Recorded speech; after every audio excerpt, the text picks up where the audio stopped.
Welcome one and welcome all to April Anarchy, presented by Xfinity, featuring Fortnite, a duels competition for a chance at $10,000 and a spot at Code Red, happening sometime in the future in a few weeks. My name's Shy Wager, joined by Bala TW. Bala, we've got a spicy competition today, 6 games of qualifiers to see who makes it to tomorrow's grand finals. Yeah, and I'm super excited to watch these 6 games because I haven't really gotten a chance to watch the collegiate scene in competitive Fortnite. So I've seen it here and there, but never got a chance to like fully dive into it. So 6 games, open qualifiers, very Fortnite-y style. We get to find out who the people are that are going to win this tournament, but not only that, go to Code Red sometime soon.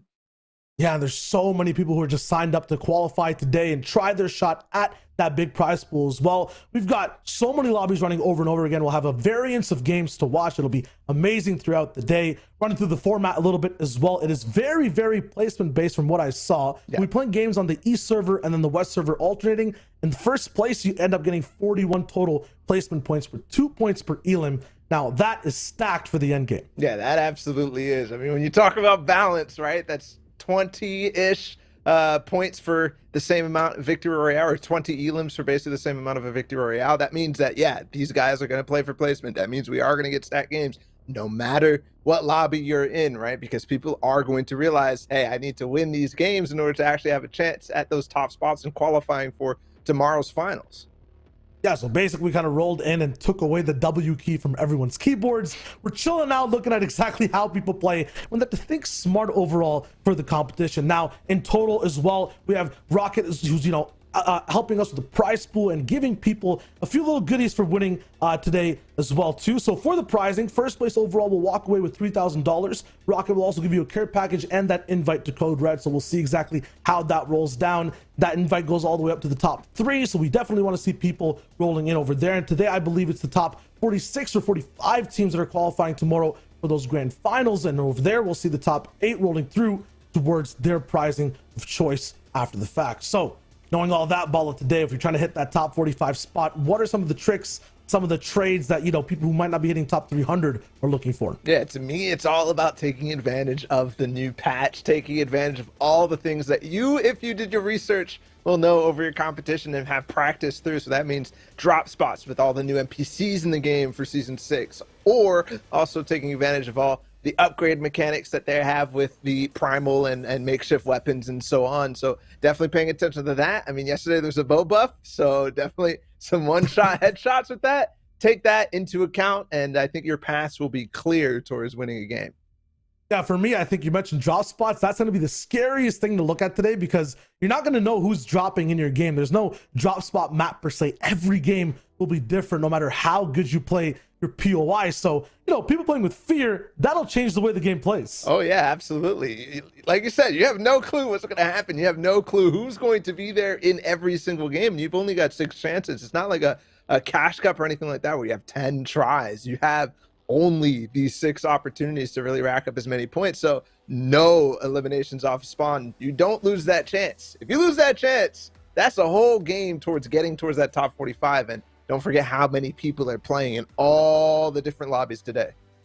Yeah, all the different lobbies and all across North America in general. I mentioned it before, but East and West servers, every game will be different. The ping will be a little bit variable. Now, you know, you'll have one chance, one game basically to be aggressive maybe, and then another if you're playing on, you know, the East Coast, not to do so much. So if you're playing off ping, how does that look for players who are rolling in? Yeah, I mean, it's variable depending on where we're playing and whatnot, but the want to take advantage of those times when the server's closest to you, right? So if you're an NA West player, take advantage of those 3 games you get an opportunity to play on NA West servers, and definitely play with a little bit of renewed confidence, I guess. Like, you cannot play as scared as you were on the other servers and whatnot. But I think in Fortnite in general, people with the cash cups being, you know, not region locked, gives everybody the opportunity to experience the off-region play, the off-ping play. I mean, maybe not for the college students who are all grinding at school as well, but, you know, I think everybody really understands how it is and gives themselves the shot that they need when they're off-ping. Yeah, I've lived in a few of those dorms myself, and sometimes ping is the first thing you have to get used to. You don't get the most consistent thing, even if you're living in the state the servers are in. Now, the most exciting thing for this tournament for me personally would be just in general the fact that it's duos overall. You're looking at a game mode that's not really there in the current meta, the current track of tournament play, right? Usually we're seeing a lot of trios, sometimes some solos, some third-party duo events, but now it's just you and your partner taking on the battlefield. Yeah, I mean, duos, it's much similar to trios, but it literally is only the mind power that the 2 of you guys have going forward. So literally everybody has to be spitting ideas out, has to be trying to take reins and basically have the same roles on both sides. I know definitely people are splitting up into roles like, you know, tarpers and fraggers and whatnot, but in the end, it's literally just you 2, and you have to do the best you can no matter what.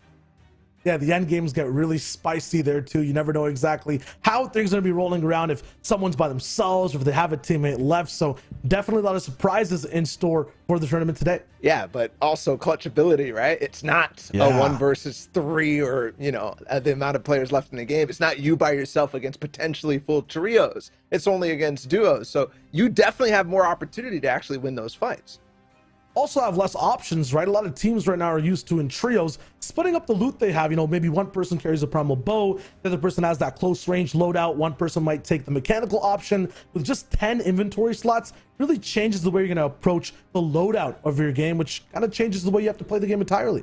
Loadout, but I mean also materials, right, too, because in trios it's 1,500, duos you only got the 1,000 that each of you have 500 each. So I think that also will be a thing, specifically because this season we don't have any mobility. So when it comes to these end game zones, it really is about finding a path and using whatever mats you can have and potentially moving forward from there. Yeah, that path has been kind of weird this season for me personally. Looking at all these games, the map, man, it's been Coral Castle zones, steamy stacks. Sometimes you double it back, and now we're on mountains near Misty Meadows. It is tough for people to rotate through these kind of weird zones, like, you know, where the dam near Misty Meadows is as well. Like, it gets really tricky in some of these end games. Yeah, it definitely does. So you've got to be on your toes. We'll see what the zones will come up. We're hoping to get into game very shortly so we can see what the first zone, second zones look like, and also start to understand how these players are dropping, where, you know, some of our previous winners have ended up landing, and see what the situation is going to be on the day. Yeah, and the big thing too, when it comes to the type of players that are here, right? Usually we get to have a little bit of a history coming in if it's a duels FNCS or a big duels tournament. For collegiate players, I feel like they always ramp up and learn the process of playing through Elam race tournaments, through a lot of aggressive type play. So when they finally come to this tournament and they play here, right? Yeah, maybe we don't have a big list or a legacy of players to watch, but they're very good at aggressive fighting and very good at just that aggro style of play. I think just in general, we've become so good in the Fortnite community, collegiate or not, kill races or not, right, at fighting. And I think today, yeah, you're going to see some of those people or some of those teams that are good at that really take advantage because, again, open lobbies, that gives you the opportunity to find a team that you definitely have a large skill imbalance with.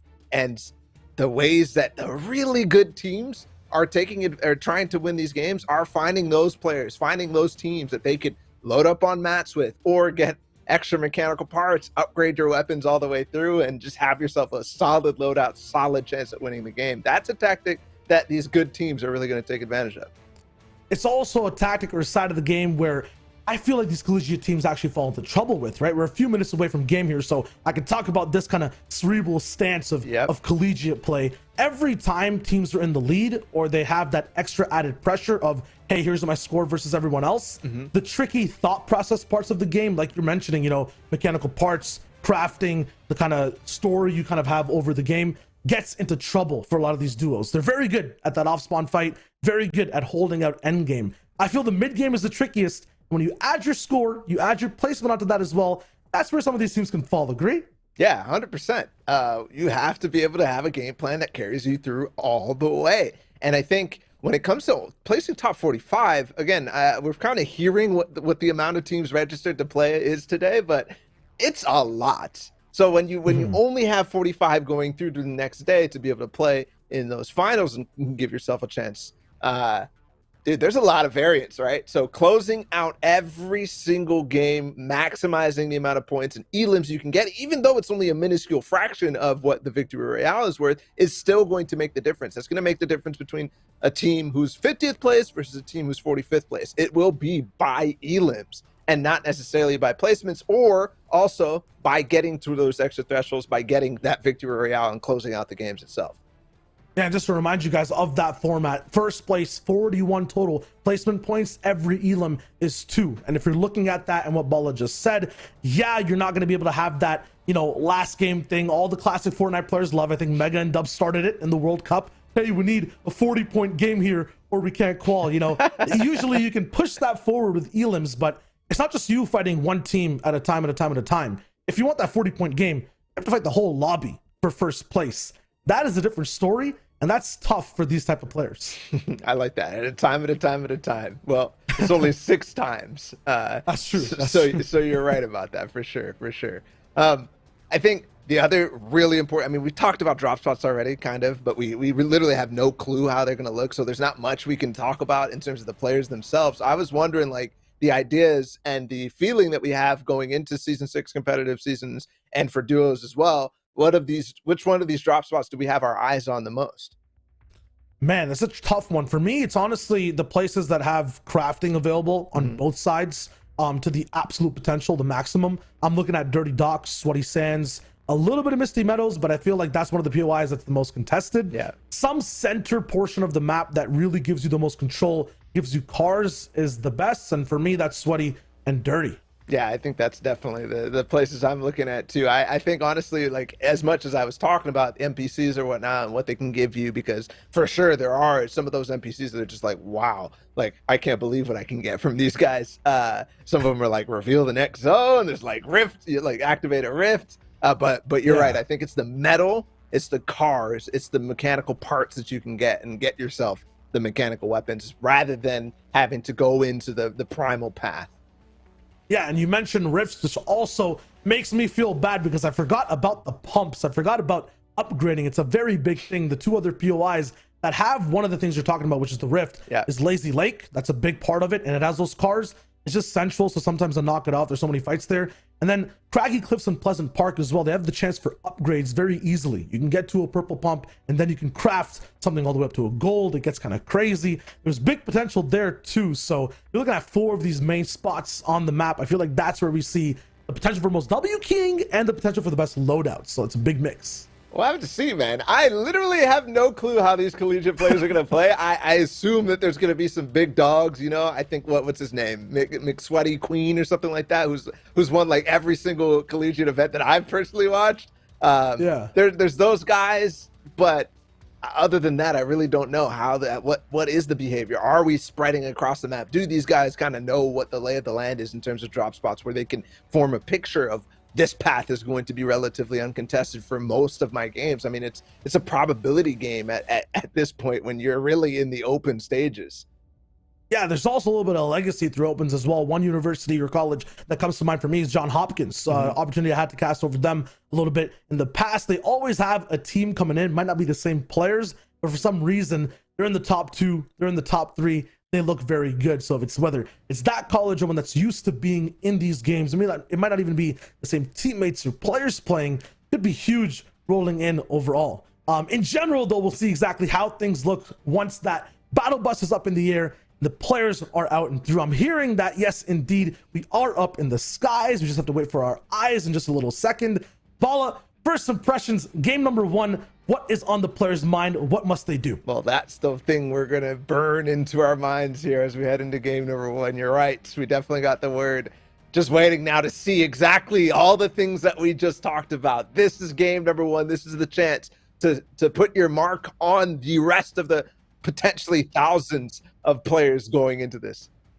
Yeah, 1,400 players rolling in, seeing exactly how they're going to work around with duos. That's 700 in total. So you do the math, almost 1 in 14 chances of being in the top 45. I hope the addition, subtraction, division, whatever it is, adds up.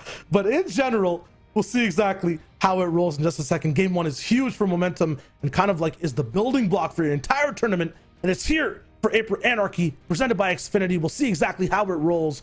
4 different buses up in the sky and many more that we're not looking at right now, but we'll see exactly where that first drop is and who gets the first points of the lobby. Yeah, don't worry, Shy, you don't have to do any math. These college kids, they can do it for you. As we head into game number 1, this is what we were talking about. Where is the spread going to be? It looks like this lobby a little lighter than everyone else, and I think, yes, there's going to be people landing up towards Steamy Stacks. That's a place that we were mentioning in terms of metal. Also, Craggy Cliffs floating underneath. I can't quite see if there's many players landing over there. And I like that we start here, Shai, because this is literally the Shio Classic right now.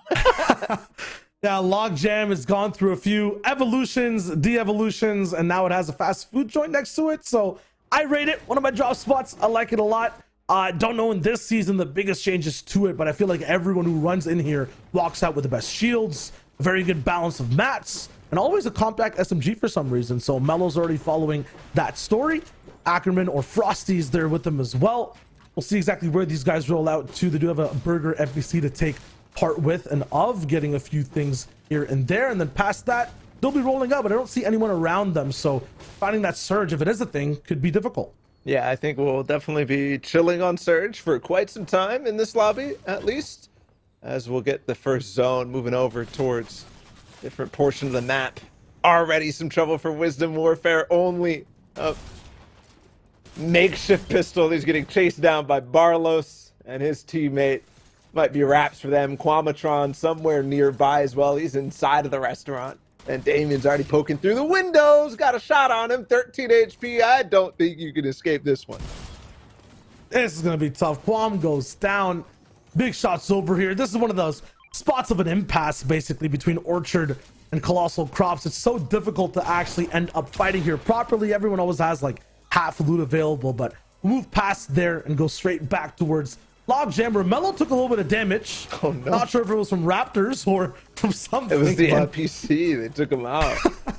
And he got beamed. I'm laughing as well because the two teams that we've looked at so far, both of them have gotten insane starting loot. There was the legendary primal shotgun and the epic pump shotgun here. And obviously the NPC gave them a little epic SMG as well. They'll be rolling through the potential for upgrading that. Bodo Mechanical comes in just a little bit. And we'll see exactly where everyone else around the map is too. Big pump. As was seen before, chances for a primal AR. Man, the AR game nowadays is just tough when you're looking at this season. You always have to be, I guess, closer rather than a further good spot. It adds an entire extra layer of, getting damage, setting up tags, and really getting the preliminary shots off before you get into a, advantageous fight.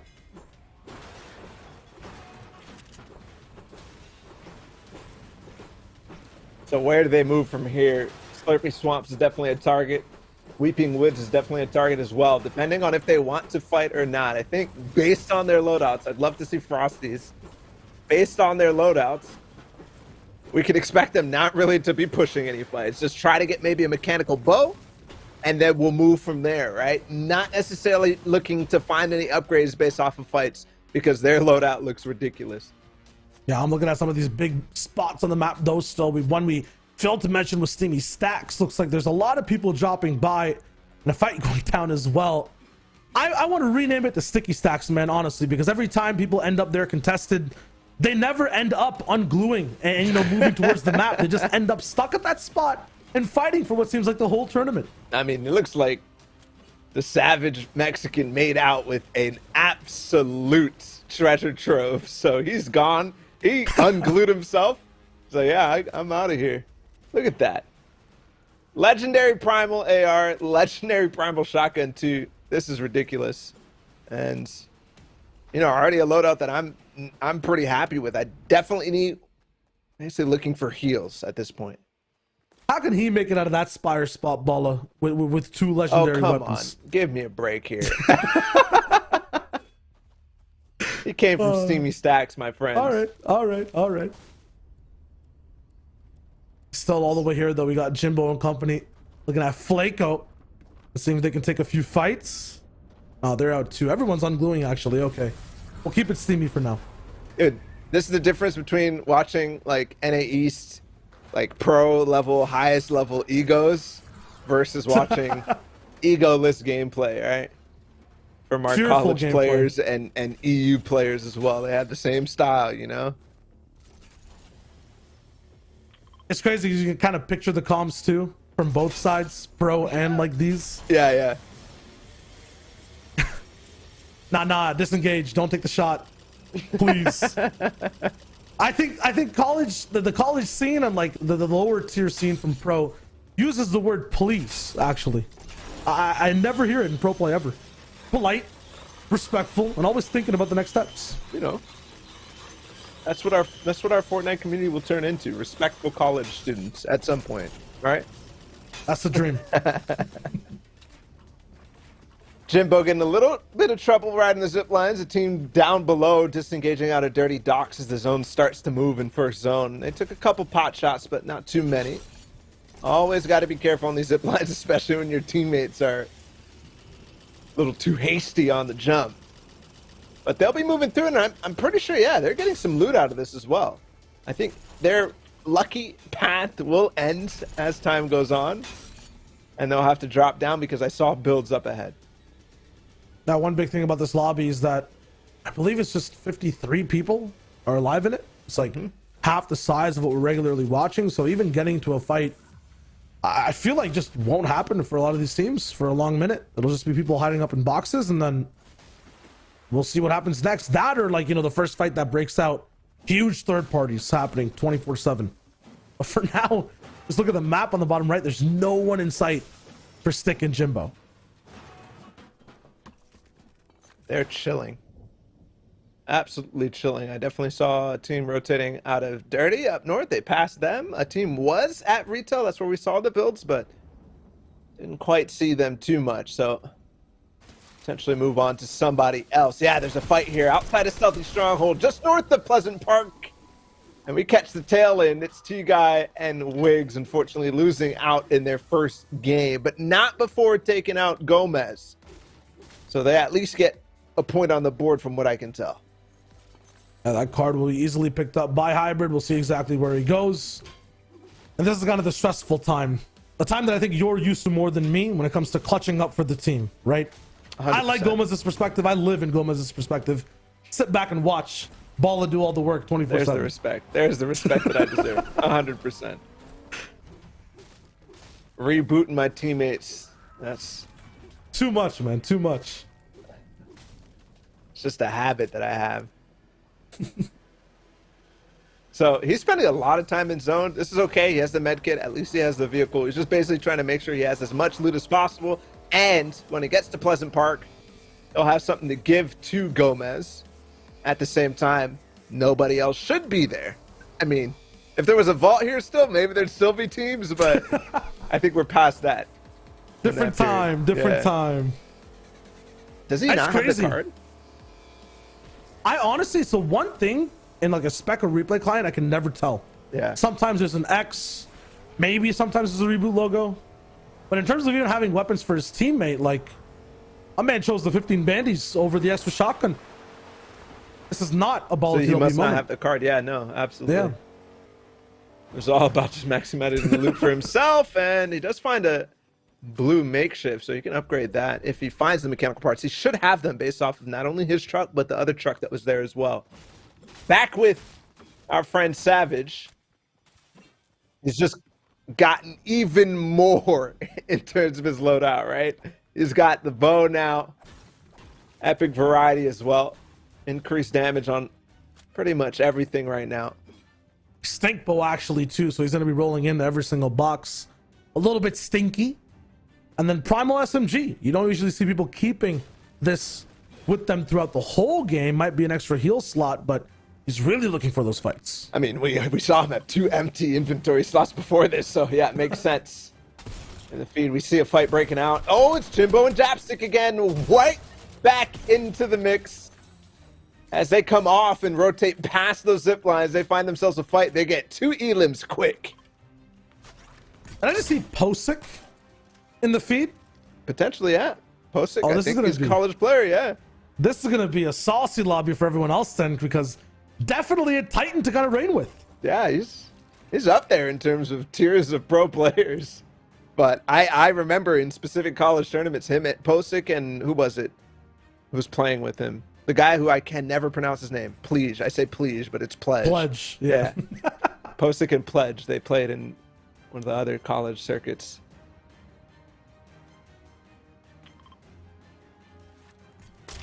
Also, Savage is rolling right beside Jim. Boys, once get bowed?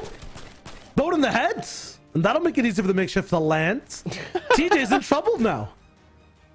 This was the one duo we were paying attention to before that was stacked, and it was Savage who had all that weaponry, so. Jap, Stick, and Jimbo make it count. 1 shot, 1 elim, straight to the face. And yeah, he upgraded at least 2 of his weapons, given I don't see anything epic or gold there. I mean, he has a purple pump waiting to happen. Just needs to find the crafting parts, basically. Yep. It's tough, though, on, you know, the center of the map to really get it going unless they jump in a lazy. And now TJ's all alone.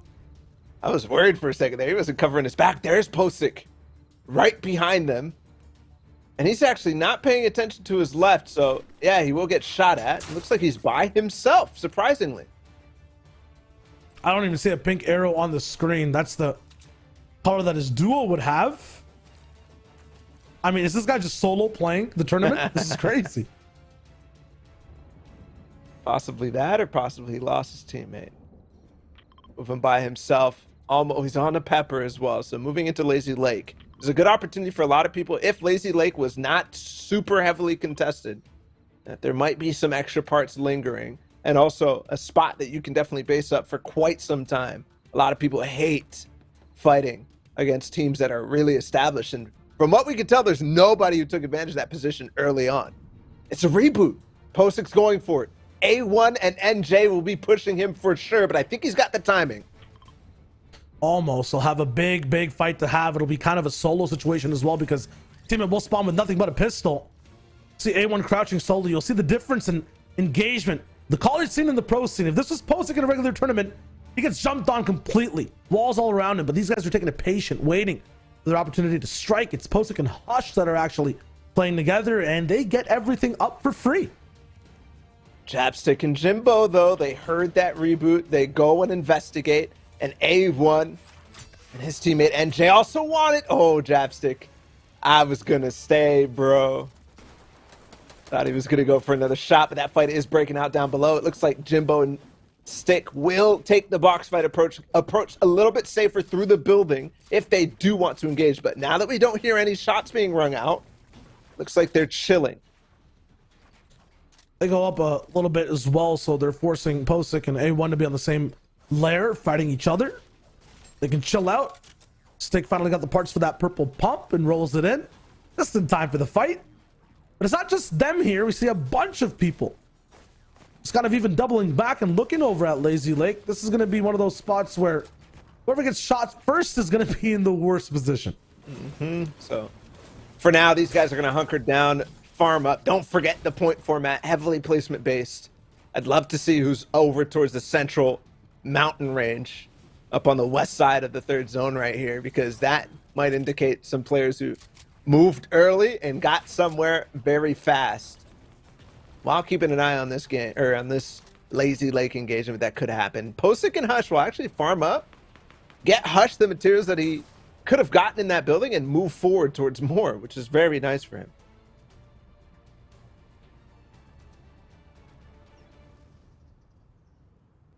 They're going to stall it out for a little bit.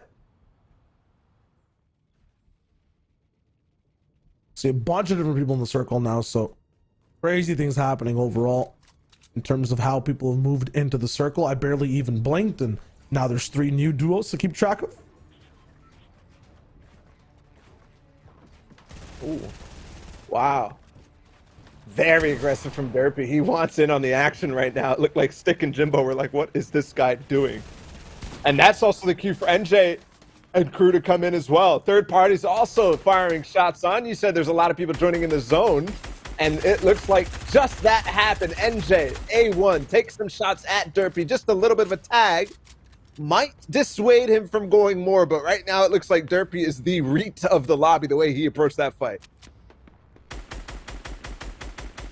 3 nice tags, not the biggest things overall, but for everyone in this game, and the ones who didn't even make it in, I see, a little bit happening in the chat overall. And little things here and there. There will be a round 1.5 happening, and then people who haven't gotten in will take the highest scores that they have on both of round 1 and round 1.5 and make that the score for the first set of matches. Here, though, NJ and A1 kind of back against the wall. Nothing for them to do. Big pyramid in the box, too.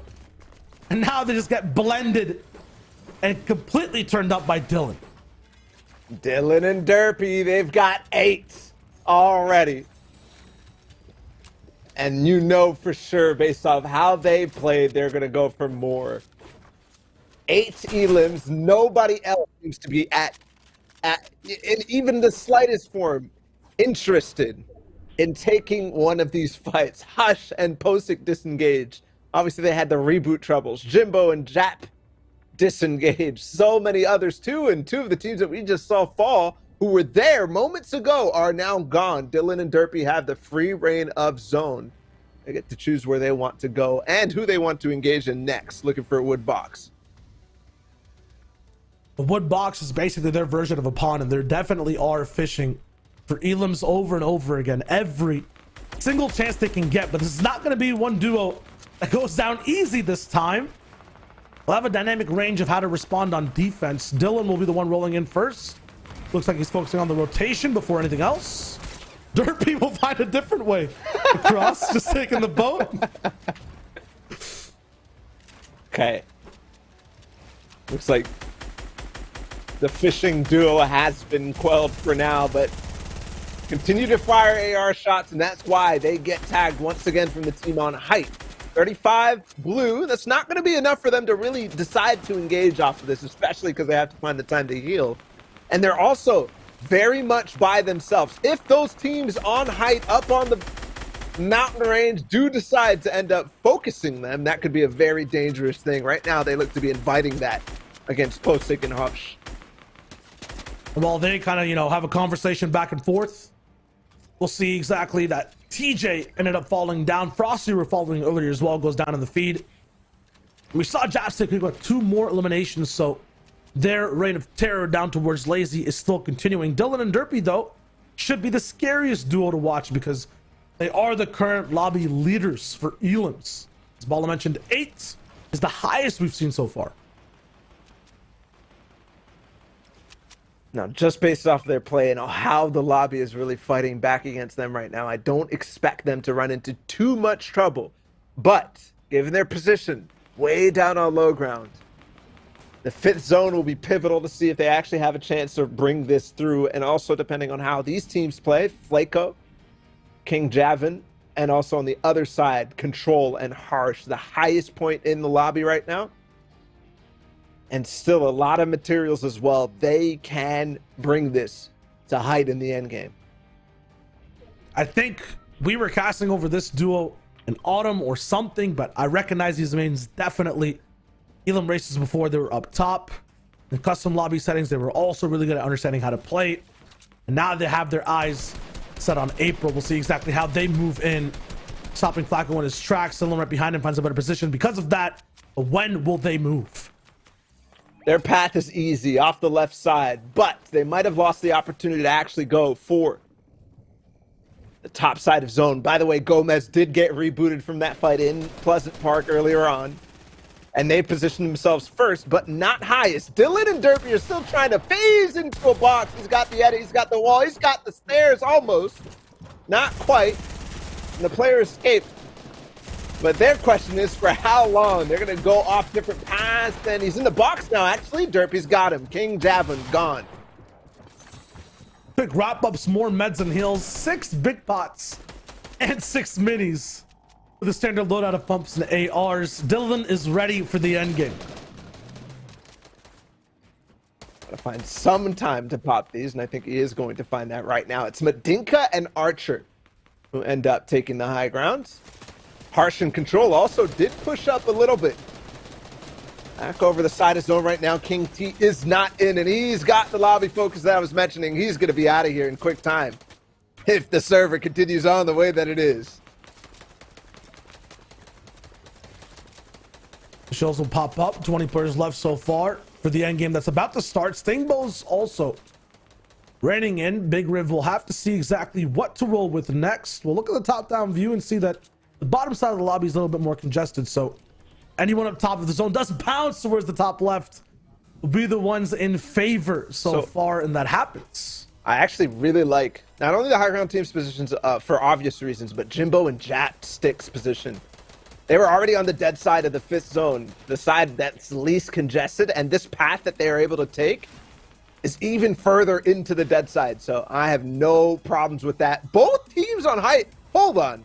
They're both gone right now. Control and Harsh got knocked off, chopped down, and Harsh lost his life because he's going to try to stick the res. I'm not sure if he has the time, though. Zone does look like it's kind of winning a little bit back and forth, so Control will have the chance to pick up Harsh, but they're both going to be very low on HP unless Harsh has some type of white heals. It's a med kit. Might not be enough time to pop. Now the zone is coming, and it's very, very close by. Building through 11 teams left. Time to maximize the placement as much as you can and find any little possible opportunity to go for a shot. Harsh getting a little bit of pressure right now, but he's full tunneling to keep his team in path forward. Jimbo's gotten there, but Japstick took a lot of damage on that rotation because it went off the side of the mountain, which a lot of teams for some reason decided that's the way they wanted to go.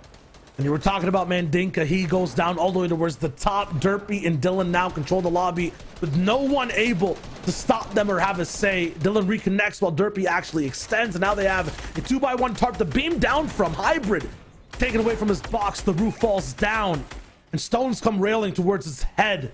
Big damage. He goes away. Now 12 eliminations for Dylan and Derpy towards one of the final zones of the game. They are not stopping these rain of bullets towards every box below.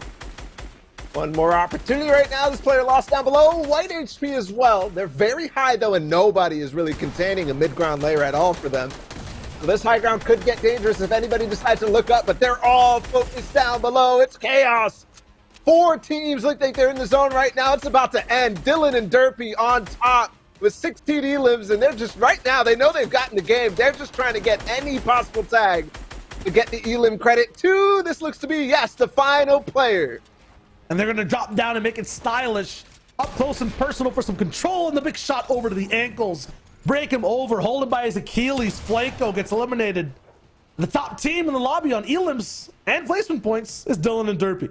And by a lot, 17 elims. By the way that lobby rotated, you know for sure that nobody had even close to it. Yes, it would have been spread out the rest of the elims, but when we started this game, we saw how few players there was in it, right around the 50 mark in terms of players. So they almost got half the lobby in that one. Yeah, that was just an absolute bloodbath all towards the very end. And that height control game, or kind of the height game in general, was contested to start things off. It was Dylan and Derpy ended up winning that and controlling Lazy and controlling their spots. So if you're looking for a top team, this might be it for the rest of the tournament. Yeah, that it might. I mean, I'm definitely excited to see if we can watch them again in one of our future lobbies. But yeah, hopefully we can. I'm also looking to see what else happened, what else unfolded for all the different players and whatever lobbies there are, and also whoever might be to come as well. Yeah, no matter what lobby we're looking at, no matter what time it is, April Anarchy is presented by Xfinity. It's an awesome sponsor we're looking at today. They deliver a fast and reliable connection on the largest gig speed network, so you can play all your favorite games and stream. And students get amazing options and flexible options as well, with amazing offers and access to awesome perks like a $100 prepaid card and no term contract. Learn more at xfinity.com/student. There are students playing today, and the sponsor overall today as well. You need a connection to play the game, right, Bolo? So you want the fastest speeds possible. You want connection, you want high ping, you want low ping, we already talking about that. Yeah, the wrong way there. You definitely pay attention to the ISP. In either case, these guys right now, the ones that we're looking at, definitely had low ping in that game. Dylan and his teammate went crazy the ways they were taking walls, diving into boxes. It was insane, honestly. I need a little bit of a breather after that one, so I have a mini break and a commercial. Don't go anywhere. We'll be right back with more April Anarchy.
Welcome back. April Anarchy, presented by Xfinity, featuring Fortnite. And we watched a very good first game overall where Dylan and Derpy came out on top. Who knows what happens next? All I know is right now, it's kind of passive, but also aggressive ball. It's like a moody teenager we're watching in this tournament. Yeah, I mean, there's definitely a couple people who are very scared, let's put it that way, to engage or come close to other teams whatsoever. I mean, definitely classic competitive Fortnite style, and when the placements are on board, you definitely have to try to go for those. But when it comes to Dylan and Derpy, or Dylan and his team, they knew the entire way. Dylan and Derpy just crushed it. They felt the lobby was playing passive, and they went full send.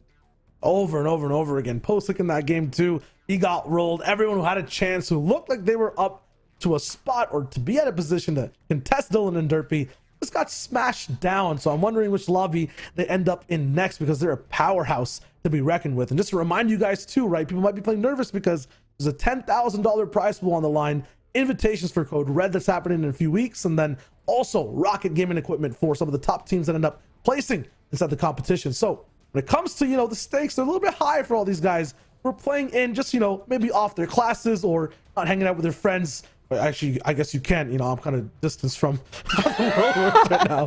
But, they're in the middle of their schedules playing some games. Yeah, absolutely. Hey, Saturday afternoon, just let's try to qualify. Let's try to do something right here, because on whatever day it is next week, Code Red going on. That's one of the biggest influencer tournaments that we have in esports. That's a big opportunity, right? So everybody wants to try to get that opportunity on board, and I know there's more prizing up for grabs then. Yeah, I know everyone's getting signed nowadays. We got orgs getting, co-ownerships happening. Who knows what happens if you pop off in a Code Red tournament. But so far tonight, the way these guys are playing the games, whether it is passive or aggressive, it's all about the points. To remind you guys once again, 41 placement points for a Victory Royale, 2 points per elim. Add those up, it basically spells a sandwich that kind of looks like, hey, you got to play this game towards the very end. It spells you a can't sandwich? push these boxes. Language and culinary skill, you can combine them, man, if you have the means. I guess so. If you have the meats, you could say as well. I mean, True. Look, we're going to go into the next lobby, and a reminder that we are going to have like a lobby 1.5. I guess you can call it an extra game if you also want to call it that way, because we saw there's only 50 players in that lobby. I know a lot of people missed the queue, so they're giving that opportunity for other players to get in and get involved for the last set of games as well. So we might see more challenges, I think, now to Derpy and Dylan's potential start of a reign of terror.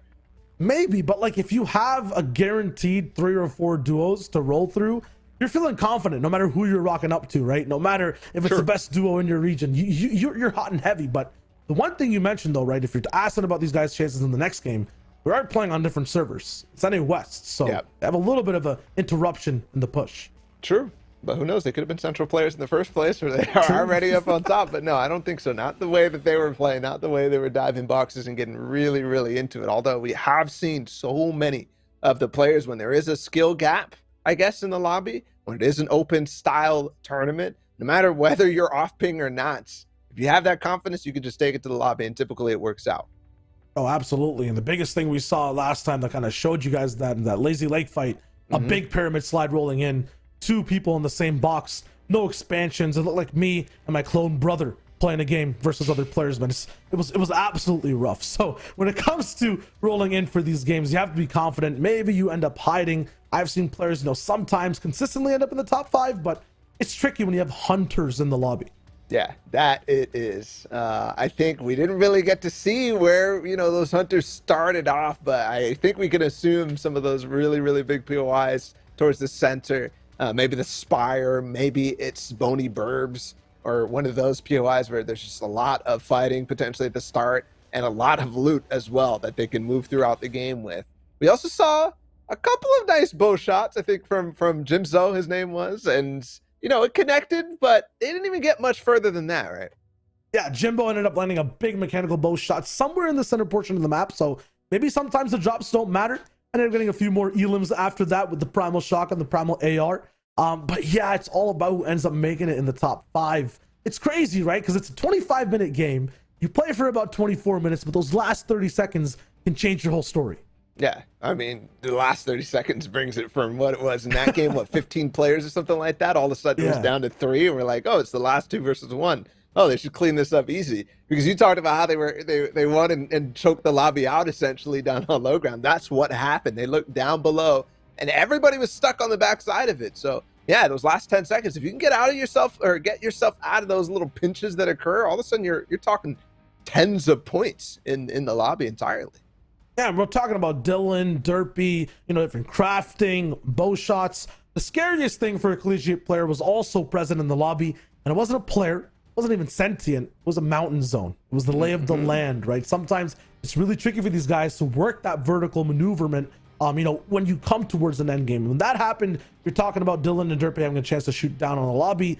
One of the reasons why is because they were kind of interrupted in their flow of movement towards the end of the game. Yeah, I mean, that zone was like, to me, it was a zone that a lot of people should have had an easy time getting across and up on top of that. But it literally felt like every person outside of Dylan and Derpy chose that like side to mount and go across the side, make their own bridges across the way. And then because of that, they had, what was it, 20 people or something off of the side of that mountain, and everybody ran into each other. They all started fighting. They all got in the same boxes. Nobody was able to escape. And then they just got absolutely slammed down once they did overcome the peak.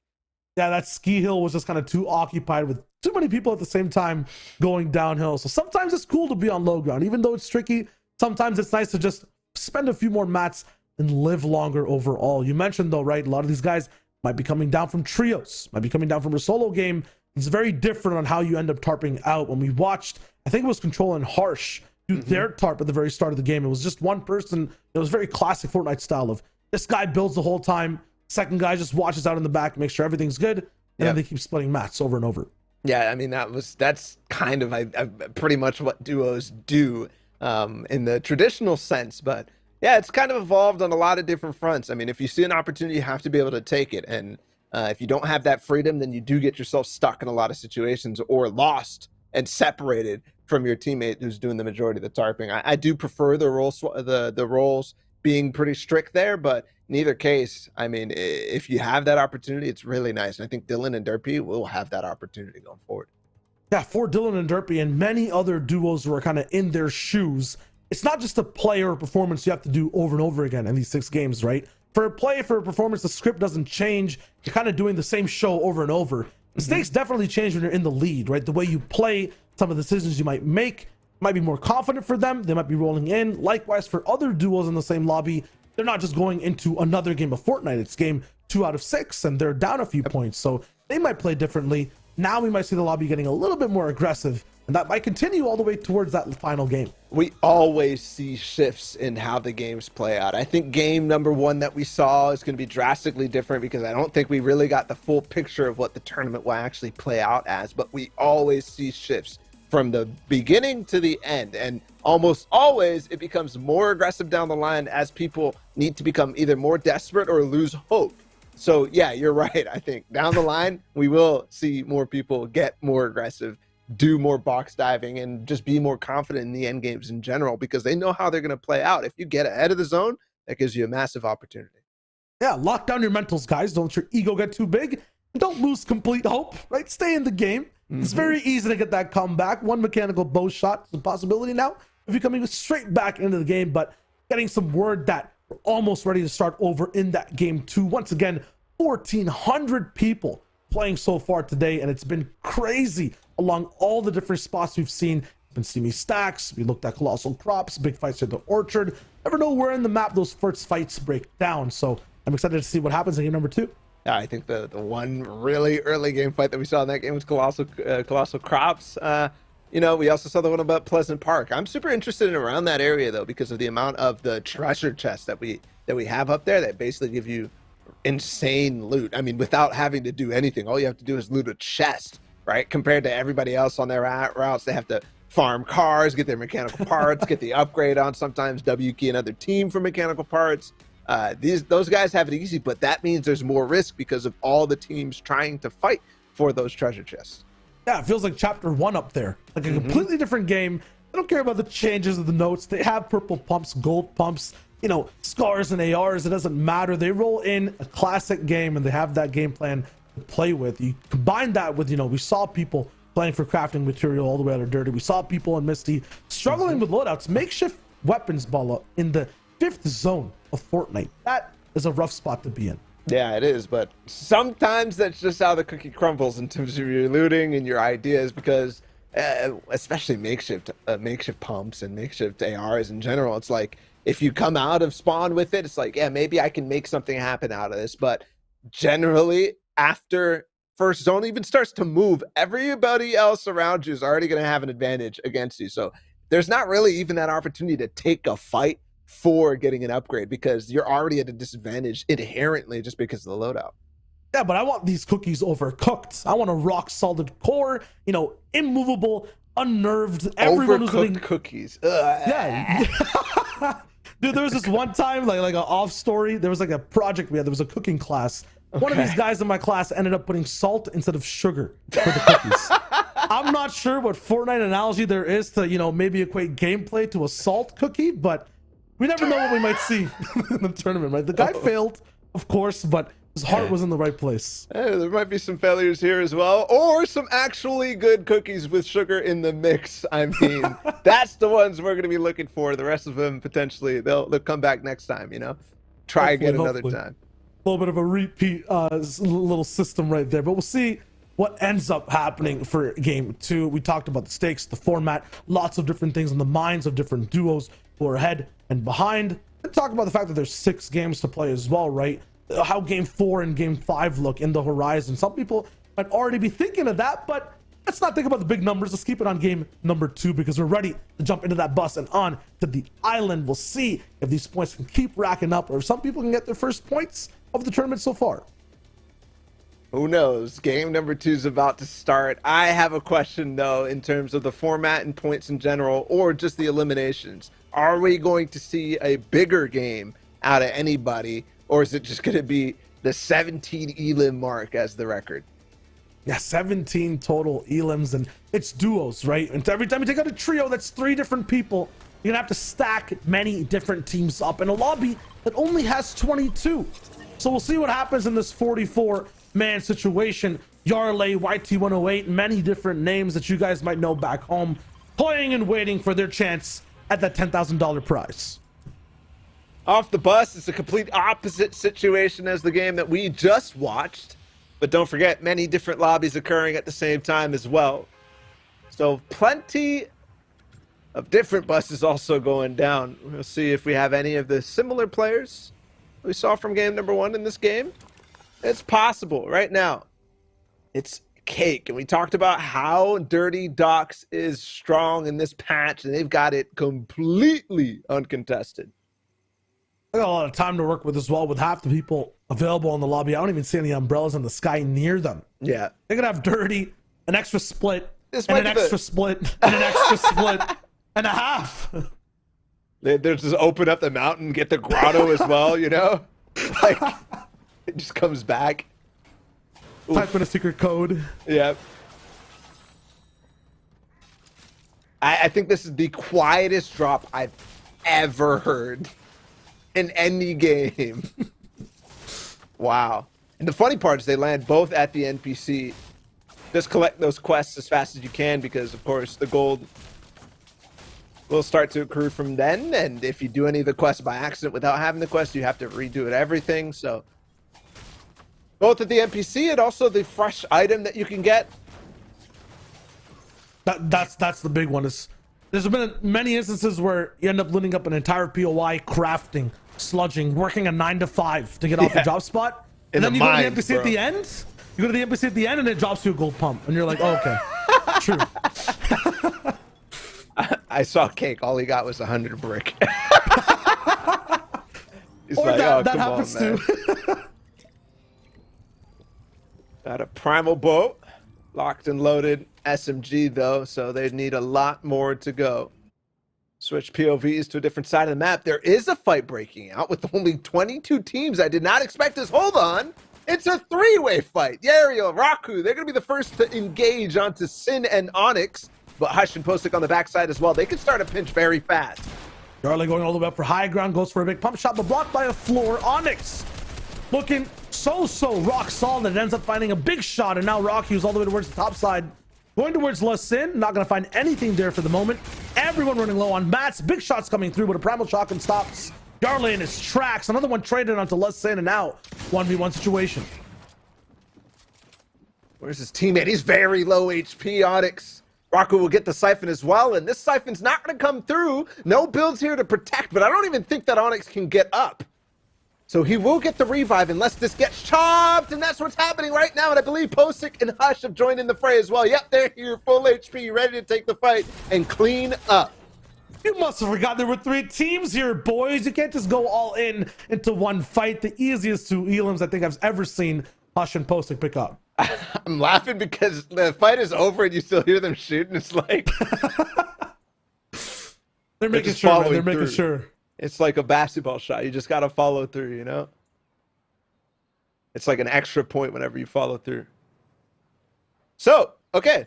The probably only action on the... No? Okay, no, yes. The only action on the map with the 22 teams that we started with. And it's over. So, right now, it's going to be a lot of separate teams. I don't think these teams on the outskirts of the map right now are really, really paying attention to the amount of teams that are here and the opportunity that gives them. We saw the team at Dirty, right? You're saying they can go for whatever split. We weren't kidding about them going retail row, getting another split themselves. Not at all.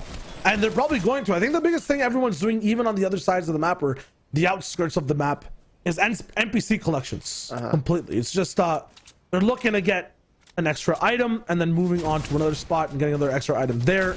Lost opportunity at Holly. While that happens, though, definitely a cat fight going on towards the mountainside of the map. But Jack looks very dazed and confused. He gets ramp flipped. He gets taken out. Wesley and his teammate Vital landing at Caddy corner. Is it Wesley? We'll win that one. Huh? Or is it We Slay? We Slay? Ooh. Actually, it could be both, man. What if he's just like 1310 IQ? 13 and 10 or 1,300 and... Okay. No. So they did take a little bit of damage. Looking for white health at this point. Shooting the vehicles as well gives you more opportunity for mechanical parts. So that's why he's doing that. There are a lot of fights, man. What is happening in this lobby? With the amount of people, you expected it, especially with the placement format that we have, we expected it not to have this sort of thing happen. Just split Misty Meadows and go somewhere else. There's plenty of loot, boys. Camp Cod's probably open. Lazy Lake probably only has 1 team. There's so much loot available right now. Probably the dam is empty. And yet here we are fighting? Yes, okay. Look like he is placing an order on DoorDash real quick. Now they're here. They're ready to rattle. The Mystery Wolf doesn't have to be the one to carry this fight because, yep, Luna goes down, and oh my god, they get wrapped up in just 3 seconds. 7, I think, is actually a player that I'm familiar with who competes in all the different competitions and places, I think, slightly outside of Grands. Maybe places somewhere. Yeah. Well, yeah. Everybody places somewhere in life. Next POV, next fight. Nope. Okay, never mind. I was gonna say if there was another fight, I would have been like, "This lobby, yo, you guys are tripping." Oh, he's got the rims on. Yeah, the car mods came out a recent patch ago. You can get things faster. You can get them off-roady, and that's definitely what Posick likes to roll with. Uh-oh. Okay. Wow. They got out of the car specifically instantly to shoot at a fruit carton. That's what he did on top of the restaurant. But there's a chest here as well. More shields. Bony Burbs unlooted, it looks like. And they noticed it. From what looked like they wanted to start just this place, they're like, wait a second. Chest here? Floor loot? Still ammo on the floor? Like, that is a setup. Okay. Retail row now. Vital and We Slay. Time to see if they'll slay out. There's 2 teams here, but one is only a solo, and that's who he's got his eyes on, but not his bullets. Definitely does not have the physics accounted for IRL, but physics IRL right here will get dapped up. Nice to meet you. Feels like every fight, as soon as one shot connects, it ends. Or at least one person goes down. Defense not the highest trait. Where is your teammate, my man? You're talking about big splits, Balla. Maybe this is why they're not happening. Yeah, you have to be careful. I mean, the zone is moving, okay? Like, there's no reason to be split at this point. The looting phase should be over. I mean, it's not, because of the teams that were just at Boney Burbs, just chilling and looting up one of the best POIs in the game for free. But, like, yeah, there comes a point where things will get sketch. They won't engage on the other team. They just find the solo, and I think they did get the shakedown. Yep, so are they going to chase it down? Potentially, especially based on how Physics was ready to take that fight. Looks like they're heading straight for it. Gunna is in their sights. They're going straight for him. Only really one place you can go if it's not Lazy Lake. It's the outskirts. Wesley. And so finding him, but not taking a shot? Oh, I think I'm laughing because... Okay. I'm laughing because he didn't even turn around. There's a car, like, in his backside. He has his sound off, I guess. Maybe having one less tire makes you quieter? The state of cars in Yes. this season? Walk into Hold the up. bush. This is escape. Big counter strat. They haven't landed a shot once. Okay.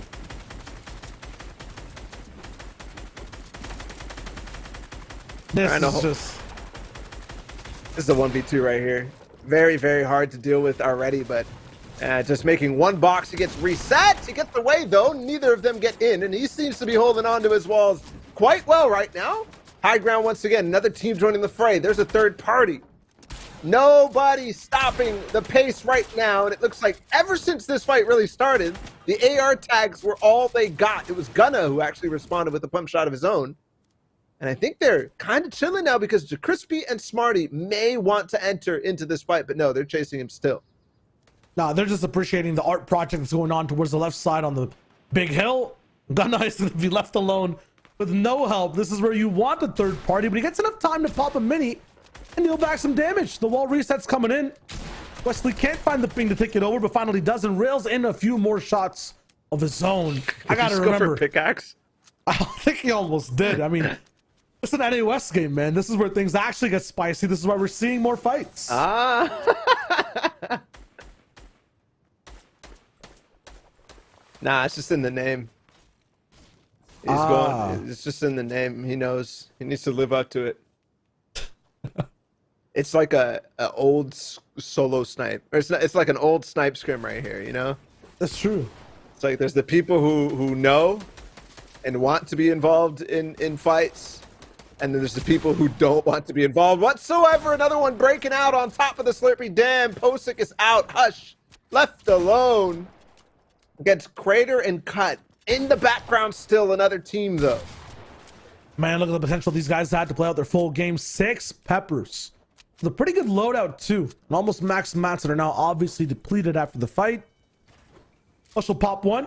Maybe able to get the card and dip out, but he hasn't found Posick's body yet. And this is the first time he's going to have to clutch today. I think it's been twice now that he's gone down first. Posick's got or kind of just brought him back up. Now the role kind of falls on him. Reverse. Pepper. Back towards safety. Where is the reboot opportunity? Misty? Probably Misty, yeah. That's my... Oh, I see what he's doing, too. The around the world strat. Just kind of running a full circle. Pepper up. Yes, I remember this. Okay. Opportunity spotted. 2 teams that he was fighting already. And it was the third party that came in. He knew that it was a possibility. He's going to go back for the card. That's what he's going for right now. He potentially could pepper out and get away. No. But was it a wall or a floor? Yeah, I guess he just didn't have the roof. And Critter was like, wait a minute. I hear something. You can hear the pepper, right? On the other Yeah, side. I think so. Yeah. Yeah, so. Steamy noise. Is that a charge pump or?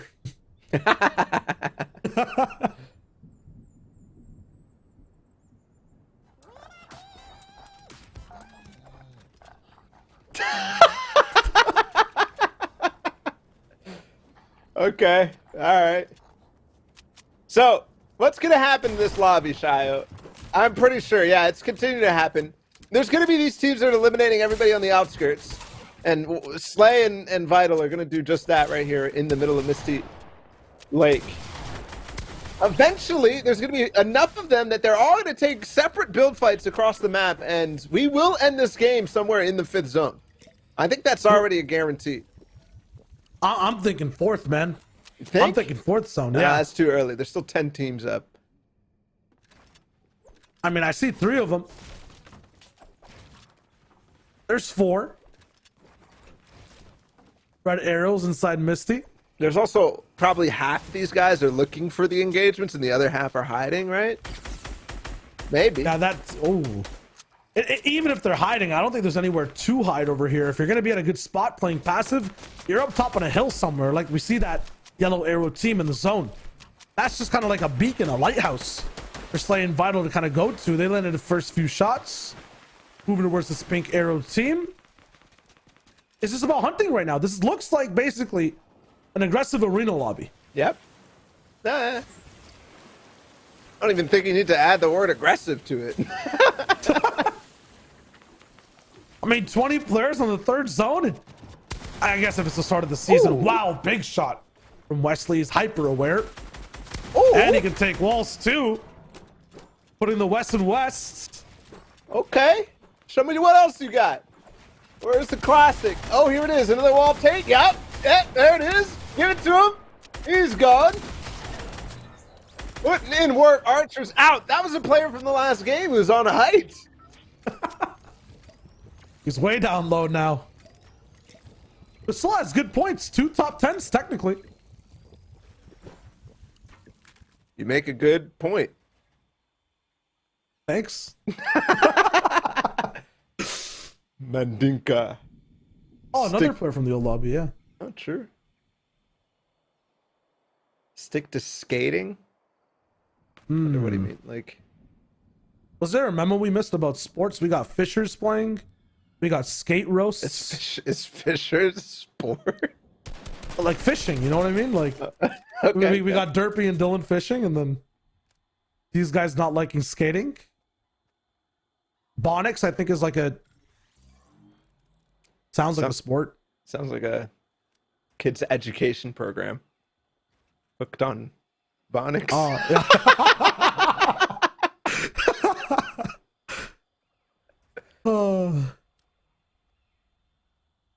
I think straight to like that Ryan Higa video. Way back. You didn't know? Maybe. Yeah, maybe. I think I know the player you're talking, or the person you're talking about. Player? He's a player. He's a player. Yeah, he's a player. That's true. Do be grinding the Twitch streams. All right, So what are these happened? guys. Where did these guys go? Wesley, what happened? Your name is We Slay. Go ahead. Push Bring boxes. it to him. It's going to be the 6th zone at this pace. Have you noticed that we're in the same exact Spot? Yeah. The same exact looks like, mountains that had the peaks last time? Looks like a mirror zone to me. Sunglasses have just been put on.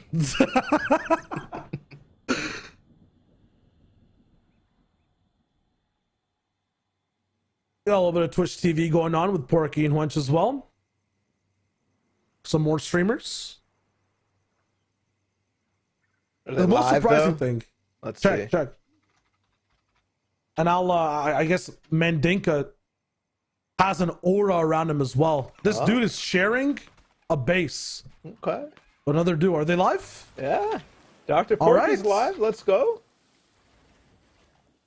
And Hyunch?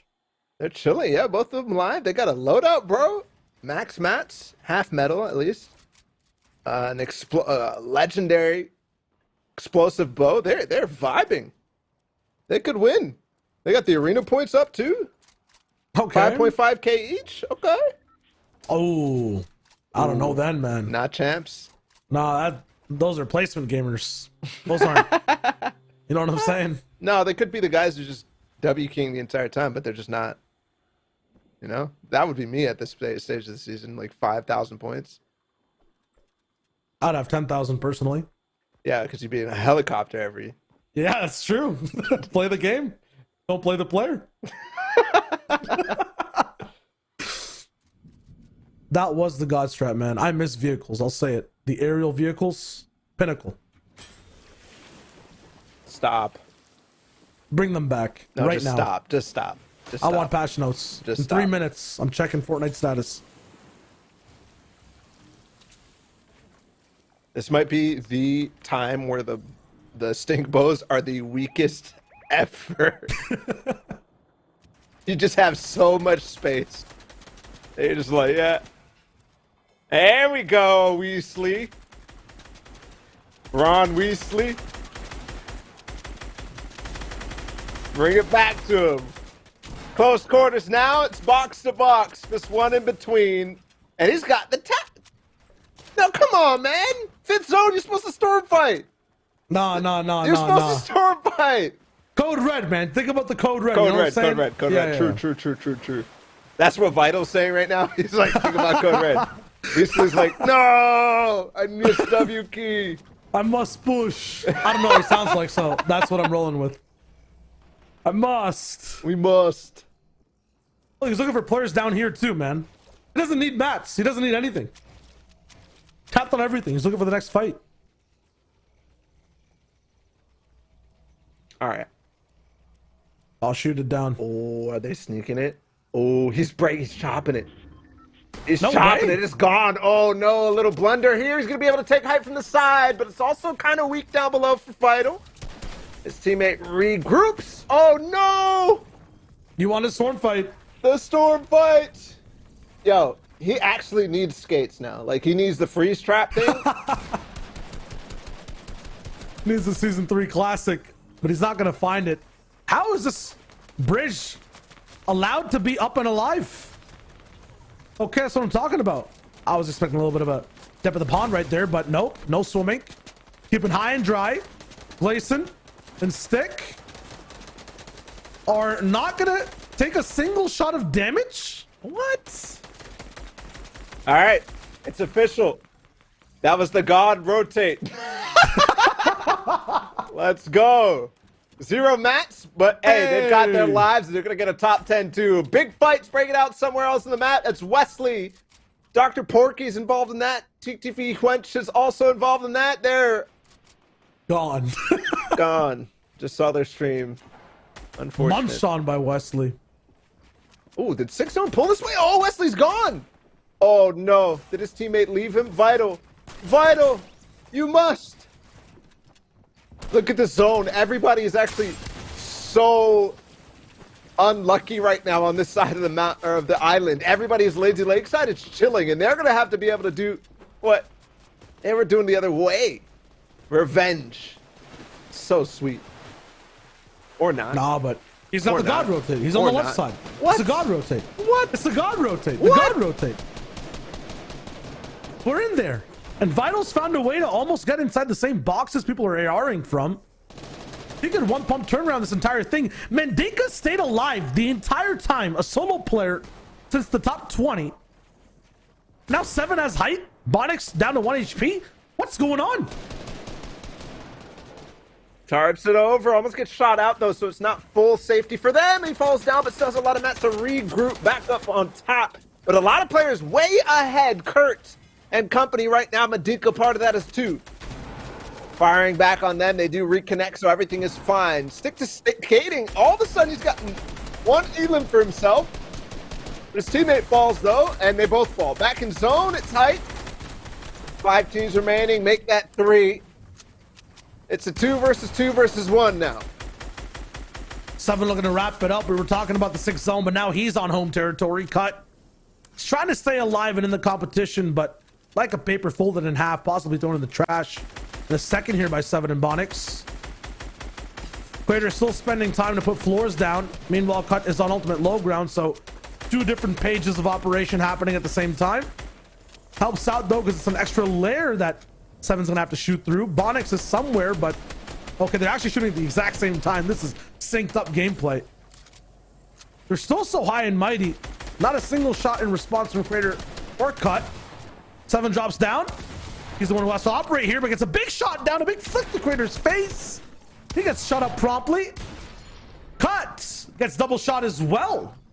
And that's a 2v2 classic wrap-up. There you go. 5 elims for them, and it looks like the W key was not going to pay off in that game. Not a single team, I think, really got much higher than that in the entire time. Cut ends up losing. The entire time you kept saying his name, I was like, I thought you were like trying to direct a movie or something. You're like, Cut! Every single time. But yeah, okay, there you go. Game 1.5, I guess you can call it, the extra game added. And it kind of ends in a similar fashion without the dramaticism of the mountain, I guess.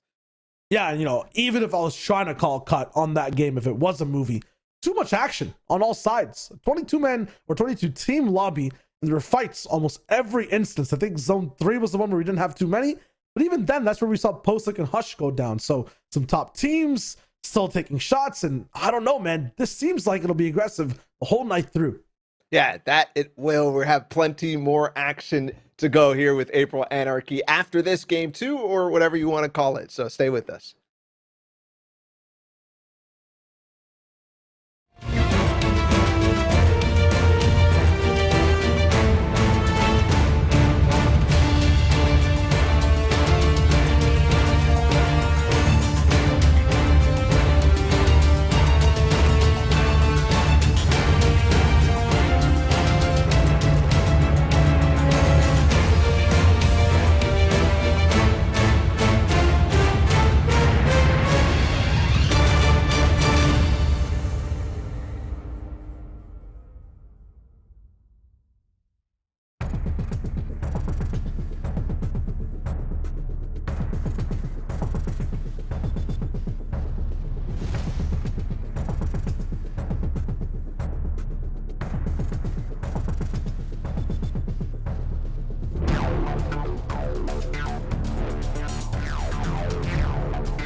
You guys grooving? Because I am. Welcome back to April Anarchy, presented by Xfinity, who have some banker soundtracks on their commercials featuring Fortnite. I mean, so far we saw game 1 and game 1.5, and now we're looking at game 2 rolling into the day, and it's action all around, Balla. Yeah, back on the regular slated business, all right? We got 5 more games to go, and yeah, you said action as usual. It definitely has been a lot of fun, especially these lighter lobbies that we tend to see, and everybody really is bringing the heat.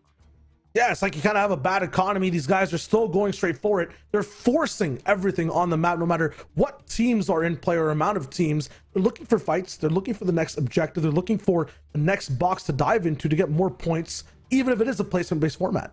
Yeah, no matter what the format, apparently they want more. They want to get in there. They want to put their stamp of, I don't know, alpha energy out on the map, because a couple of these guys for sure, they're not letting go of the W key. Yeah, the common theme so far, I guess, if you want to win games, is have something to do with sports in your gamer tag. We had Dylan and Derpy, who are fishing apparently all the time, and then a guy who does not like skating too much. Either it's stick or stick to skating, with a big win on that game 1.5. Yeah, both games pretty similar, I think, in terms of like how people are rotating. There's definitely a lot of people who are not necessarily having the fundamentals to get towards the end game, but there are people who are striking when the iron is hot, the people who are taking height and ending up closing games out. That is what you're going to need. Don't forget, we have 6 games and there's a lot of lobbies going on at the same time, right? So it's not just you playing in these. There are other people. If you get a victory royale, there are other people getting wins at the same time. So you can't just rely on just your own points. No, absolutely not. And it is duos, and as the French say, we do have l'essence de duos also as a part of what's going on right now. I see Balla judging this analogy as it's coming through, but basically what I'm saying is there's some clutches going down. Mendinka as a solo player, lots of solo players still in the business in 1v2s who are actually riding it out and getting some success and surviving. Yeah, I wasn't judging you. I was judging chat, who were all like... No, that was good. I like that essence of whatever you said. I didn't listen to it, the single thing you said. No, I'm just kidding. Yeah, Mandinka and his solo clutch is nice. I mean, overall, I'd say Posix and his teammates play not quite up to what we expect, but definitely some other people's who are starting to climb the ladders as well. Yeah, there's definitely a lot of hot names to keep track of. We're kind of burning out a little bit early. We see drops, even though there's only 44 people on the map, contested by 3 different teams. Yep. Lots of different things on April Anarchy, but we'll see exactly what happens next. Game 2 is underway very, very soon. Yeah, we'll see.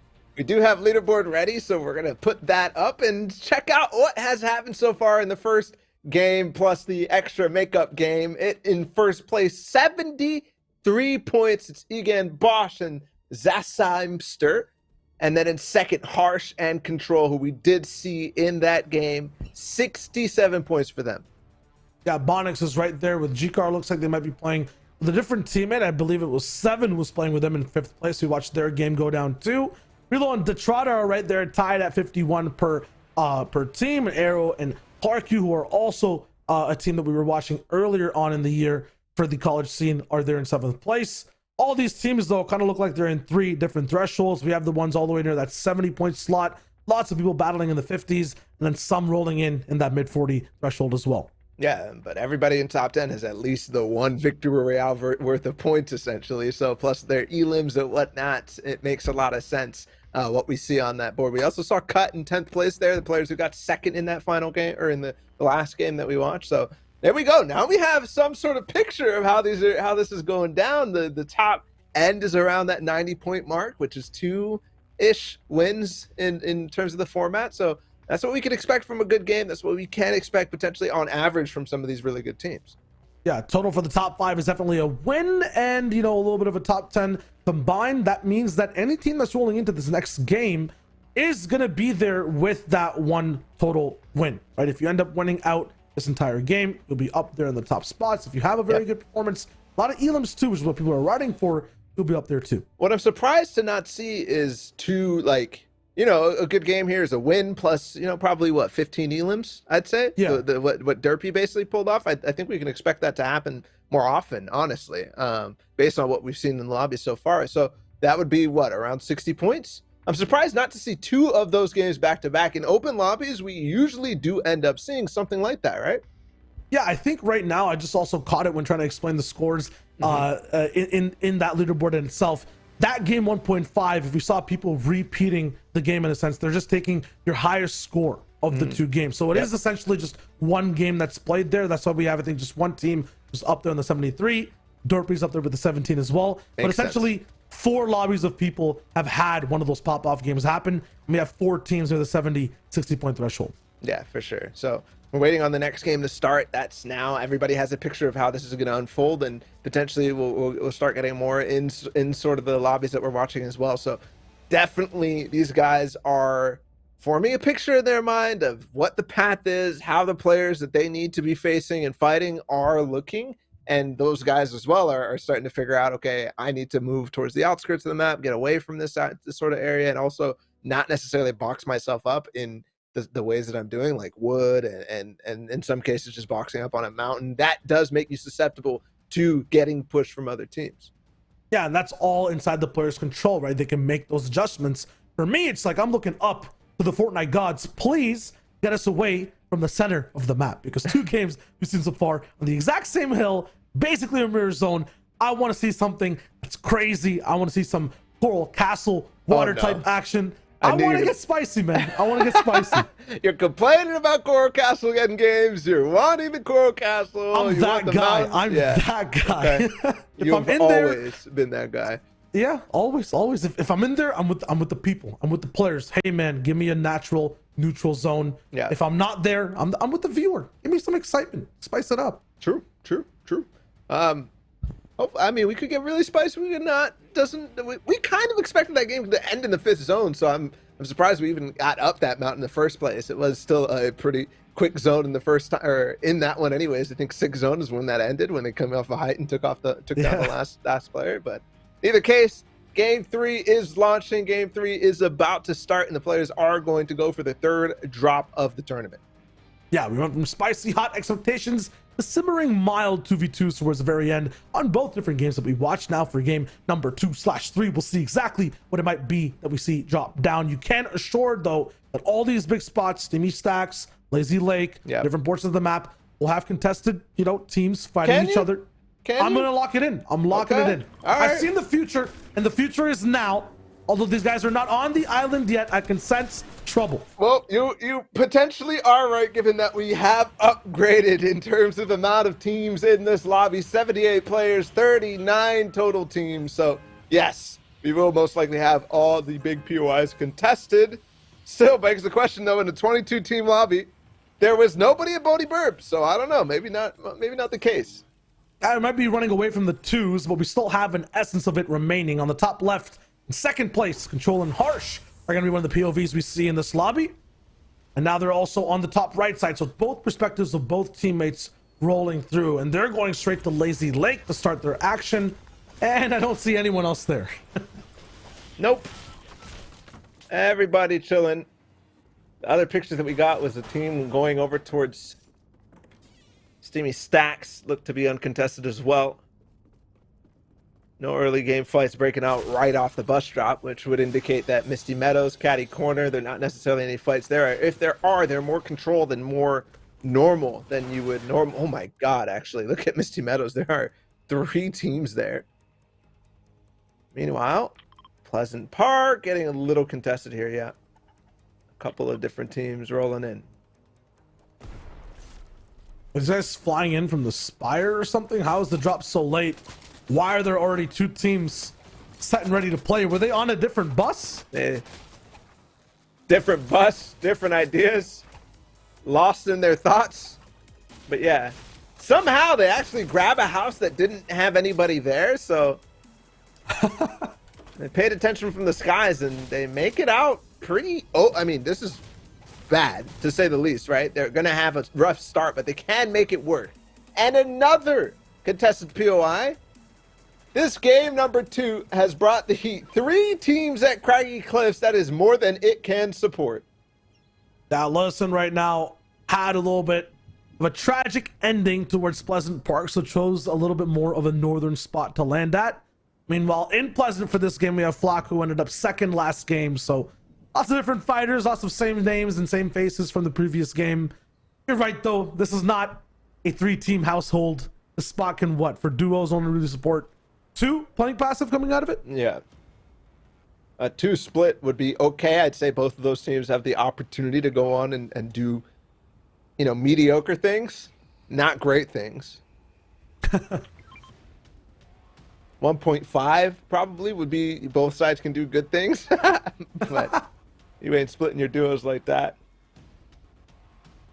So yeah, this is looking to be bad for everybody. How to make your way out of this situation into a good one? Potentially disengage over towards the Pleasant Park treasure chest, maybe up the Craggy Mountain, maybe back towards the Craggy Island, where you can get a lot of fish. But if I'm Sindorma, I'm not actually that worried. Yes, the Primal Pistol is not the best thing to have, but at least he has a shotgun, at least he has an AR, at least he has a bow. Needs more shield, but I think you can find that on other paths. Yeah, teammates probably holding the minis. One thing to note is these guys are being very careful, to say the least, in looting. No one's really left their one chest house to go out and get more. I'm not sure if they're getting like extra items in there. There's a chest I don't know about, but it's been a long time finally bursting out. But Lusten's the first one to go all the way up top. Now jumping down to the big shack, the big pier, trying to look for shots to start these fights.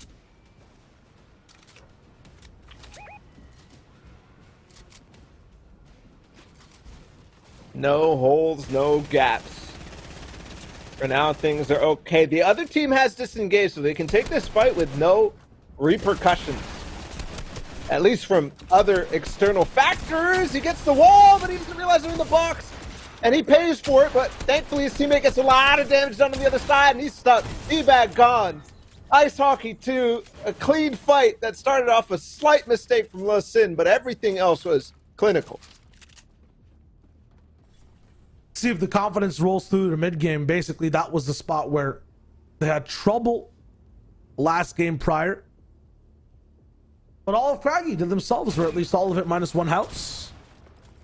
For Cut, no longer an endgame scenario where he's going to be in trouble. This will be off the coast of the shores of Fortnite. Look at the minimap, guys. This fight is happening, yes, but very importantly.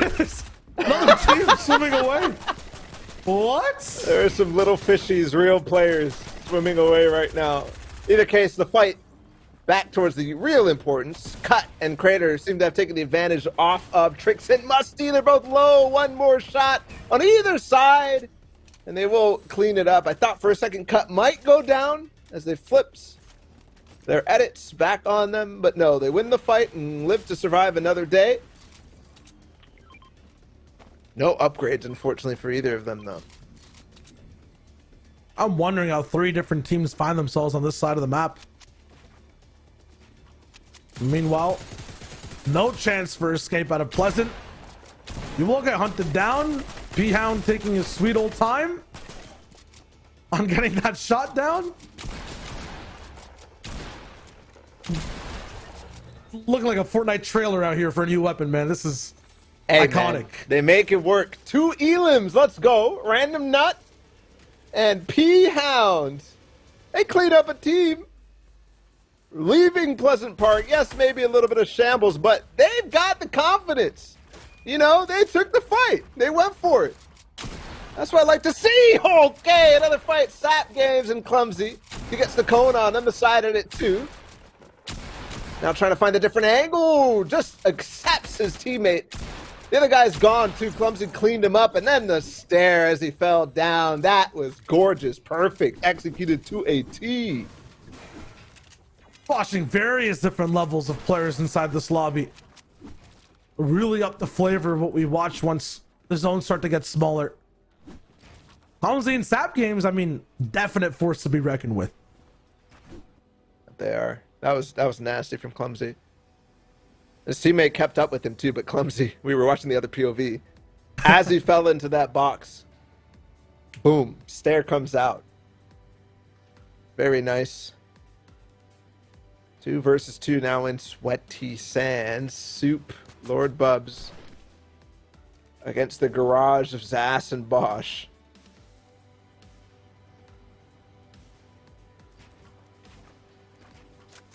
They're going to build towards him. Both of them actually going to try to accept this fight, but his teammate is a little bit too far back, so this might actually go badly for Soup. Thankfully, he does get the makeshift AR upgrade. We're going to switch POVs to the other side, though. This side is kidding. Epic pump.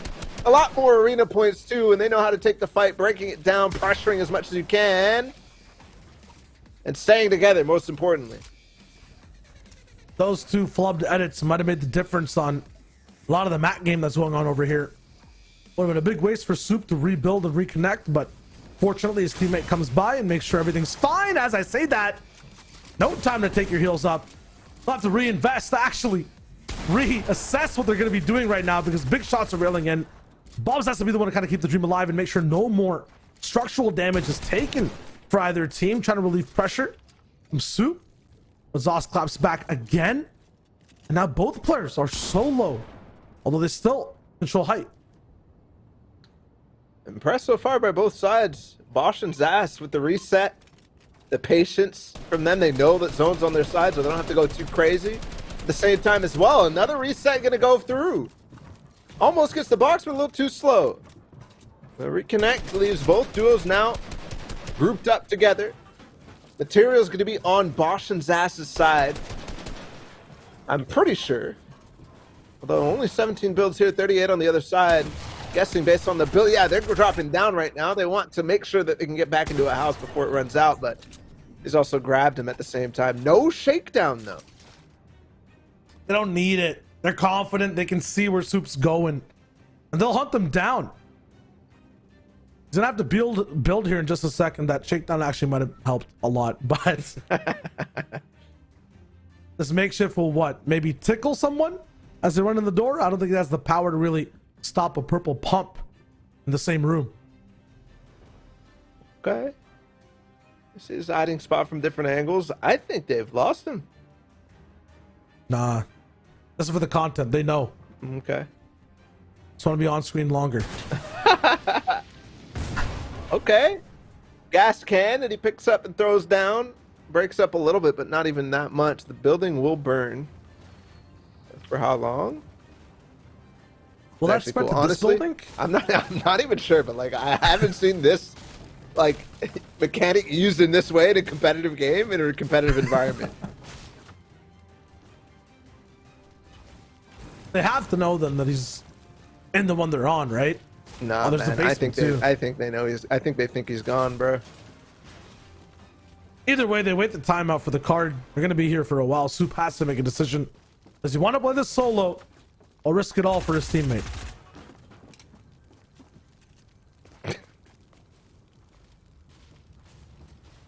At a certain point, it's like, how much time are we gonna waste looking for him? Yeah, his teammate's gone, so they're giving up. But it's actually now scary, especially if Bosch is just farming rather than looting. Okay, he will disengage, and guess what, Shio? Guess what we got? A little Coral Castle zone. That's what we like to see. Unfortunately, one of the teams from the northern side will not be there to fight. Wilson's gone. And I don't know, man. I'm tired of these Coral Castle zones. I really want a regular. Yep, there he goes again. It's too much, man. It's too much to keep track of. You have the water, different islands. Sometimes your teammate's gone, and you're not sure if it's safe outside. Yeah, it's cold. It's lonely. Did he get the card? Nah, definitely didn't. That thing is expired. Also, that might have been why he was staying for so long, not necessarily looking and hunting, but just making sure the guy doesn't come back. Flacco, though, will be in the same situation. No teammate, no card. Ooh, this is a team who's in the top 10, wasn't it? Flacco and King Javon? I think the first game we saw them, they got top 10. Yeah, and then the second game 1.5, they were the second place team. think Flock was the one who got shot in the heels. No, by no. a stick. That was cut, bro. Remember? We made the joke about cut. Oh yeah, true. His teammate had a name that's very similar, so Maybe third. Who knows? there is a system right now where you have a sub per duo, so like you can have a substitute playing in the tournament signed up per duo. They might, who knows? Yeah. Might be the same team, but most probably not. Post 6 in this game too. Apparently, the fastest code enterer in the East or West. Oh, he's practiced. This is an East server, He's but practiced. We saw Control and his teammate in this game as well. Ooh, big fight, clumsy. We already saw them take out one, but they're in zone this time. Way on the south side too, so they're gonna have to cross in through Sweaty Sands. Unfortunately, the cone keeps him trapped and he can't make the jump over top. His teammate has cleaned up the other player as well. Strange Soaps and Slamming Salmon. my God, sounds violent right now. Dude, I feel like I'm in Jurassic Park. Like, what's going on? Raptor screeching, Primal AR tearing the audio cups of every headset, and then peaceful tranquility in Coral Castle. Good timing too, because I'm pretty sure the aggression is going to stop entirely. Now I feel like we're going into the, like the water temple of Zelda or something like that. Definitely will be a puzzle here that people will suffer with. Supposed to go down again? Nah, they win this game. Okay. Bold words. I think this is a Control Harsh classic.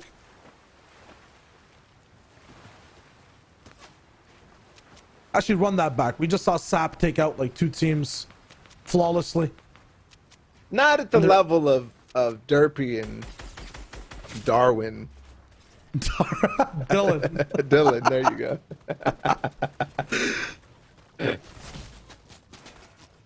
Was that fall damage?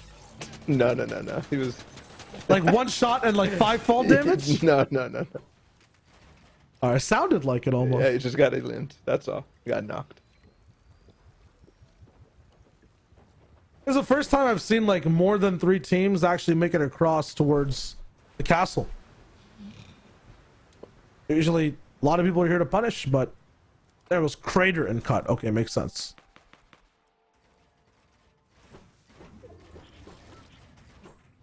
Okay, a big investment here. It is kind of center for Heights. In the 3rd zone, and he has extra mats to... Oh, no. Oh, no. Where's the medal? It's in the other box! It's in the other box, Heights! No! No, he's so panicking. He's like, where did my medal go? Okay, here it is. No. In there. Yes. No? No. It is in the other box, I promise you. I think he edited it out. He's in the box Below this brick right there? No, yeah, the back makes one. sense. The one behind him. Oh, with the ramp on it? Not the... So, to the left of him right now. That one, there. That one. Okay, I saw it for sure, but I don't see it anymore. He's looking so hard. Oh, no. That actually sucks because he invested that whole high ground, and now he's even spending more mats to look for it. He's got the extra brick, but Go yeah, back. it's gone. I need to see it. Let's go. He's still panicking. Oh, man. I think he gave up. Yep, he's in his... I don't think his heart's done his heart's with it not yet. in it. Yeah, he's... Dude, this is literally the image of somebody being mental boomed right here. I feel your pain, brother. Thankfully, he got zoned. If he didn't get zoned there, it would have been over. He would have just box dived somebody. He's like, my medal. Maybe that was actually the sacrifice that was needed. He needed to give his medal away against this zone and the next zone. True. Big strats. Just fed it to a shark. Epic Games, Yeah. please. Swims away. You want to have height though. Oh, BX. Playing with Mars.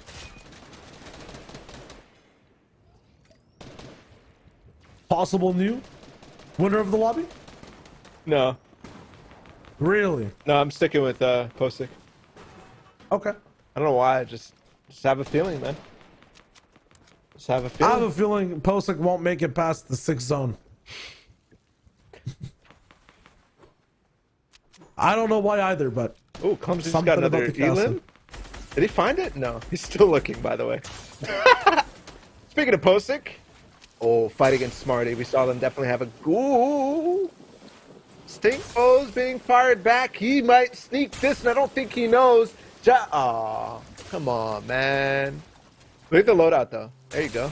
Posick It's stock's nice. going up, bro. Man, this is the thing I love about stink bows. Even if you have 90 of them, their radius is so small. Mm-hmm. You can really play around them just in one box. Well, especially in a lobby like this, where there's 17 teams still up, like, there's space for you to work with. Unless that space gets chopped in half by a boat that rolls through your builds. Oh. Get it, get it, get it, get there. He's low HP. He knows, yes.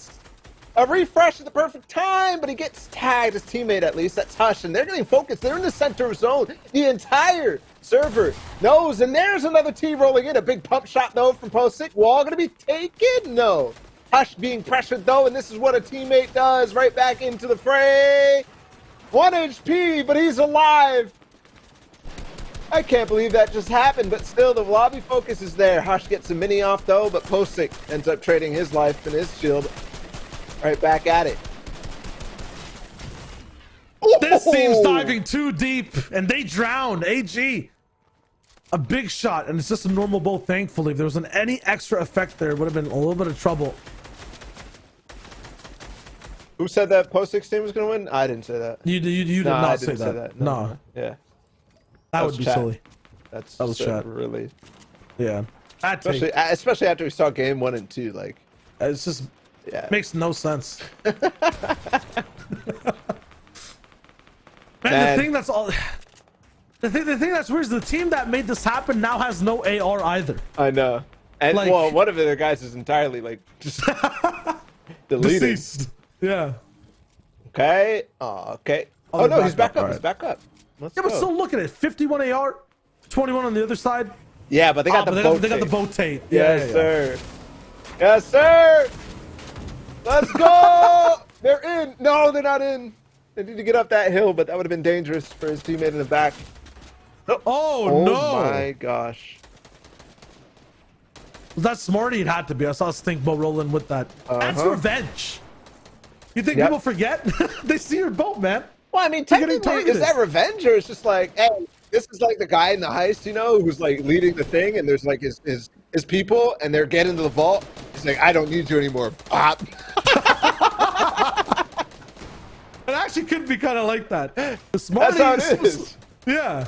Smarty and Christy were kind of, those guys at the computer just chilling the whole time. Yeah. Just letting everything happen around them. They're like, yeah, you don't got to cut. We already got a cut to deal with in this lobby.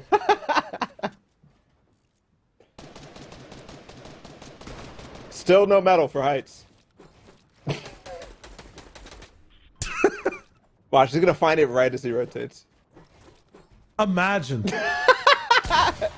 Never mind. He starts to rotate, but doesn't cover his back. Falls on top of Cut and Crater. Mars and B-Hag starting to pressure as well. On Height was Control, a team that won the game 1.5. So keep that in mind. Possibility for 2 back-to-back from them. A lot of focus right now. This lobby is much more aggressive. Much more aggressive. Now it's time for a transatlantic cruise. Make sure you have, your towels wrapped up and ready to go. We're going straight across the water. Every team's ready to. There's one all the way towards the backside. All those teams that are fighting in Coral Castle who are kind of shambles have to make this move. But BX and Mars are there towards the low ground. Zaz and Bosch are looking to control everything on Height, or that might be Flacco. Harsh is there though, fast. We see kind of the 3 or 4 main teams to follow. We're staying ahead of everyone else. Fighting on the rotate rather than without rotating. Got the overview in the bottom left. Bosch tries to go for a shot. They're starting to look in, potentially finding themselves a refresh. We might go to at least the 8 zone here. Shots being exchanged on the backside. Heights unfortunately falls. No metal. Still. And no metal because Clumsy's gone as well. They didn't get any of those refreshes. No mats at all.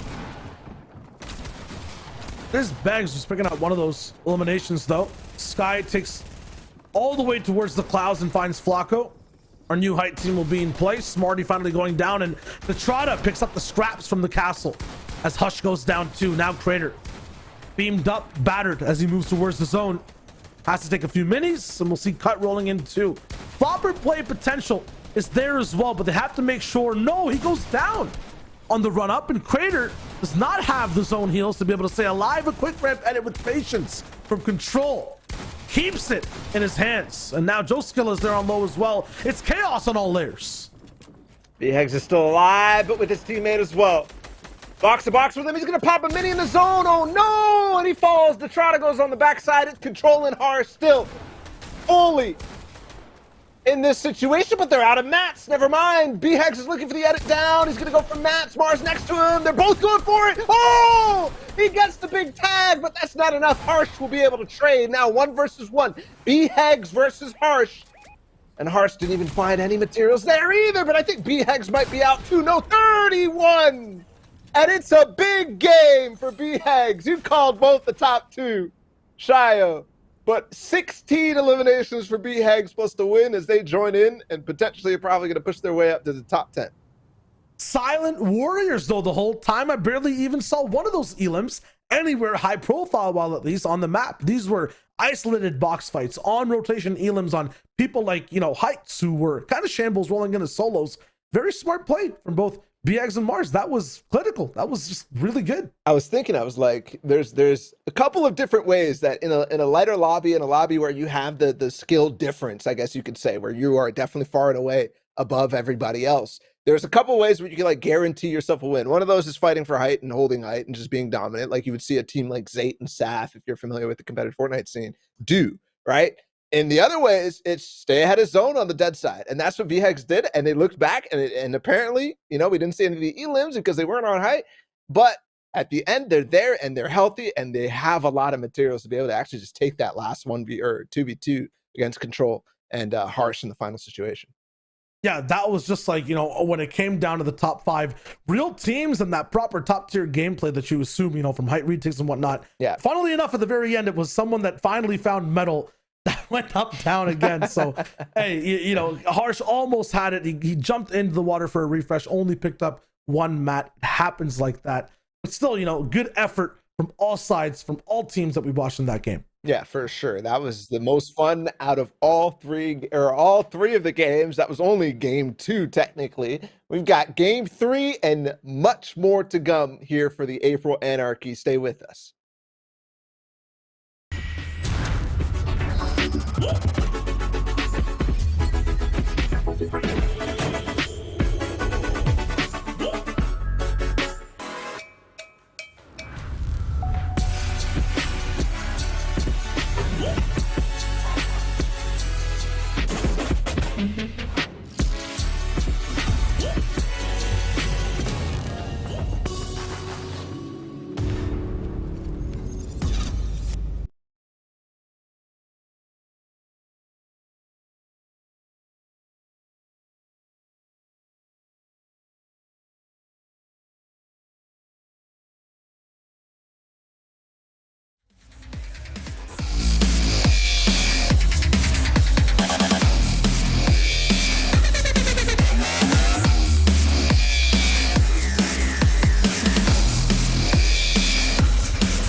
According to my calendar, it's definitely April, and according to these games, there's a lot of Anarchy. It's all presented by Xfinity, and it's featuring Fortnite, Bala, Shayo on the mic as well. So far, the day's been great.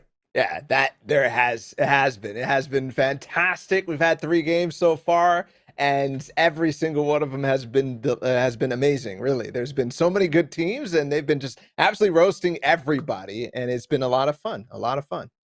Yeah, very, correct roasting in the game. Not like, someone named Zach who might roast his coffee completely the wrong way. But regardless of all that, if we're rolling into these games, looking at how things have been going so far, definitely Control and Harsh have to be the ones to watch rolling into this competition. And then, B-Hegs and Mars are here too, playing really well. I think Control and Harsh have to have that first place slot. They're rolling in second after game 1 and basically almost won out game number 2. Yeah.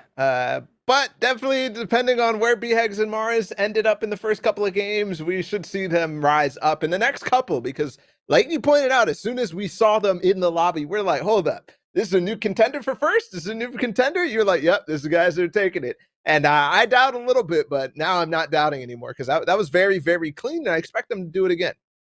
Yeah, but what happened game 1? I mean, we didn't get to know. They had 2 opportunities before to be in the top 10 and show us they're playing today, but they didn't win any of those games. So I'm wondering if there's a little bit of trouble in Paradise, if that North Zone really blessed them for their drop spot, or, if these guys have it all on lockdown and are still close to being in the top 10. Yeah, potentially there's a lot of outcomes that we will definitely pay attention to, especially next time we get a chance to take a look at those standings. But we're really, really close to hopping into what is this officially? Game 3, right? Officially game 3, yeah. Officially game 3 is about to start, and we get to see, I think the very first thing we're going to check out is whether Controller Harsh are in this game, and whether a couple of the other guys who are at the top are in this game too. Yeah, these guys are entering these codes fast and furious, and definitely not, playing these games a quarter mile at the time. These definitely full throttle, all NOS, going to every single box and making sure they jump in. I don't think game 3 will be any different from any team. If Control and Harsh are here, Bala, would you expect a little bit more of that NOS or that the NOS to be at the driving seat? Is it going to be more boxy to boxy fighting like they've been doing so far? Or now, since they're in the lead, since they're in first place, would they kind of slow it down? I think it really depends on the lobby that they get, and we'll get to see what they get in this. It is another, basically identical to the last one, right? 36 teams, 72 were much, much closer to filled than this one. I expect boxy fights. I don't expect, build fights. Yeah. Like we saw in the first couple. So it ends up going down. I do see Control's name on the actual leaderboard of players. So these guys are still in the hot seat. Meanwhile, lots of other new names to look at who are dropping around the map. Lazy Lake will be the one thing we're going to be looking at, and this time a lot more active because I see a rainbow of colors flying towards this side of the map. Yeah, I think those pink arrows are going to be contesting here. They're diving off towards the right side here to get a better drop, but for sure they're contested. The other team that was nearby was P-Hound. No, nobody here. Okay, I definitely thought they were going to be diving at the same exact area. But instead, look at how he's paying attention to the teams on his right side there. Those are marks. Those are people that he could potentially push later on in the game, but also just pay attention to who could push them. So, well done from him. Already from the sky, playing optimally. This car is booted. I wonder if there's a garage inside Lazy as well for maybe these guys to put on winter tires or those big ones we saw earlier on in the day as well. Oh, he's still looking. I think right off the bat, he recognized that they kind of have a scuff drop and they're going to be dropping it somewhere really, really random. There, he spots him. Okay, he marks him. So they know now exactly where they're landing. They're not landing at like the lake or the river downstream or something. They know there's... Oh, they're going for it. Are they just actually sending it this early?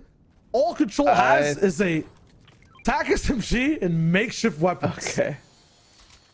Looked like it, man. He got in the truck. I thought it was for sure. Yeah, he's getting back in. They're going for it. They're going for it for sure. A chest and a half, and he gets 50 pots and a boot pump. So, okay. I mean, with 36 duos in the lobby, definitely only half of players to farm for top duos like Harsh and Control. They definitely want to get to work fast. I just felt it there.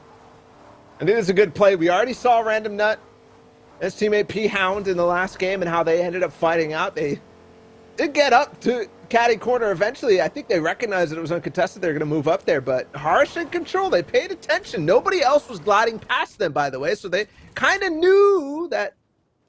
A bit of a slip on the side of that building there, but they kind of knew that there was nobody else here. And yeah, right off the bat, defensive for these guys. I was going to say this might spell trouble for Harsh and Control because they only have around 120 mats, but these guys haven't hit a single build so far. I think Random Nut only has the builds he's got from chests, and P-Hound has none. So when these guys jump into this box here, into this house, it's going to be over. The most lethal doorbell we've seen today. And here it comes. Overkill. This is... That was too much.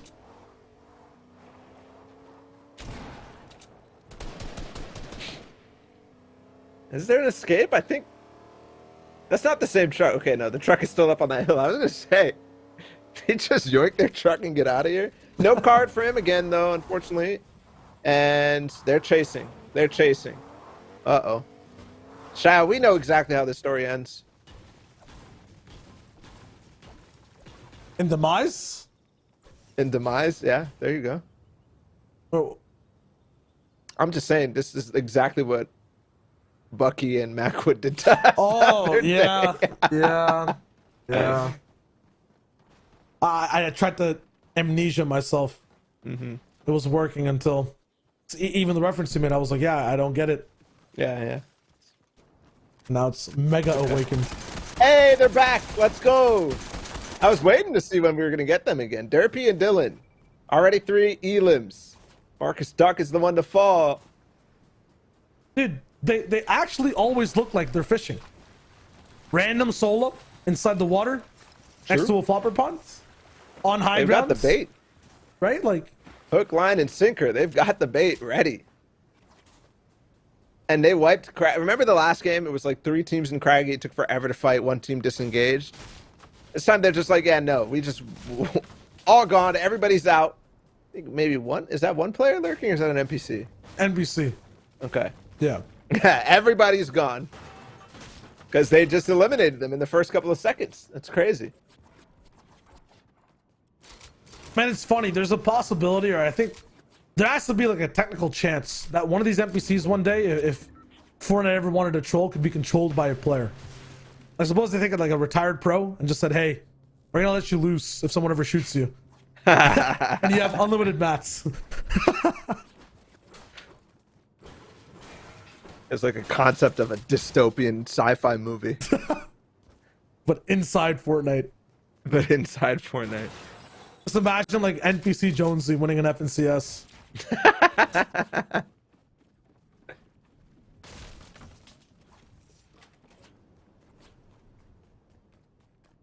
It's another northern zone as well. Slightly different though. This one will go far north, right? So we'll have a colossal crops or something like that type of zone. Orchard maybe. I mean, it could pull all the way to Craggy. It is off the water. Yeah. I don't know. I'm bored of these center zones. I want something more spicy, like a Coral All right. Castle or.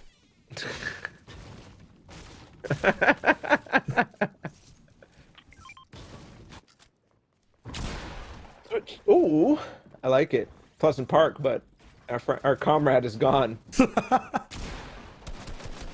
Pinata to be hit, but there's no candy here. Actually, there might be some. Epic SMG, there might be some there. Definitely something to sit on. Won't chew right through it. Right there, I almost thought we were in the Marvel season for a second. Those names, Comrade Kai, Horrid Hunter, like some alter egos rolling in, superheroes on the map. But definitely found their weakness, their kryptonite, and we roll into Strange Soaps. The alliteration is on point this lobby, and Dirty Docs is contested. You cut yourself short there too. It's Strange Soaps and Slam and Salmon. Dang. Dang, this duo is on fleek with the poetry classes. The Jack and Julie went up the hill Okay. to fetch a pail of water.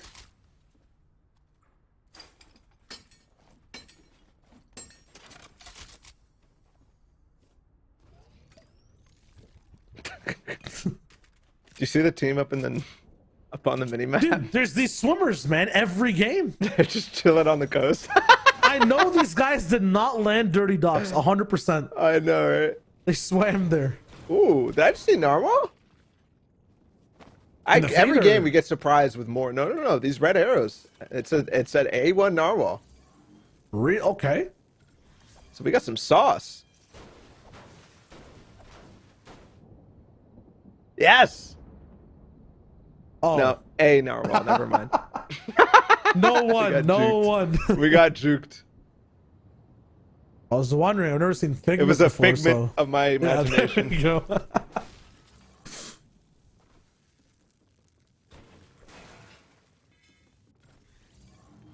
It's crazy Man. the switch up of pace too from Control and Harsh that we're I pushing was before. gonna say, And like, now it's like it was like insta, let's go Yeah. from the start. I think what they saw was that he was wearing a Mando skin. okay. I think they saw, oh, there's a Mando skin. A little tip to any tournament players who might be playing into tournaments for fun or whatnot. If you don't want to get W keyed, make sure you use a serious sweat skin. Yeah. And No it'll be fine. Peelies. Like, yep. No Mandos. Mm-hmm. What else? No visitors. No bush. No bush. Bush guy. Just have a butterfly or cape back blink. Yep. And a dark skin.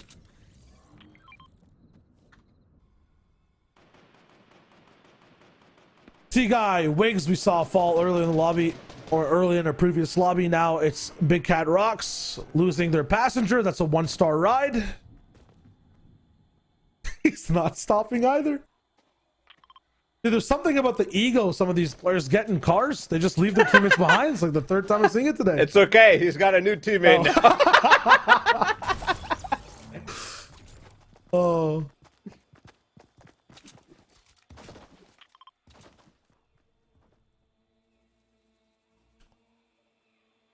This is by one spire. The shots we're getting. Okay, we got some action here. Therapy and Dylan have found themselves a solo, but they seem to be more interested in the loot. Okay, I see why. They saw him. He moved. Oh, no. We thought he was being slick. It was almost slick, but yeah, sorry, dude. Life is gone. Derpy and Dylan are on your wall, on your box. He's out of here. Actually, didn't end him as fast as I thought he would. I thought that was going to be like, you know, just like boom, insta. And right now he's on Matt Wasto mode. There is no escape. How is he not gone? Oh, no! Yo, do not do that to Derpy and Dylan, though. You know what's about to happen. You know what's about to happen. Adopted Cake is about to get W keyed, and it's nobody's birthday. Nick is probably wondering what exactly these guys are getting into. Hold up, why? Why are they pushing? Why did you do this? Just give them their Elim. Ooh, Derpy though gets ramped over for like a half second. See what I'm talking about though? Like, remember that you were like, oh, these guys were W keying a little bit in the early lobby. They might have a chance to like do well, you know?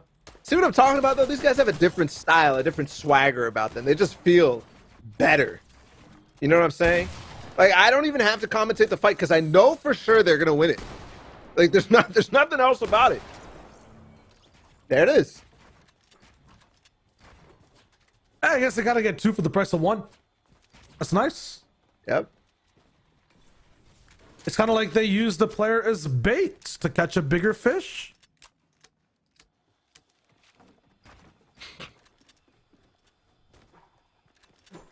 They do be fishing though.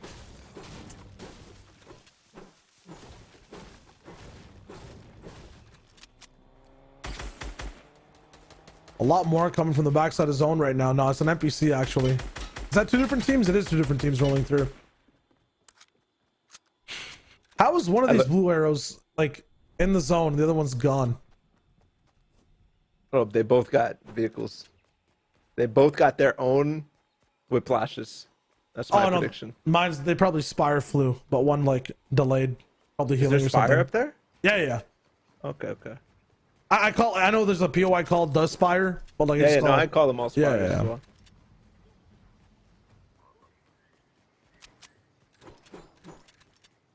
I looked away from the screen for a second and you talked about AI and I looked at the map and I saw an AI or I saw a car driving by. I was like, wait a second, they added AIs that could drive cars. You know it's coming too. You know it's gonna it's coming. If you can't find a car, you get an item that gives you a driver that rolls through. Parts on wheels. Nah, see that's the shy wager. No, that's the like competitive idea based off of like the nice. Yeah, you know, yeah. What's really gonna happen is it's gonna be marauder groups driving around in Road cars. ragers. Yeah, road ragers. Yeah, that's gonna be their name. Yeah, build more than 8 mats in like a second, and they have a chance of spawning around you.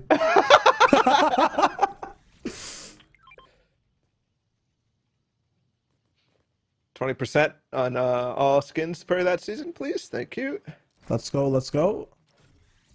What? Wait, what? I think he threw that to control, right? Okay. I'm like, I've seen strats where like sometimes you throw like a mini at the center of the road, and then yeah. people walk up and you beam it up.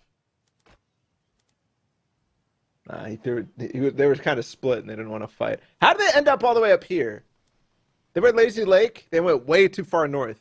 This is a lesson in zone positioning. First and second zones, do not pass center.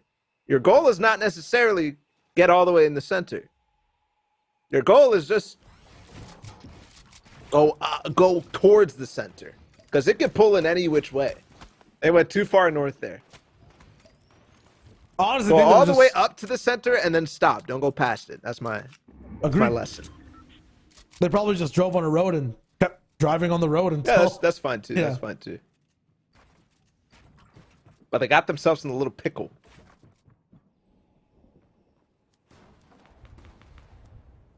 It's like a little bit of a pickle farm right now. I know we're at the orchard, but everyone seems to be in a place that isn't the most optimal. Arrow's in this game though, which is sick. It's fun to see him and Clark go at it. You do know that pickles aren't farmed, right? They're but if they're made in a place that specializes in making pickles, is that not a pickle farm? A factory? Starts with the same 2 letters. It's close enough. I mean, you do grow cucumbers, Okay. so that it's a cucumber farm. So it's a pre-pickle farm. Yeah, Yeah. All right. yeah. There you go. I'm not going to abbreviate that, but definitely.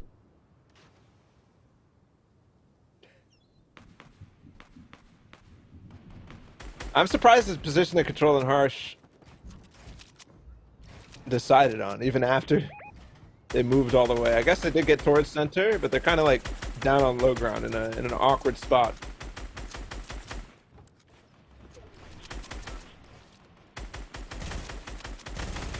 And this is what you were talking about. Not pushing too far past the center of zone. It claps back towards their drop spot, but they're not here anymore. On the other side. Yep. Oh, this is a big face-off right here. Dylan and Derpy, they've stopped. They realized there's a threshold in the lobby that they don't want to go past, right? They do both have epic ARs now, though, so they're continuing their antics, but they don't want to engage in close quarters fights like they were before, not getting on the walls, nothing like that. And they are facing off against Control and Harsh. And we know for sure have won the last 2 games in a row. I mean, they also get to play with one of the best feelings ever, which is just beaming anyone you ever see. All right. Spit a bar. Oh, come on. Man, I was ready. I knew you were right. I saw you. Start. Yep. All right. Yo. Yeah. Derpy Dylan. Okay, never mind. I'm chilling. Come on, Derpy. Come on, man. We're so close. We're so close to a drip or drown moment. Wait, why do we get all caveman with the beat? Did you hear that? Huh? Nah. Did you hear the beat switch? No. That wasn't a stoppage. Ah, okay. Oh, I. He said caveman on the beat.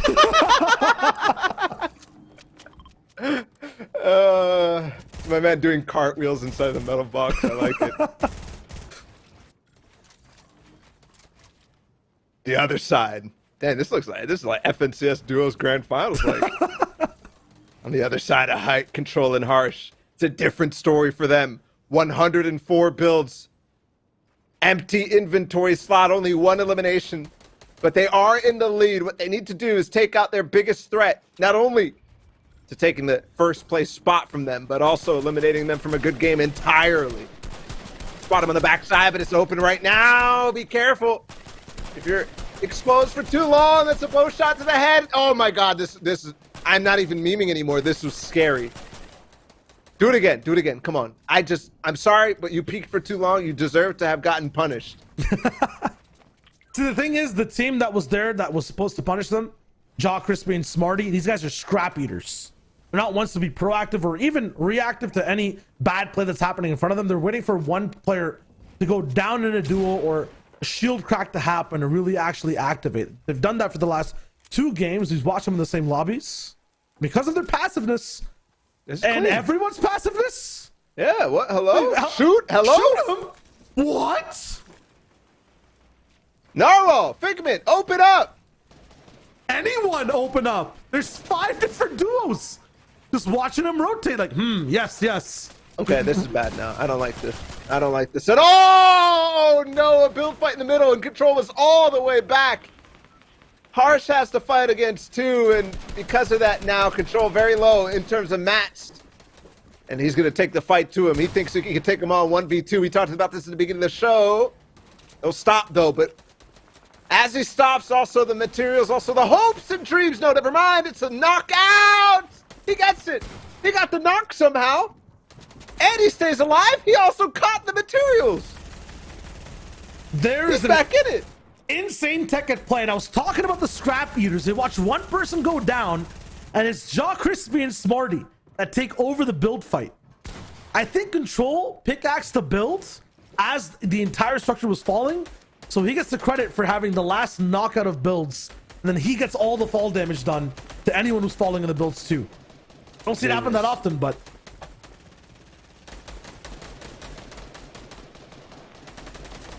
actually genius. So he's still a solo right now. It's Jack Crispy and Smarty, like you said, who got the chop. Nobody's paying attention right now. It's Dylan and Derpy down below, and I think they're harpooning some mats, so they should be in good shape as well. It does pull towards these guys, right? So the height is safe in 6 zone, and they get to maintain this for a long time, even with their 43 builds, even though with the mediocre amounts of mats. Should still be able to make this work if they are cheap and they make it efficient.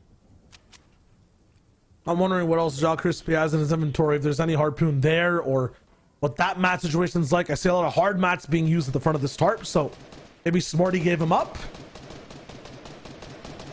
Regardless, this is not going to be the angle where you're going to find a lot of pressure, a lot of shots at all. It'll be Jaw Crispy's POV, where I think Smarty needs to be held up against. Look at all these opportunities to find big tags, pressure beams, take out trios from the lobby, or duos from the lobby. This duo is not doing that for the moment. They're being very passive on height. Building back over. So far, it's been pretty decent. He grabbed a little bit of mats as well, though. Looking back, but it gets knocked out. Thankfully, he has the connect. Control's still alive. It looks like he's the one who's harassing them. So this could get dangerous. Derpy, look for the opportunity, but he starts to beam at the wrong side. Because of that, Crispy's able to respond. They have to stay low right now, but now begins the time where they start to run out of mats. 9 teams remaining. Smarty's got the split. Still looks very good for this team. Gets it hard. And now Smarty and Crispy are actually separated. Have to go down low. He had the backup mats left over, and now there is no plan B. Rolling into these boxes, though. He's straight up in the face of different players. Big beams onto Jeffy or Jelly, and he goes down.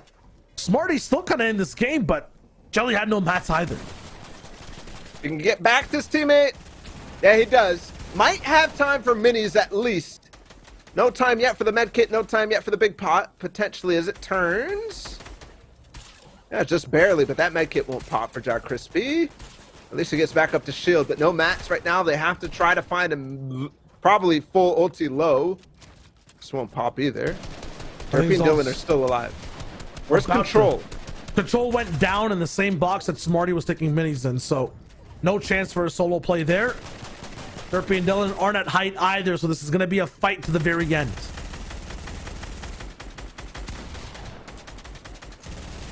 Not a reconnect there. Looks like a player down below on Peppers right now. Smarty gets Clork. He's gone. Arrow CK must still be alive. They're going to dive the box. The cone. The cone gets in. But no shots, and they actually fall. Jaw Crispy back in zone. There's Arrow right now. No match. He's going to go for it, but he doesn't get it. Derpy back in zone. Smarty, this is chaos. 3 teams remaining, but it's a lot of solos too. So very, very confusing in terms of the situation. Derpy's back in zone. He got the flopper as well. Smarty falls, but not to Derpy. He missed the shot. It was Musty up on height, who's now controlling and pressuring. 6 builds remaining. Never mind, that's more. He keeps getting refreshes over and over. We're not sure if he's actually all the way awake and up to par for this. No more flopper, so he can't survive in the zone. Big shot does not land. A metal wall blocks his chances of coming in. He gets a replace. The edit movement is not going to be enough. The storm takes out Derpy. No Elim credit there for anyone. And now we're going to our classic 2v2. Good health for both these players, Musty and Tricks. They've got 6 Elims, looking for 8.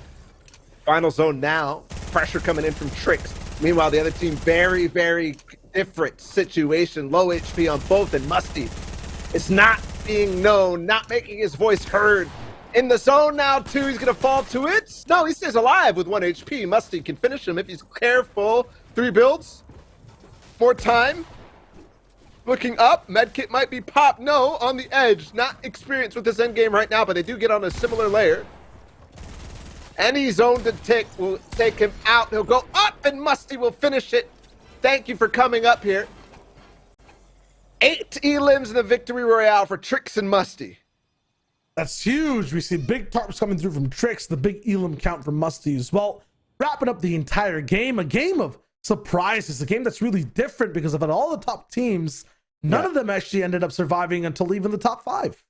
Well, we did have, what was it? It was Derpy did make it towards Top third 3, place. Yeah, third place. So, I mean, after that first game that we saw from them, we definitely expected them to be a lot more in terms of eliminations because they got 17 on that first game. But with the stackedness of the lobby compared to the first one and the situation that unfolded where they actually had to play mid-ground, where there was a lot of teams taking up a lot of space on the rest of the map in those endgame zones. Yeah, it's a completely different situation, and they weren't able to capitalize. Yeah, still, this is kind of one of those chances, though, for a lot of those other teams who aren't at the top to make the actual leaderboard closer and make competition a little bit more fierce between teams, because some of these top teams are jumping the gun a little bit earlier on in the game. They're hitting their shots for now, but if they do flip up, like we saw happen multiple times, Harsh is being by himself, going for a build fight very late, gets punished, you can run into a lot of trouble. So far, though, 3 more games to go. We're at the halfway point. I feel like the aggressiveness will keep up, and we'll see the same teams in these games dominate the entire lobby. Yeah, we're looking for the top 45 to play in the grand finals tomorrow so that they can get a piece of the $10,000 up for grabs at the April Anarchy powered by Xfinity, and also find the qualifiers for the Code Red tournament. We'll do that with 3 more games after this break.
we're past the halfway point at the entire competition we're watching so far. It's April Anarchy, and we're looking at seeing exactly how people are going to be switching up or actually just doubling down on their game styles.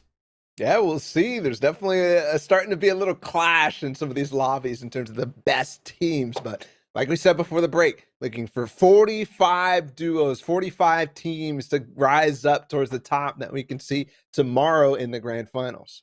Yeah, presented by Xfinity featuring Fortnite. We've seen so many cool things so far today in the first 3 games. Lots of aggression, lower count of lobbies for players overall. It gets kind of crazy, a different type of wave of Fortnite to watch while you're playing, but it's some classic names that are also here. Control and Harsh towards the top side. Few mistakes last game, but still I would say towards the top 5 if, you know, we're looking at the rankings, and then past that as well. Some very good teams, the Fisher boys as well, Derpy and Dylan have been playing very good today so far. Yeah, and there's other lobbies that we didn't get to see in that last one, because I'm curious what happened with, you know, the team that ended up winning that last one, Mars, and his teammate as well. There's so many good ones, but they kind of all separate. I mean, I think that last game we had the first real clash, and honestly, both of them kind of suffered in that last one. I mean, Control and Harsh were in that other one, in that game with Coral Castle, right? But they ended up falling slightly earlier. They ended up getting lobby focus and whatnot. So I think there's definitely a mix of things that could happen coming up in the next 3 games. But like you said, changing up their styles. They're feeling it out. They're starting to figure it out.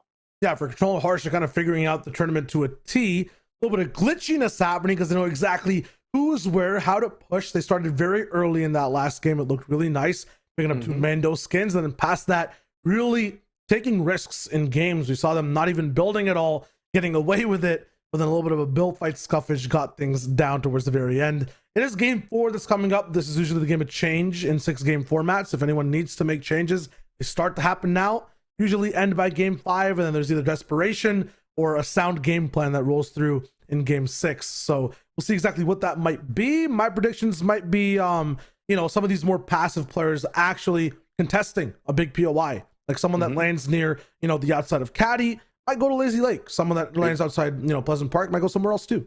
This is definitely that time when those switches come. You know, you've played tournaments. We've kind of played and understand that at some point the guys who are really struggling, they start to, they don't have a contested or a drop spot that they're liking that much, not one that they're experienced with, because so many different teams are taking what they're used to. And because of that, it's around this time, game 4, game 3, where they're like, this isn't working. Like, as much as I like to try this spot, that like it's just not working right now. Let's go back to what we know, and this will be that game for sure. Yeah, sometimes though, if you end up doing the same thing, it can work out, right? Sometimes it's the zone that might be the issue, or one mistake you make on rotation in a different game. So I'm looking to see exactly how those changes might roll through in these games. Question for you though, Bala, what's the spot you've liked to watch so far the most out of the whole map that we've seen in the 3 games? Yeah, I think Pleasant Park, I think, is the most action. The ones that there is a good team, but also in some of the games, it's like different teams that aren't necessarily, you know, at the level of Control and Harsh, for example, or Derpy and Dylan. But it's fun to watch because it's a cold, like the way that the fights have broke out is sometimes there's teams pushing from Bridge, sometimes there's people pushing from Stealthy Stronghold. And it's just a whole lot involved. Although there's a lot of disengaged routes, these teams are not letting up at Pleasant Park. Yeah, there's, you know, a lot on the line, and that's why it gets a little bit aggressive, right? $10,000 prize pool just for the overall grand finals that'll happen tomorrow. A chance at playing Code Red, that happens in, you know, a little bit of over than a week and a half. And then past that as well, Rocket gaming equipment also given to some of those top contenders who are rolling in and looking good. I mean, we're rocking the headsets ourselves, sounding nice, casting nice, watching players play nice. It's all involved, man. It's all part of the package. Yeah, that it is. So huge thanks to our sponsors, Xfinity and Rocket, for that, for helping us put this on. Yeah, I mean, halfway mark. We talked a lot about the different things. I want to get into the game now to really figure out what teams are going to show up or what teams are going to flounder, because this is my favorite part, when there really is some solidified, because at this point it's almost to the point where we could say Control and Harsh, like, they've dominated. They've won 2 games. They got second another one. Like, it's almost to the point where, like, yeah, okay, like it doesn't really matter. They're qualified, right? They're making it to the next stage. They made it past through the opens. Like, I'm starting to feel that. I want to see the other guys. I want to see the people who are on the cusp, the people who haven't seen that much. and see if anybody can really push way up and end up in that status that we're kind of putting Control and Harsh on right now, which is way up there. Yeah, it's like kind of like we're cooking a lot of different dishes, right? We know the ingredients of this one are sound solid. We sit in the oven. It's fresh. We're nice there, but I want to see what's in these other bowls, what's happening across the kitchen, so to speak, of these Fortnite games. Who are the other top contenders? I saw, I think it was Dersh or someone alongside those names who were actually first place overall. We never saw them in a lobby yet whatsoever after game number one, but definitely curious to see. I think it's at least 3 or 4 lobbies going on at the same time of games, of contenders, and luckily we've stuck with the same one, but definitely there will be clashes for the top 45 if you're combining all scores from each. Yeah, there will. I mean, we already saw it when we saw that leaderboard. We saw how close it was, but game number 4 is ready, and we'll hop in the tail end of the April Anarchy qualifiers. So let's get into it, Shia. I'm excited for this one. You talk about we want all the ingredients. I want dessert. I want my condiments. I want the bun, everything. Let's figure it out. Listen, for me, it's just the first bite, so let's chomp in and see exactly who is dropping where. I almost thought we were close to being in-game right now. Looks like Skelemon's actually just getting a lot of mats to build with on the bottom right. The bus is ready to go, and it's driving in the air. 32 teams, 63 players. And right now, I'm looking at the list on the right to see any familiar names. Jelly in the game. Seven's here as well. Savage Mexicans playing still. But I don't see any of those top spot qualifiers, so this might be a comeback lobby. There's Okay, Control and Harsh are in it. Derpy and Dylan too. Yep, we're chilling. They're in. It's what we expected. I did not see B-Hegs and Mars. That's another team that I'm tracking very closely, but I did not see them. So, put away the glider, sir. Put away the glider. We gotta check that thing out for modifications. Please stop on the side of the road, but right now there is no traffic at Misty Meadows. Bonix and 7 are free to loot up and then boot up whatever drop. Is it? Best feeling, yep. Uncontested drop spot, you get both sides, you're split up nicely, and you land on a pump on the outskirt that you would never do. But a quick drop here from Yaskilla and Monkey. On the main side of Caddy Corner, they already recognize the backside is taken. That's the gas station. And both of them, they know the location. Yaskilla already got some damage done on Savage. And now TJ's in the middle of the street. Another beam. Well done. This is a big advantage going into this. Both teammates here are shielded up. And I believe TJ just used his last minute. It's always Caddy Corner that has like some sort of invasion or big fight that ends up breaking down. He got shielded somehow on the right. Oh, it has to be those mushrooms and the fruit. Yeah. This could tilt. He's overextending without his teammate right now. Only 10 mats. Like, this could tilt drastically the other way, but the beam's still good. Not fast enough on the stair, but TJ lurking up right now. Only 5 builds here. It's gonna be a 50-50. But it doesn't look like a 50-50. Anyways, the timing window gone. Sleepy Monkey joins in, and both of them are out of the lobby. Talk about getting finessed. I mean, that's literally what it was, a 1v2. Looked like Joe Skilla was out of steam as well. No chance at a comeback, but Sleepy Monkey right there, the big pump to actually stop TJ on the aggression as well. Caddy Corner, full of surprises.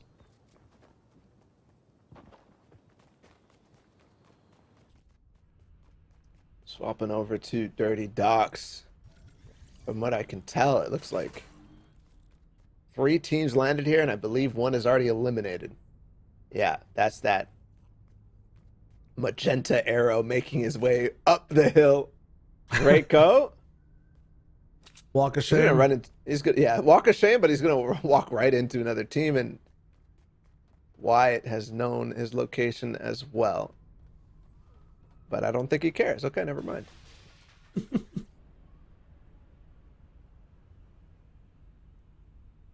Grogu on his back, but definitely don't have, the instinct or the force know-how to know what's going on around him. Definitely not force sensitive. He's got no midichlorians.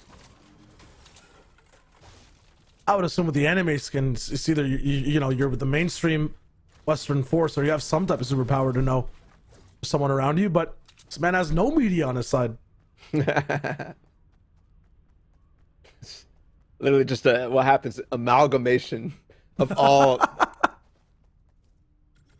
popular media.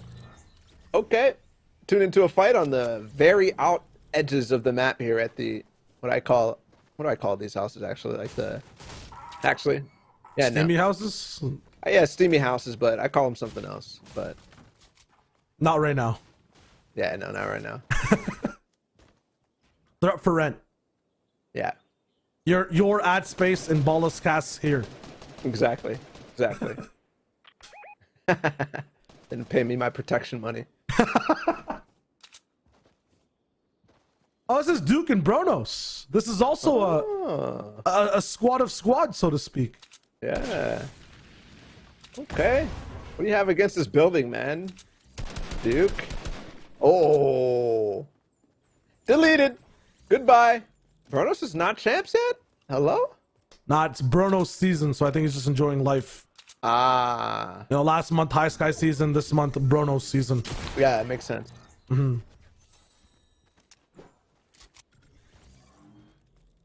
Pretty sure he likes listening to Gunna too, so that is a little bit blasphemous.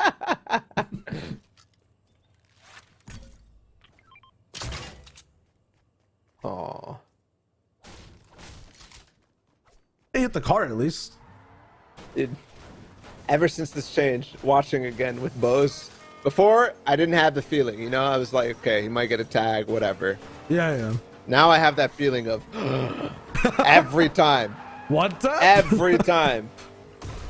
Could it be a one tap? Even on Wait, Grey wait. Bows.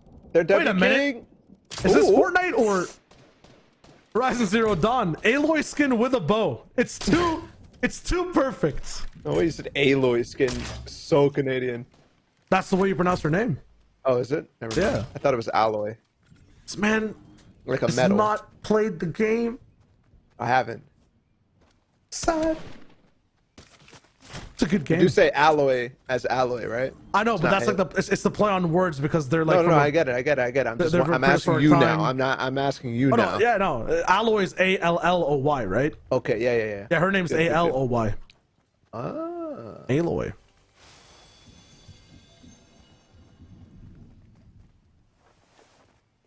How many times do you actually use that word though, like day to day?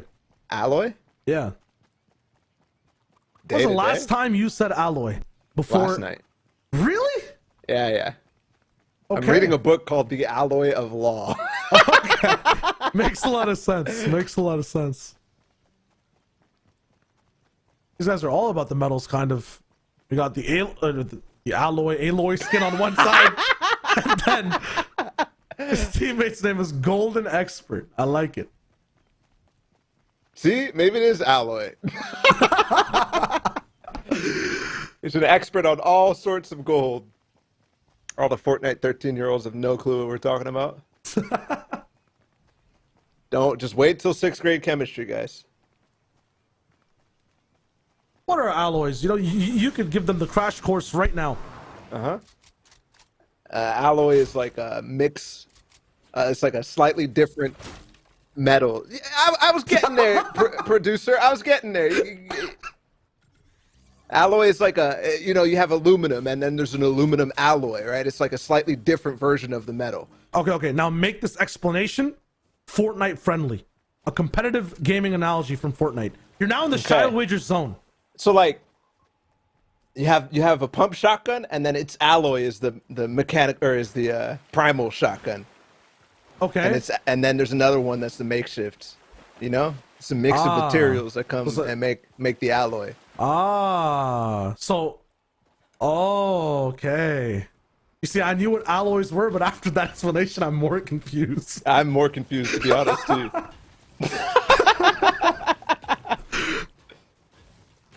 I like it though. Yo, this thing right here, the slurp truck, has it survived almost every season? Like just slurp trucks in general? No, I don't think so. I'll come back to that. All right. Actually, do we have to come back to that, or do we just go for that? Dylan and Derp, the ABC Michael hiding behind a tree.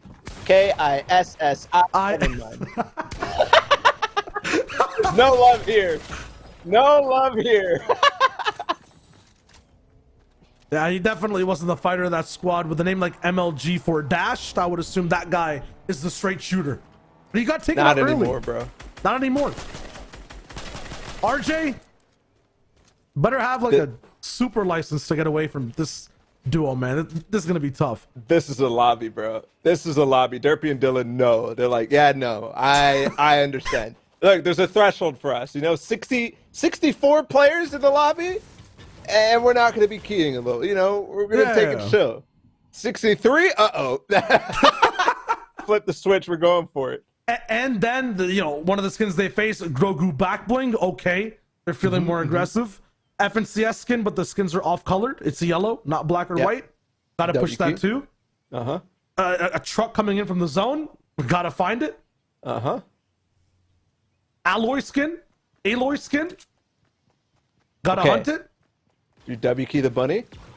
Absolutely. This bunny, yes. Yep. Oh, as soon as the pickaxe comes out, too. Yep. I can see like Mongrel wearing the skin, so I'm like not very sure, you know? True. But the pickaxe. Uh-huh. Is there a thing against weapon reps? No. Are there bait weapon reps? No? Bait weapon reps? Like Maybe. you see a weapon rep and it's like, oh, that's an easy fight to take. Did they just see them go in the bush? I don't think they saw him. Oh, they have a clue. Brilliant actors. Give him a nomination. Almost had us convinced. Nork is gonna get chopped down.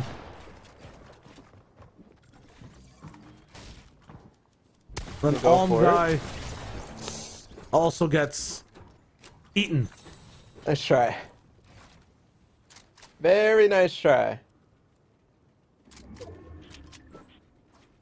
I just fear, dude. Like I just fear. This is not like hate to any of the other players because I think that they're playing a tournament. They're giving it their shot. But Derpy and Dylan are just on another level. I don't know any of these guys, but they're just on another level. So when I see them go against somebody that I can clearly tell is on the other side, it's just one of those situations where you know what's about to happen.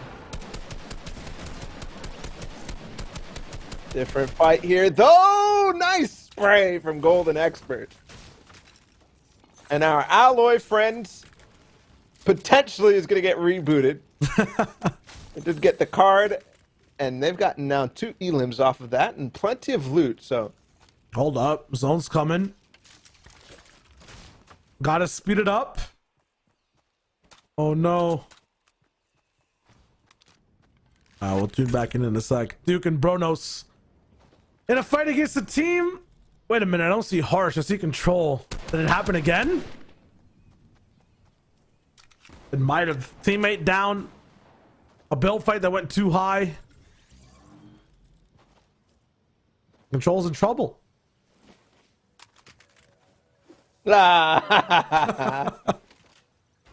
Never once used in a competitive game. The Firefly Jar.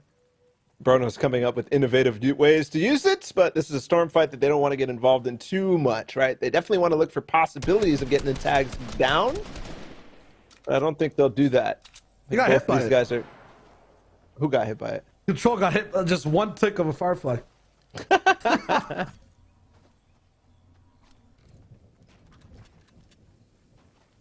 This is unfortunate for Control. Actually, very, very impactful too. Don't forget, this is the team that probably is in first place. Probably based off the games that we've seen. So right now being caught in zone against Orange Boy. He's going to try to finish him off at only 9 bills and he can't get through. One pickaxe and the third party still looking. Bronos and them. Active on the side of the wall. Can't quite get in. He's very low. One shot now, and especially as he's exposing himself to the other team. It's too knocked down.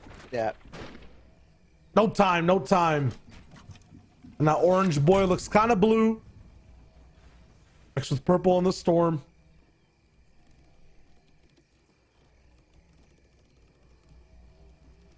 I guess there's like a medkit to pop or something. He's taking his good old time coming to the circle. Well, even if he does, I don't see him getting away from that in the 2-tick. Derpy and Dylan again on the wall. This time, we actually seen Sleepy Monkey and Josh Killer get an elim in this game, so I believe that this fight will be a little harder for Derpy and Dylan. Stinkbow, though, active. Will force them into awkward situation. The pinch from both sides is actually working out right now, but they've got a lot of space to work with on that bottom side. Lots of delay, but I know as soon as they land the first shot, the fight ends within 10 seconds. They're just looking for the crack inside these walls. Can't find it just yet. There goes Sleepy all the way up for high ground. Side jump, yep. Dylan, oh my God, there it is. The timer's activated. Big shot comes through. No disengage. Dylan can't find the next shot. Now overexposure from all teammates, and it's 2 free for Dylan. Doesn't even need the stink bow anymore at all. He just needs to find his shots, and he will. You were talking about it. Not even on a different level. They're playing a different game. These guys are just insane. Well, it's definitely a harder fought battle, though. Oh, no. In the bush, shooting it down. They almost got the opportunity, but it's a little too slow because it was built up by a lot. Because what I was going to say is that team had so much space that they're able to fight back against Derpy and Dylan. There's a lot of space for them to fall back if the walls do get taken, but right now I'm scared for that team in the bush. If they recognize that it was a team shooting from a bush, it might be the time for them to get WQ'd as well, honestly.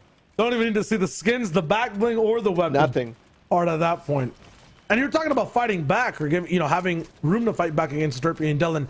I don't even think a single team has fought back just yet. That last team was very good at playing defense, but they never got a lick in at all. Okay, so this is the decision based off wood builds. It's all open. It's all open. Oh my and God. it's 2 beeves on both players. Derpy is in, and they get the wall too. No escape. 1 player out at 7. This was a team in the top 10 as well. So, like, think about the skill right now. Derpy and Dylan finding the gaps. It's a wood wall and an open base. If this team is alive, 2 versus 2 might have a chance, but not here. Another elim, though, lost as a third party gets the final shot. Jolly picks that one up, but you're right. That's a top 10 team, and they barely got to even bite back. Man, full steam ahead. Out of this lobby right now, the only players, Duke and Bronos, I think probably going to put up a very strong fight against Dylan and Derpy, if not beat them. But we haven't really seen their fighting prowess, and it doesn't look like they're in the mood right now. Meanwhile, oh! Don't need to be. Bow headshot. And all of a sudden, it's complete chaos. He has floppers, though. I think that was straight from Bronos and Duke. They just don't even need to be in that fighting prowess. They're playing that edge zone style of wrapping up teams. And yeah, Dylan and Derpy are kind of in the business right now, looking for box fights over and over, and are really warm. But while they're doing this, their tunnel vision is getting tighter and tighter.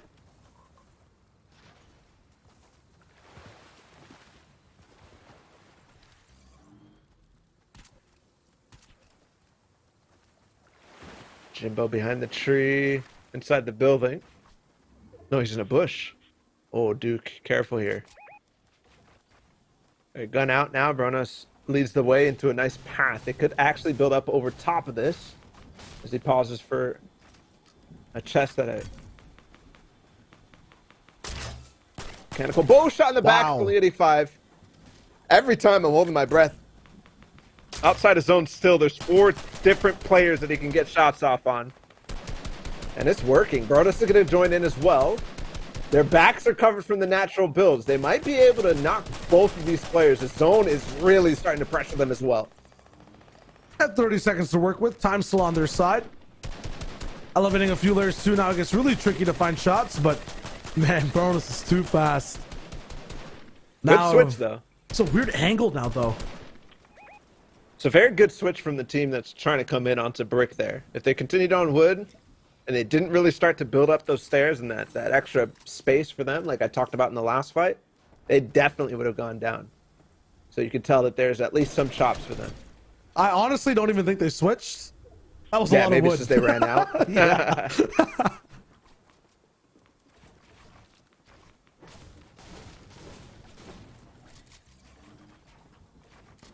Open up the sight lines. Is that a dude in a tree? I think someone's in Bronus's tree right now. Oh, never mind. These guys are just sky high. Okay. I was like, well, why are they that high though? Must have been a build fight that they just started moving with. No, it's off the top of the spire. Well done.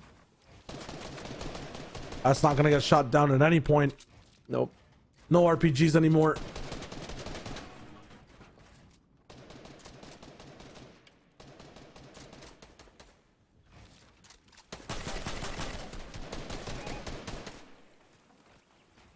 Orange boy made it out of the zone.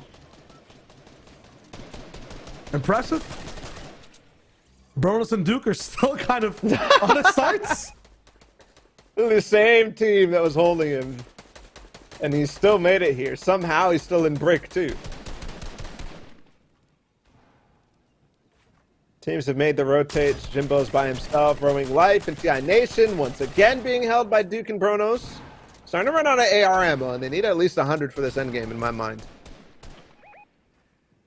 A lot of that pressure they tried to put down on the previous team. I think it was TI Nation and Rowing who were trying to get in.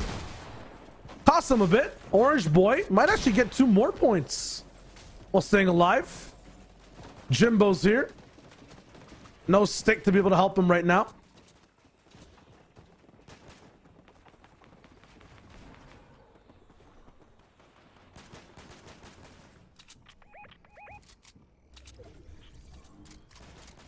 Okay. Zone bounces back in the direction where basically Derpy and Dylan had their path that they burnt down inside the Weeping Woods. Bronos and Duke, they're on the opposite side. That's why they pop the shields, and they're going to have to start their rotate. Now to go, probably on top of other builds. If there's a mid-ground layer, it should be good. Oh, they can follow these guys. Or shoot him down. Oh, they built back up. They're not happy. They're like, hey, we had a contractual agreement. Y'all broke it. Paid the price.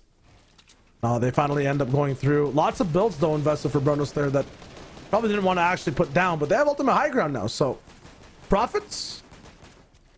I think the way that they played throughout this game gives them a lot still. Like, they're not like the last team that we watched take height with only 20 builds playing throughout the entire game. They've actually got this decent, but it's wider. And a lot more teams, in my mind, in this endgame. On different layers, at least. So they're going to outlast, except for Wiggs. Could go down. No, he just falls. So vertically, yes, but not out the lobby. It's not going to be a very strong height game, though, for these guys. Because you mentioned it, Balo. There's no AR for them to use to play with. We already see Duke alluding to use the bow and arrow when he can. Ooh. Goes for a few tags and beams. Nation finally going down. But Derpy is here. They've taken position ahead of Duke, gotten height, have 500 AR and full gold loadouts. This looks like it's over. Yeah. 8 teams remaining. TI Nation does fall the zone. Bronos is very low too. Derpy gets him, both of them.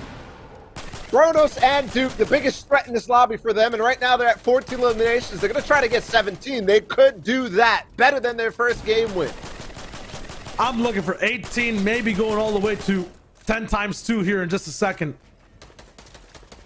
They do end up wrapping everything up. It's not going to be the easiest task. It's a very split lobby and very different builds. Pocket spots that are not accessible. Oh my god, the flick though from Derpy and that clapback too. You cannot open up your head at all. You have to be building roofs or Derpy's going to find you. Gonna go up to 15 now, and 4 players left to find. They're gonna absolutely get 19 here. And there's still actually 6. Could be 21 if they clean up the lobby. Multiple duos right now, but they're starting to engage. Derpy, a lot of AR compared to the other team. And we saw on height, just spray, just pressure. Just trying to isolate individual fights and force them back. Skelemon onto Shafe. Jelly saves his space. Now they're looking for the final show. 4 different teams in the 8th zone. Don't usually see this happen up. Jelly Skelemon have survived this long, but it's time to bury these bones. Derpy's looking for the shots. Breaks down one of the walls. We're now onto wood. The stink boat coming in. He's like, wait, is someone on height? Nah, it's all good. I'm right now. I can still drop down and finish it. They haven't used their golden pumps. They haven't been close range. They still have mats to play with. Shot canister spot by Skelemon. He hasn't given up yet. A double breakout. This is 3 different teams operating here right now, but only one is playing as a duo. That's Derpy and Dylan. Still looking for the wrap up right now. They're not even sure what's going on in terms of, is it a solo, is it a duo? And Skelemon, nice Elim right there. That leaves just them against Skelemon right now. He's going to take the wall. No, he holds on, but up above, there's still Dylan. He gets away. He goes back down, dips, dodges, ducks, and dives. And it might actually be enough. No. Derpy and Dylan, they don't quite reach that 17 points or 17 elims. And hey, they're an entertaining duo, man. That's a show. Beginning, middle, and end, they are the stars, the main characters, and they kind of have been since game 1. Elim record holders, the best and most flashiest Elims we ever see, and another game win for us. So that's game 4, and it's still Derpy's world. And controlled too against the other people that we were like all of a sudden like, oh, okay, Bronos in this game, yeah, they could go for this, and they end up challenging and basically winning or causing their eventual doom. When all of a sudden Bronos looks back, he's like, uh-oh, there's a team fighting me on height. No chance against Derpy and Dylan, and I think they're gonna probably now start to become very, if not on top of where Control and Harsh were. Very, very, very close because of how Control and Harsh's game went. That was a bad game for them for sure. Yeah, and just in general for this duo, they just look really composed. Everything is there, right? The gameplay, the domination, the shots. For everyone that, plays at home, there is a full wrap up you guys have when you're playing on mouse, keyboard setups. And for us on this stream today, sponsors Rocket. They're looking so good in terms of what they offer. We've been looking at these headsets while we're playing, RGB all around. The sound is great as well. And just in general, man, if you guys want to know a little bit about Rocket and how they play, founded in 2007, they designed stunning PC peripherals engineered to give gamers the ultimate competitive advantage. And that's no joke, man. I've got the Sense behind me, the Burst, the Vulcan, the keyboard is great. They become pioneers in PC gaming accessories, manufacturing, and feature a portfolio packed with technological, advanced, and visually stunning products, as Bala just showed off. They look great, and they're in all colors, any ones that you want to choose in terms of the RGB.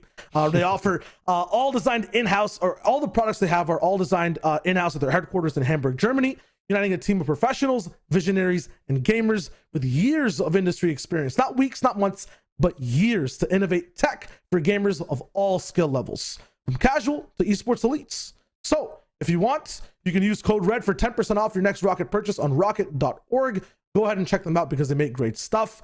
That being said, though, we'll see more of these players, the gaming peripherals, accessories, and a lot more after this break.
It's April Anarchy featuring Fortnite presented by Xfinity. And right now, Bala, it's just getting intense. 2 more games to go down the line.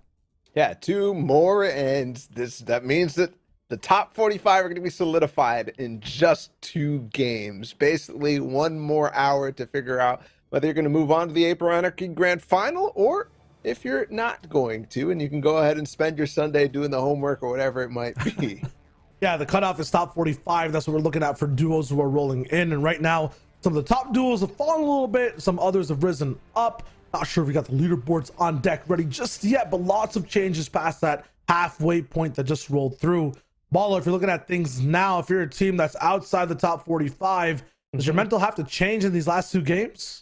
I think, not necessarily mental. It's dependent on your team. We really have no insight on mental, but I think game plans definitely have to change. I think the approaches on how you get to your drop spot, how you move throughout the mid game, all that definitely needs to be looked at. Absolutely. I think we have an update of looking exactly at how the space looks for every single team inside at least the top 10. Derpy and Dylan all the way up top, the guys who are fishing up everything, all the points. 215 right now. Right behind them is BX and Mars. Yeah, BX and Mars from University of Maryland. Kickback and O Vibes underneath in 3rd place. They're doing very well. They're probably the team that's catching up in terms of elims to Derpy and Dylan, and then Egan Bosch and Zassemeister. Those 2 that I just listed before, we haven't really seen much, but right now they are racking it up. That team from UCLA. Yeah, you're talking about Egan Bosch? Yeah, Egan Bosch and yeah, so I just realized that I think we've been watching Bosch the entire time with another player as well. I think it's just Bosch and right, then their partner. Yeah. Exactly. And then the Trada's there too, but he's all caps. I think a lot of these are like their general gamer tags, and then their Fortnite names are slightly different. So they're all there. Duke and Bronos, after a good performance of getting height, being consistent, are in the top 10 as well. And RJ, that might be RJ, maybe that's just BRIJ123 and Reflexor, they're in the top 10. Yeah.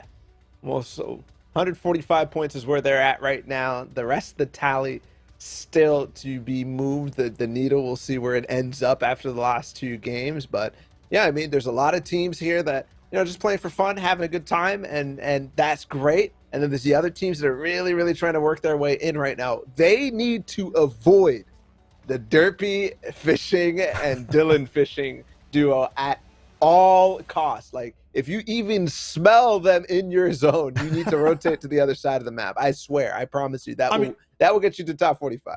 We're watching teams do that. There's like 2 swimmers in every lobby on either the left side of the map or the right side, wherever the opposite of Derpy is. And then past that as well, a lot of teams are rotating fast, past the center point of zones. They're trying to get away from fighters. These guys are so good at hunting these duos down, not letting them play defense at all. Yeah, that they are. One team I did want to mention, the Control and Harsh duo that we've been paying attention to, has fallen to 13th after the last 2 games that we watched. And that still means that there's an opportunity for them to come back. Remember, that was also a team that was kind of hunting. They weren't necessarily playing as aggressive as Derpy and Dylan, but yeah. And another thing as well, as we continue to watch these games, if we do see any of those guys in the top 3, like BHAGs and Mars, for example, or anybody else really, in those lobbies, they're probably going to do similar stuff to Derpy and Dylan. I think the people who are at the top, we just haven't really seen those be in the same lobby together. It really, really depends how the game is going to unfold. Because remember, when we saw Control and Harsh against BHAGs and Mars, it shattered. Yeah, it went everywhere, all the pieces. But for that duo in specific, you were mentioning the term aggressive, maybe too aggressive for Control and Harsh. I feel like the word is carefree. That first game, they were very carefree, and they've continued to be, or to be. It works out very well for them, but you see where they actually end up tripping up, where it's not even the fact that they're not building anything. They don't give respect to the players in front of them. It's getting them a lot of initial eliminations, but it's also being their downfall in these later zones.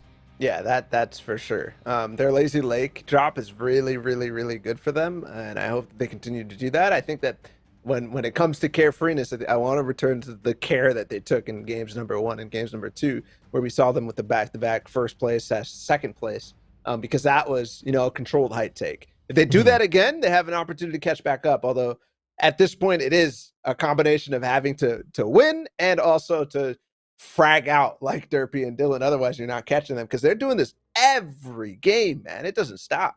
Yeah, and that's kind of like a personal record thing for them right now, staying in the top 10, maybe attacking first back again as well, because it is just the top 45 that everyone should be aiming for to be in, right? There's not really seeding or anything like that. Tomorrow's all going to be one lobby to watch in the grand finals, 45 duos, so they're on track for, you know, doing the minimum that they need, but to really experience tomorrow in the best way, this is the practice they need. They need to be aggressive here now, choose the right adjustments to make sure they have a good, you know, last 2 games of showing that, hey, our game plan works for the rest of the tournament. That being said, though, there is prizing on the line for tomorrow. It's a $10,000 total prize pool. You've got Rocket gaming equipment that's rolling in as well for the top placing slots of players. It's gonna be fun to watch, and right now we're seeing some of, you know, these 5 or 6 teams really take it over on broadcast, at least for the perspectives to watch tomorrow.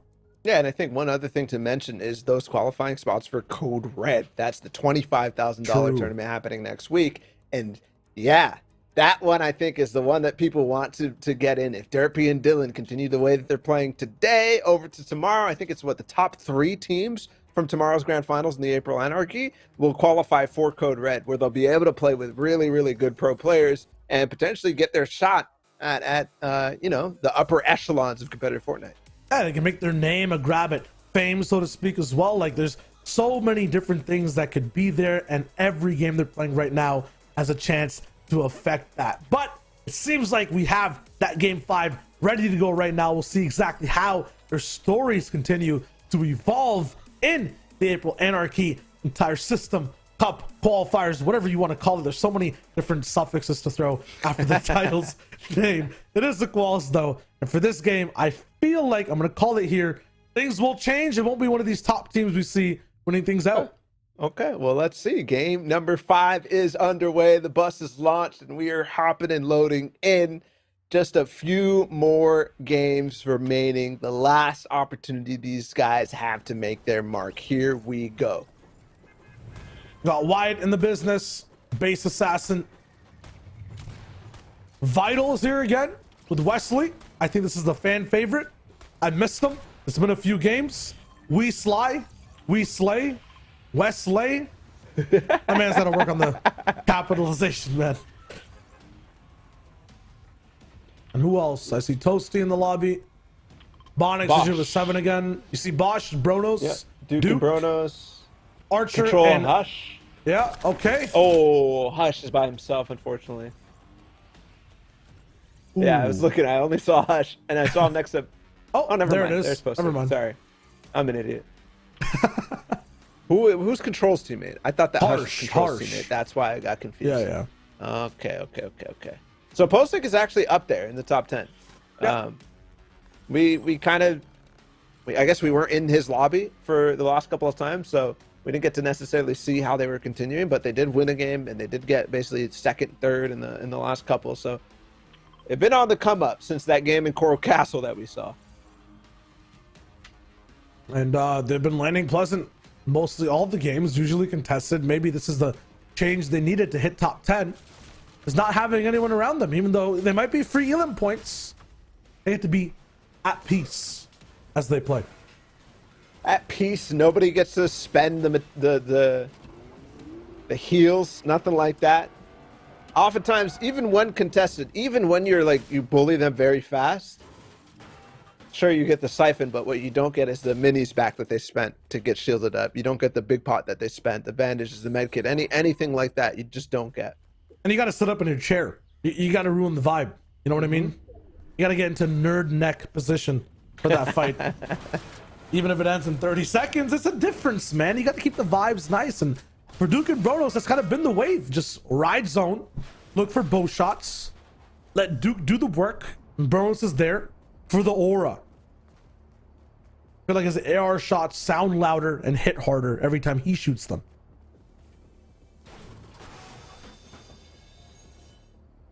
I don't know why I thought that was a drum gun that came out of the chest. I was like, oh no. PTSD, oh, no. War flashbacks, black and white screen. Oh, I like it. Through the window and through the ceiling. Lord Bubs. Now play up on top. Soup is going to go on the wall, but never mind. It's a primal shotgun and it's primal instinct. SMG as well. But Soup is here with his own primal shotgun, completely deleted, and Jelly has to run away. Takes the truck, but not the pay. That load left behind.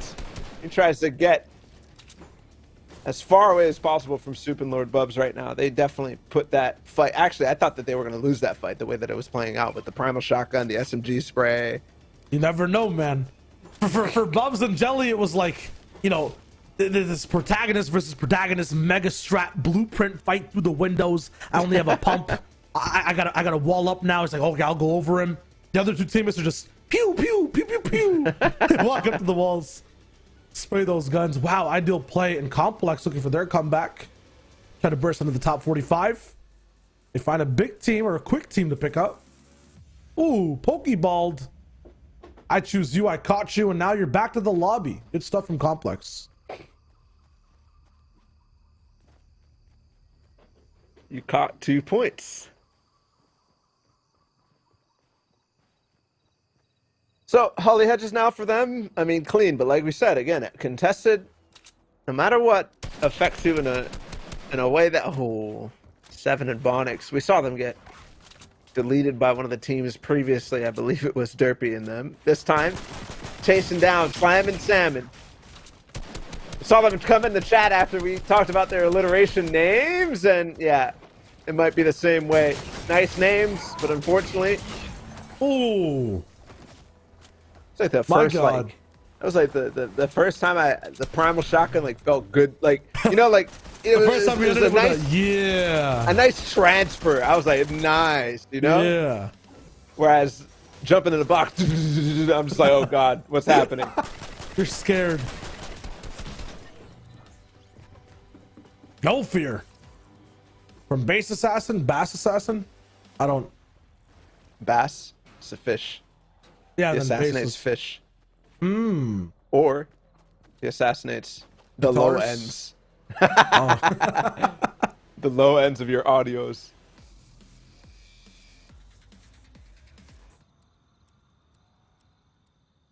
I mean, it could be a bass guitar, or or Yeah. like a bass cello. Cellos come in bass forms.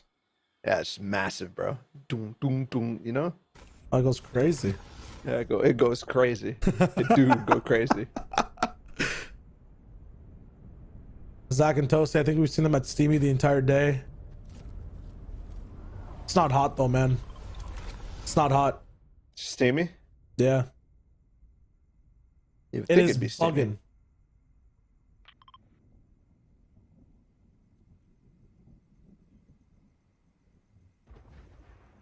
Dude. You know, it didn't click into my head until just now how buffed Steamy got because of the Spire here. I feel like it's stolen though, like a lot of the times. No, it's not even the loot here. I'm just saying, like, the rotates. You know how true. we Yeah, always yeah. like, oh yeah, you could storm fight a Steamy because you could just get out. You can get across the map with the stacks. Now you could literally get across the map. You could Oh, just yeah, land here the and go rotates. again. Go again. And again and again and again.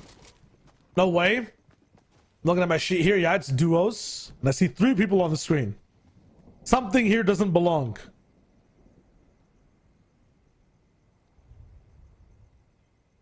There's so many ways I could take that.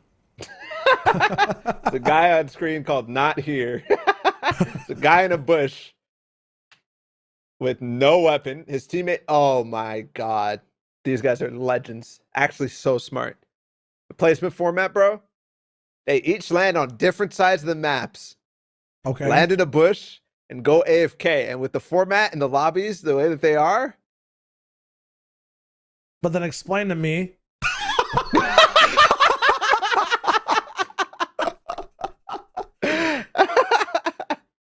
Dude, Nick is probably so confused and I jump know. scared. Yep. I think he tried to jump in and try to maybe even interact with the. What was that guy's name? I need player. to go check his stats. Oh man, I started with a M-I-C-K. K Schwartz. There we go. Schwarzy. Yeah, I'm looking for it. I thought that was like he was trying to interact with an NPC. My man just walked up and pressed scroll wheel down and got no response.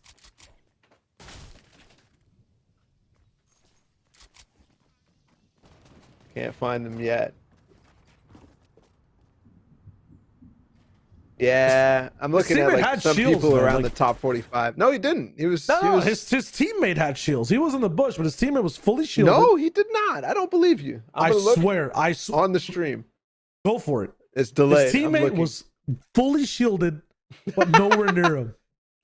Okay. All right. Where are these monster cars, man? Why am I only seeing them like every other game? If there was an opportunity, they had these big tires, we take it. Okay, wait a minute, Coop. Little Coop. Oh, it's a different shape of Coop. I didn't know Coop came in different sizes. FNCS winner. Square. April Anarchy winner. Square. No shot. No, D-Bag, get okay. the siphon, yes! He got it. All right, Square Coop, let's see what you got. Oh, it's not even square Coop, it's squarer Coop. Squarer. Ooh. Come on, baby. Is the D-Bag size versus longer? Square Coop. Oh, the med kit, the out heel, the off heel. It's genius. Never mind, he's stuck in the box. The window edit, misses the shot. Come on, one of you guys. No, D-Bag with the 1v2. He gets an ended 3 medkits and win in zone for 2 games. He's got no teammate, man. Maybe he has the reboot, man. It's always a chance. It's all about the friends you make along the way. And if your duo goes down, got no friends. You asked for it. A There's taxi? the mod. No, this does not look great, man. Would you get in this taxi? Absolutely. Not.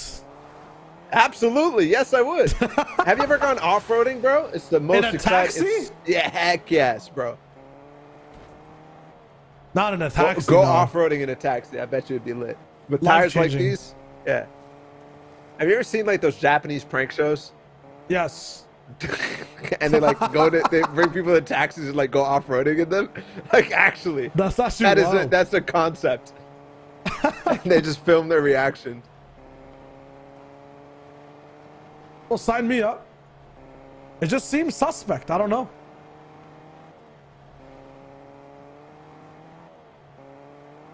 I don't think I've seen a freer rotate from retail, and I don't think I've ever watched it fully on a broadcast either. Like this is how Arkham wins the FNCS tournaments.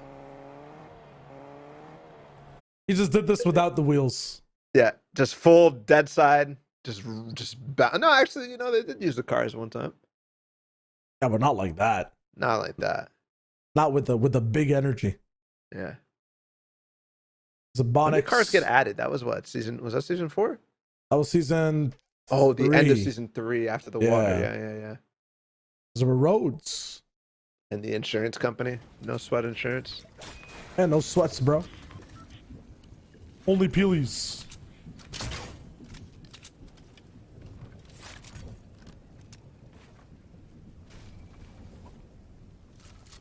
This has to be the god spot if you're in half and half. You basically get glide redeploy anywhere, right? It's like the old season 9, the platforms, the sky platforms. Oh yeah.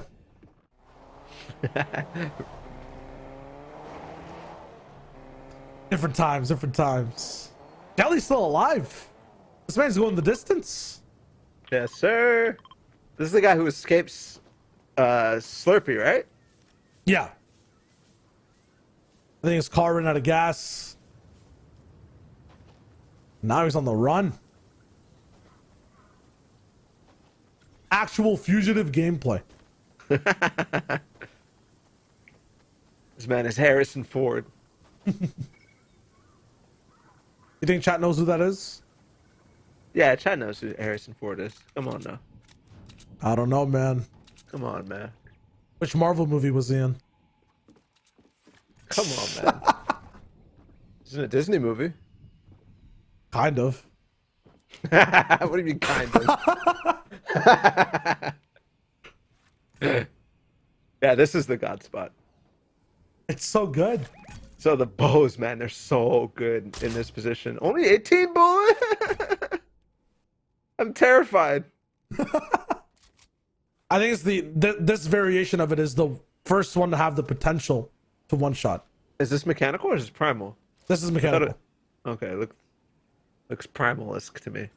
Really? I think don't know, once it it has gets like that the bony look. when it gets the green arrow on it, I think that's when it signifies that it's, who knows, man. PNGs, JPEGs.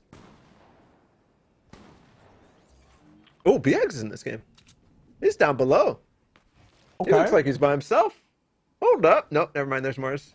Uh-oh. Have we seen a bow one-shot today? I'm actually surprised that we haven't. Yes. There was one, I don't know which team it was, but I think game 2, they were rotating, and the dude hit, it was like Jimbo and Yes. I knew it. Everybody wants it. Mars going for it. B-Hag's going for it. Oh my Brono's going God. for it. Uh-oh. This is getting sketchy right now. They just outfit it. B-Hags and Mars took it from them. The Spire, the best spot in the map right now that we saw, especially if the zones continue to pull its way, just yoinked it from 7 and Bonix. 7 and Bonix like attract top tier teams to their boxes, I swear. Before it was Derpy and Dylan. I saw BX there and I wanted to say, hey, what if they just end up pushing these guys because it's Bonix? Ended up doing it anyways, and now Bronos is there. Catenators is along for the ride with MRU AG. To be fair, basing up at the bottom of the Spire isn't like the worst idea ever, because like you just wait until the teams leave up above. Oh, but I'm not sure if it breaks like builds the bottom With thing. the zone? Huh? The Spire jump is what I'm going to call it. The super jump. Yeah. I'm not sure if it breaks builds. So what's the point? So like if How's that you relate are to the bottom team? So if you are the bottom team, you get to control it completely. Like if anyone wants to rotate, they have to get through your box. Okay. So it's even better. So once they leave, But what if they just didn't leave? yeah, they could just not leave and then they die to zone. Yeah. Okay.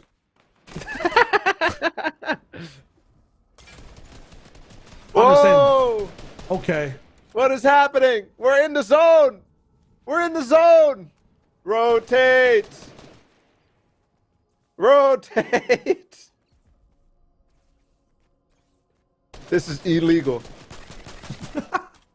Nah, Scissor's looking for the siphon. Raw gameplay. Raw. That was, yeah, raw indeed. 27 seconds, this turns into a 5-tick. GG's only. There's Bosch. But I don't see his teammate alive.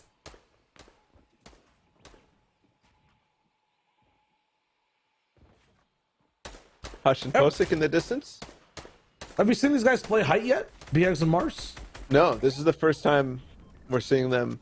I think the only game we saw them was that Coral Castle game where they played low ground. They played dead side low ground in endgame. Ooh, this is a tough rotate for Posick. Given how many teams are on top of that Spire, this is a very, very tough fight to choose to take.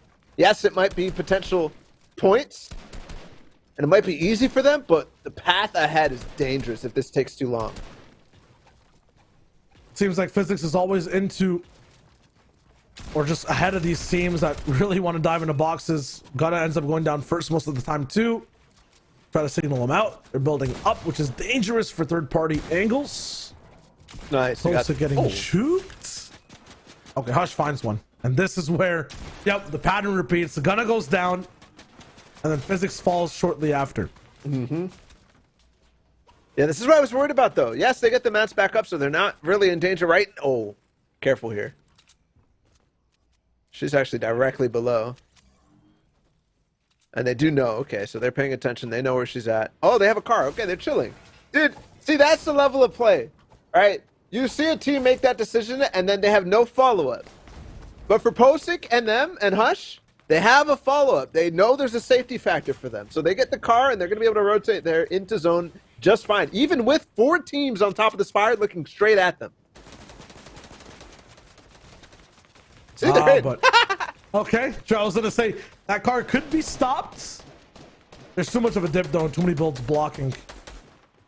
Mars is not letting him get it for completely free. Bosch is a solo player right now too.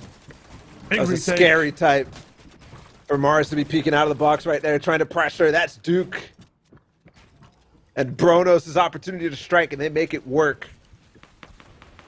Interesting thing there. You saw how Mars was focused on Posick and his teammate inside of that car box that they had.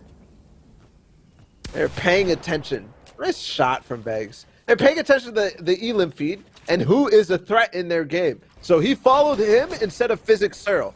The placements are what matter most of all. If you can take out a top team, then or at least force their game to be a lot harder, you have a freer ride towards the top. This is a big play from Mars and BX.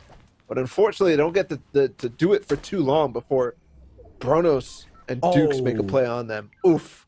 But don't forget, they have the little spire. I'm not sure if it angles this way. I'm trying to wonder. Does it matter? I guess you don't want to be redeployed for too long.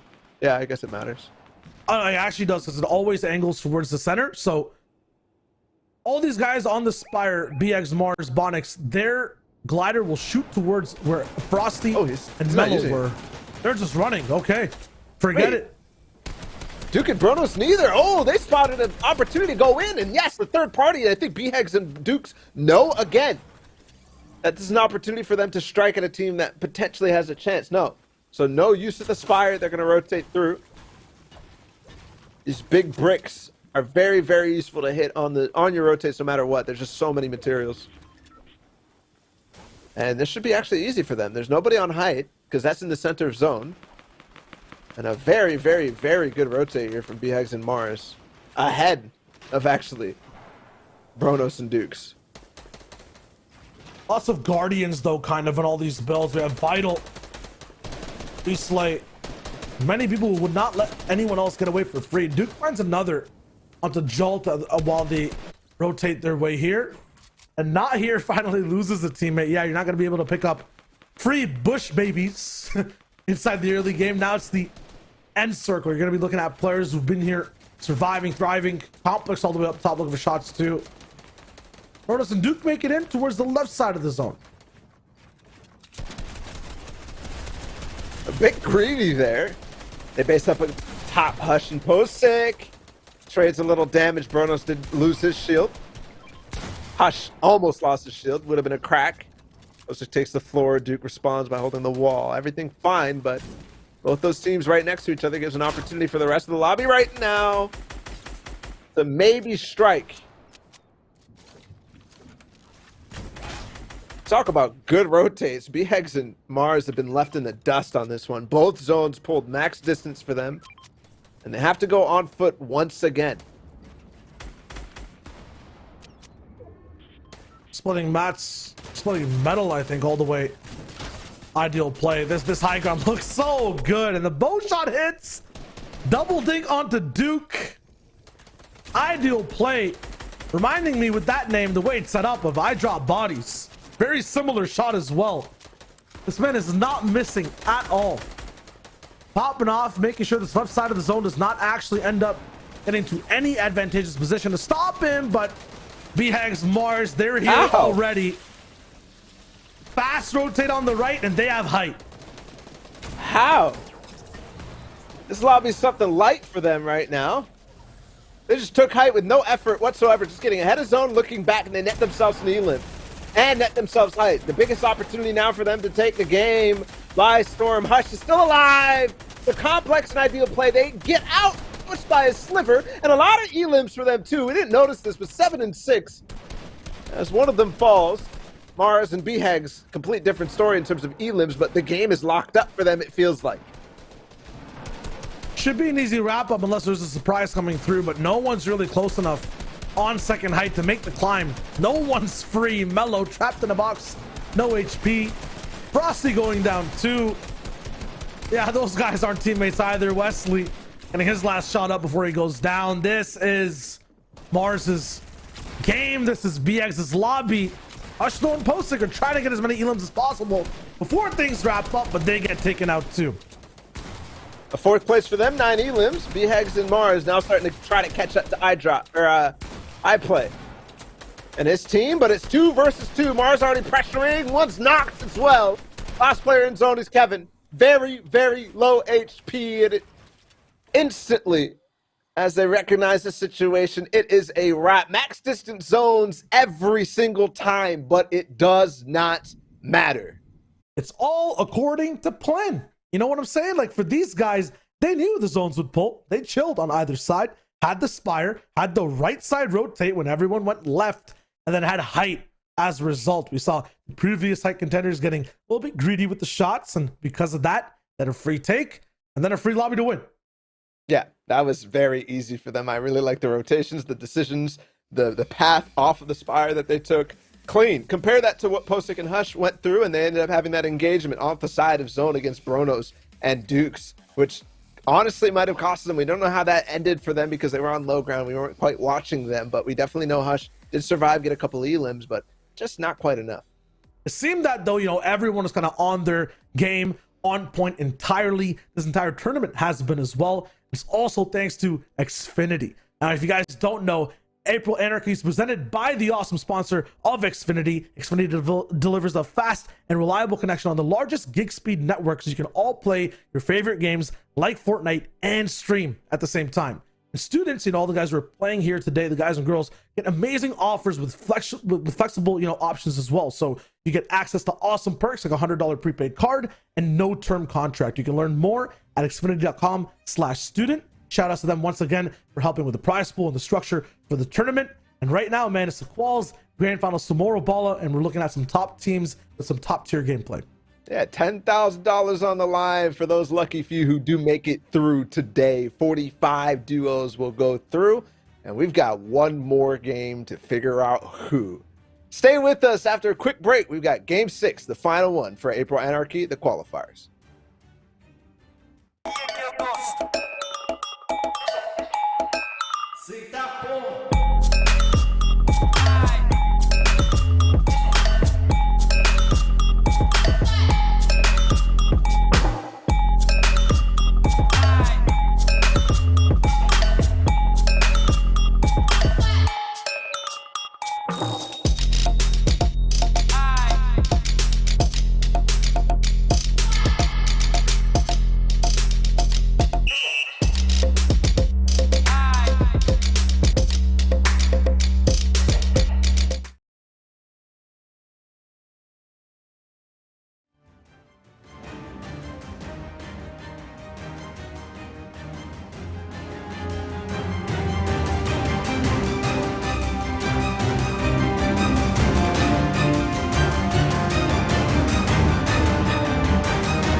It's the final game of April Anarchy presented by Xfinity. And just like Xfinity, it's fast, it's action packed, and it's looking really good so far. There's the competitors that are rolling in and just, fighting for the chance to get that top spot and be in the top 45. Saturday afternoon, a couple of hours, and we've got ourselves so close here to getting the top 45 for tomorrow's grand finals. $10,000 on the line, and you're joining us tomorrow as well. Plenty of giveaways, a lot of fun stuff, so make sure you tune in then to watch, people like Derpy, people like Dylan continue, hopefully, to W key the entire lobby. Yeah, tomorrow's the grand finals. You have a chance at a $10,000 prize pool being split up amongst the top 8. And then past that as well, the code red qualifier spots and some amazing rocket gear to give those winners that end up at the top spot at the end of the day. But right now, there's one more game to determine who is in first place and who gets to play tomorrow as well. You mentioned Derpy, you mentioned Dylan. These guys are looking so good throughout the day, and I don't think they've had a single game where they felt off. Yeah, I don't think so either. Every single time we got to watch them in their lobby, it was dominant. No matter what team was in there, no matter what happened, they end up cleaning house and getting 16 eliminations in one, 17s in another. Let's go ahead and check out the stats, see how they did in the last game, because we were not spectating them. Should be still on top, of course, wow. But BHEX and Mars with that big game end up getting very, very close. Narrow margin, very narrow margin, 258 to 255. It's a 3-point game, or 2 eliminations, or just a little bit of placement for each team. You'll see Kickback and O-Vibes there in the 3rd place spot as well. A team we haven't seen any action out of so far because there's multiple lobbies going on and they haven't been in the ones that we are watching. For Bosch, though, a solo player last game, 5th place coming in to game number 5 as a solo player, ends up now towards the top 4 just by 1 point. He's right behind Relo and Detrada. Yeah. So BHEX and Mars with their game, they get so close. Of course, other players are also rising up. Postic and Hush had a decent game in that last one. But Derpy and Dylan, they actually got, game 5, 4th place with 8 elims. So still very good for them, but definitely the reason why BHEX and Mars are catching up with their game 5, the 1st place, and their 8 elims. So just a couple more points, and all of a sudden this gap is 3 points.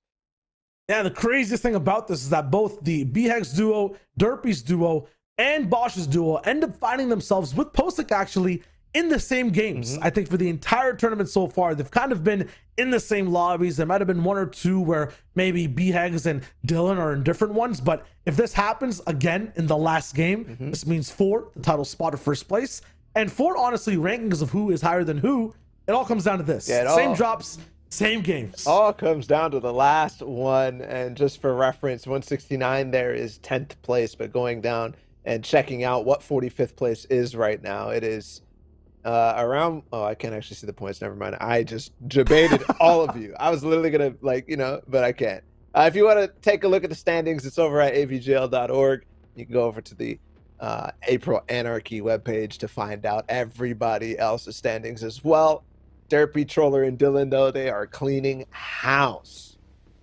The house is a 2-bedroom unit, it seems, though, because BHEX is right there with them. 255 might not be as aggressive, but their end game is absolutely lethal because they don't W key as much. The lobby's thicker in size, and they take on height every single time where they're on low, picking up the scraps or making scraps out of duos, and then getting these double-digit elim finishes. Yeah, I think in terms of like who I'm most impressed with, that team is up there in terms of their fighting style, but everything else about them, I like the patience. I like the fact that they can turn it off at a certain point.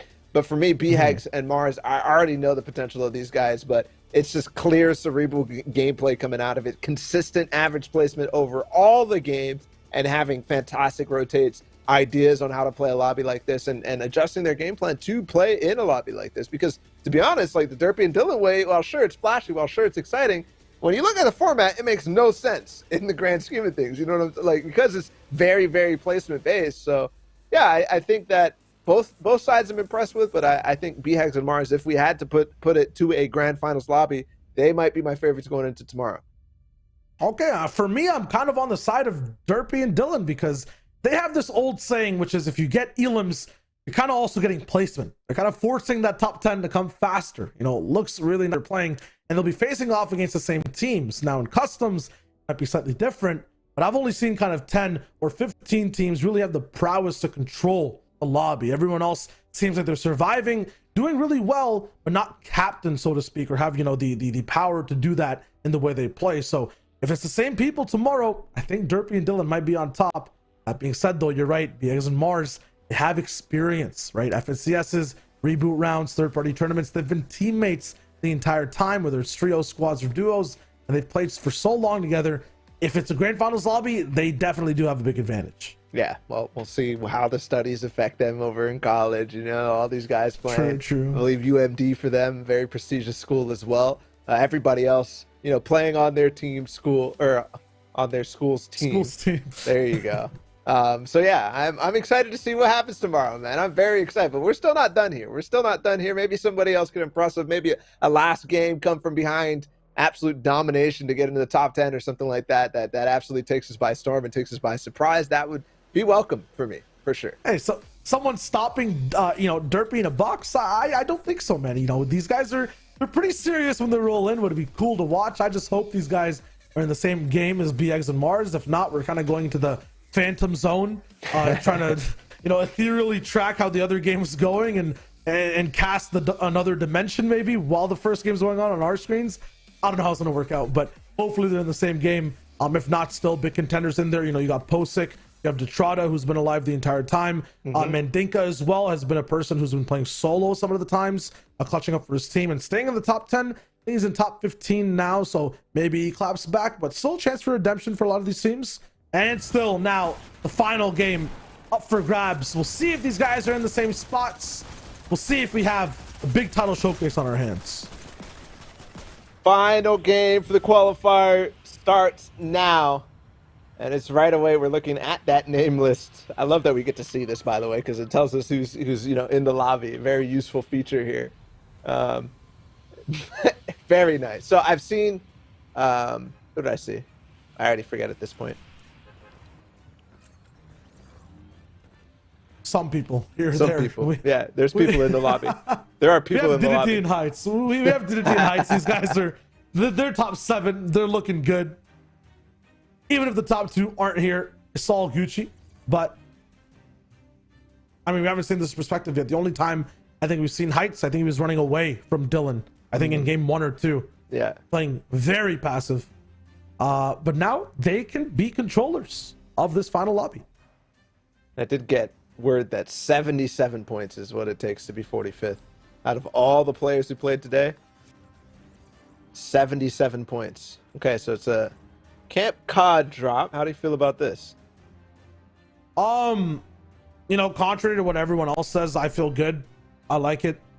Lots of loot, isolated in a tournament that doesn't have Storm Search. Like, it seems really, really good. Yeah, it's better to do that than the 50-50 weather station like those guys they just passed. And especially, you hit the nail on the head. Without Storm Surge, nobody's going to be looking down and trying to fire down on them for any sort of credit they can get. It's Julie who No, wins the no, no. fight, and this is very dangerous. It's fine. Okay. It's very nice that it just has a free epic AR off spawn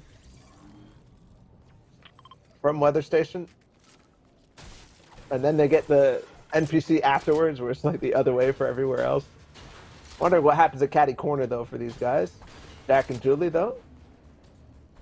For now, it looks good. They actually got their first elim off of the guy who 50-50'd him by himself. Not quite sure what happened there, but in either case, I think they're happy.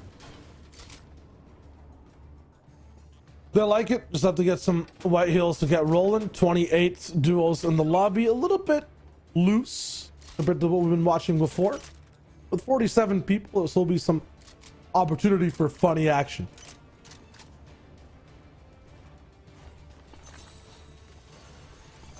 Is this one of the spots on the map that's been here since like the first days of the chapter? That's seen like legends come and go? Yep. Chap used to land here, right?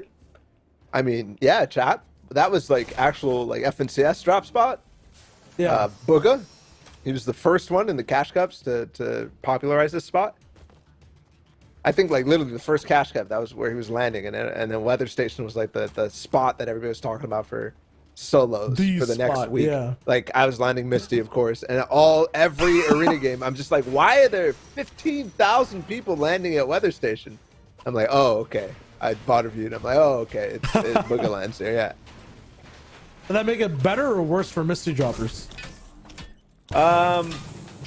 You know, sometimes better, sometimes worse, depending on the zone. Like, it depends how you rotate, but yeah, it definitely brought those crazy mechanically gifted guys, like, nearby. So if you tried to rotate to the bridge, for example, you'd be fighting somebody who's just ridiculous. Ridiculous and, like, not very thoughtful. The best combination for a Fortnite fight. Yep.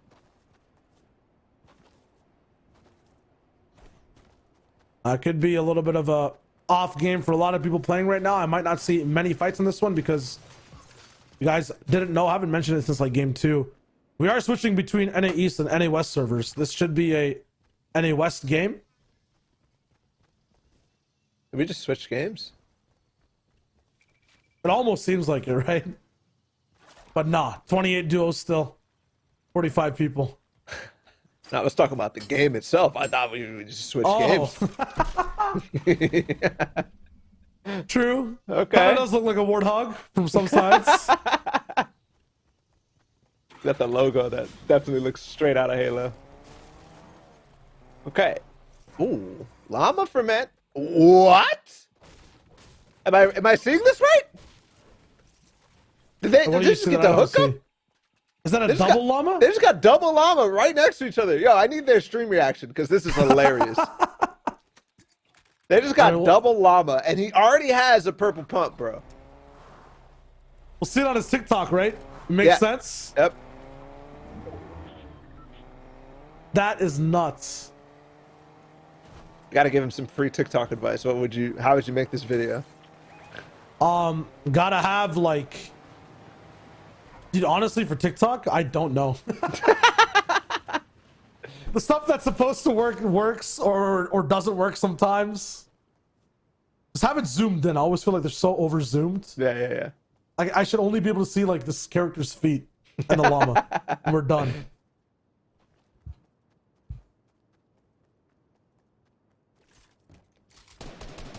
Ooh, they're looking. Wow. You tell Smarty wants to fight, or he's at least trying to scout out for some information on what's happening across the map, because the way that they're building up right there, yep. Trying to take a fight, and he gets the dink on to Draco. But that's Master Chief! He's gonna go in the Warthog! Oh, he gets the pump shot! He's out the side of the truck, into the driver's seat now, but he can't control it. And yes, you got the run. You ran him over, but that pump shot was fun. I like that one. That that gives you a little thrill. You're like, oh man. Hey, they may be riding through with Halo, but Smarty's playing Super Mario with a big Goomba stomp. He comes straight through on the car, man, flattened. That was crazy.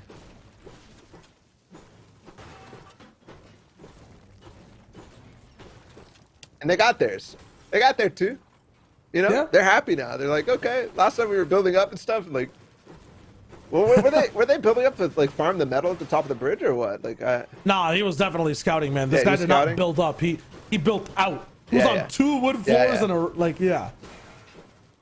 I like the change too because these guys were like vultures. They were waiting for like something to happen to react with. That was all them starting it and ending it. I like it. This is really nice. I love the game plan all around from them. The fact that they're not, pushing even further. The fact that they're not on the edge of zone. They've gotten in. They're farming their metal. They're farming their brick. They're getting their hard materials up. And waiting for zone. Not going any further. Very nice. Compared to this fight now, OTP and Swayward against Figment and Narwhal on the side of the zone. Not the best selection, but if they can clean up fast, the zone starts to come. Things could be different. He drops in the box. A couple taps from the top. And the pinch is good. You just yeet in front of him? No way. The disrespect, and it's valid because both teammates go down in the span of 2 seconds. But the storm fight is bugging, bro. Okay. I got you. All right. I got you. He got me. He Every got me. time. I can't escape it, man. Months after, and it resurfaced today again. Part of the legacy. Another fight at Lazy Lake. This time, not the team we expect. It's Bronos and Dukes pushing off from Retail Row. It's time, though. A big foe against them. They're going on the walls, too. They want this fight. They want it. They're going to go for it till the end, I believe. It's a box fight, though, and safety is on all sides. This is on Bronos' nutrition plan. I talked to him. He starts the day eating up 2 TTVers per lobby. Saw him do it before, too. Question is the man hungry enough to chomp down his food fast?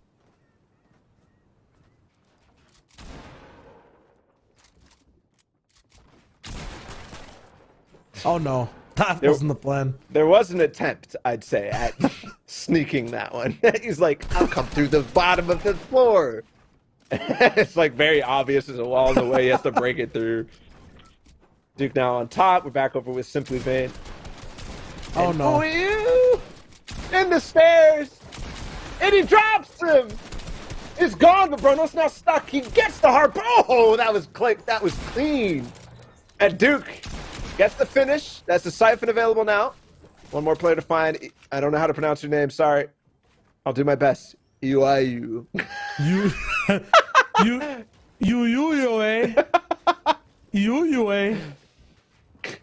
It's funny because the 1v2. first part of his name is Oh, he Simply. got the box!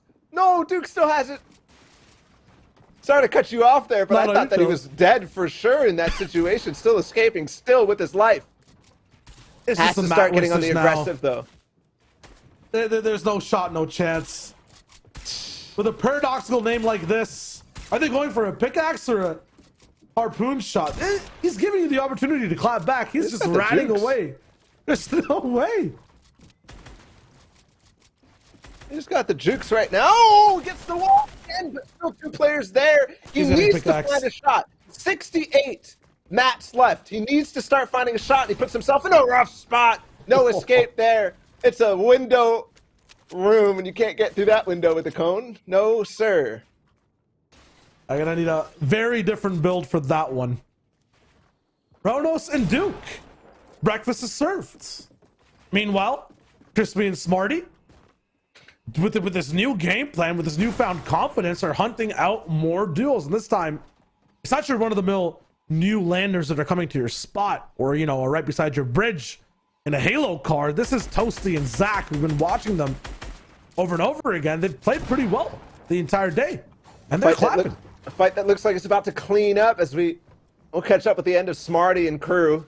McCord has got the HP advantage, got the cone, got the wall, everything gone. 4 elims for them. They clean up Smarty Sands, but the zone coming. Now, potentially Smarty still chasing down that last player. So intense in this last game in terms of the elims, and he does get it. Smarty in the feed right there. Toasty is eliminated. Talk about breakfast. He's toast. Shafi. Okay. One of our double llama duos. Oh, wait a minute. OTP. Definitely not a one-trick pony. He can dive into many duels boxes, but wait a minute. As we Did he say get the that, finish? Yeah, he did. they're beside Lazy Lake. It's fine. Yeah, but he has to go in zone for it, no? Yeah. 111. He has to go. It's already in zone. You can see it covered right now, but this should be fine. This will be fine. Yeah. It's just slightly unfortunate, you know? It's just like a slight inconvenience to the Duke. Little tickle. The Duke of Retail Row, or Lazy Lake. I guess he has like multiple homesteads now. My man is chilling. Real estate, man. It's lucrative. That penguin on his back? Yeah. Plush doll. Okay. I like it. That's a good backline. 2 thumbs up for me on this one. Benji approved.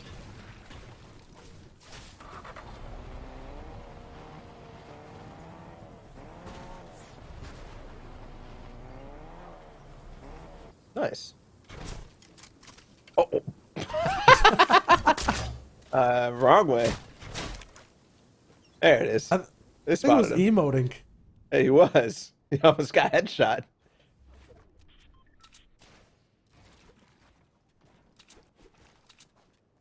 Is that Smart. Zayt inspired? What? Like the emoting on your builds in front of people. No, not Zayt inspired. Why? Because they're not at the top of the leaderboard in a major True. LAN tournament. Yeah, that's a very specific requirements that have to be met for that one. That's Oh, very true. 100%.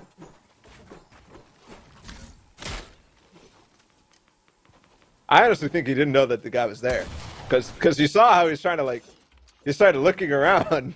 He shot a bow into the empty. I think he just didn't know that he was there. It's hard to track, bro. Those bow shots.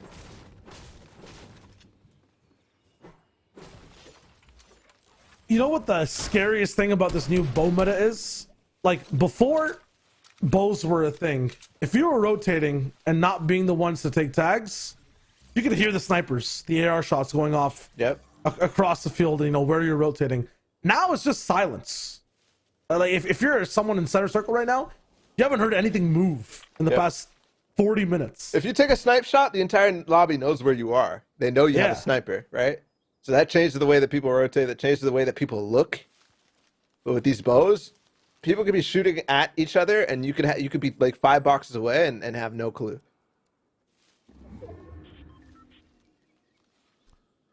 It's a different game. Need your eyes open now, not your ears.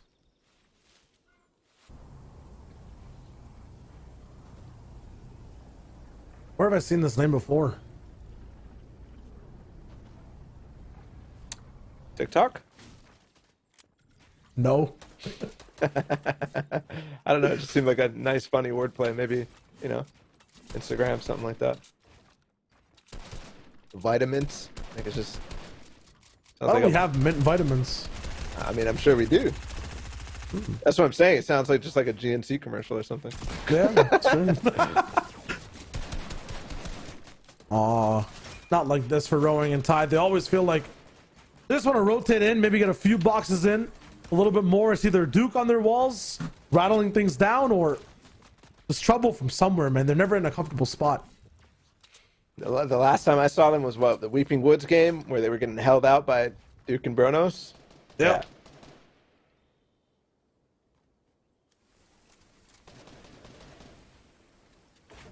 Is Manticle by himself? I think he is. That's unfortunate. That's the team that got the double llama. Maybe too focused on posting the TikTok. Ooh. I think that was one of the things we were watching that in that Lazy Lake fight. I think that's when his teammate went down in the feed. Ah. There were multiple different people that were around that fight too. Ended up getting a llama's worth of loot, literally.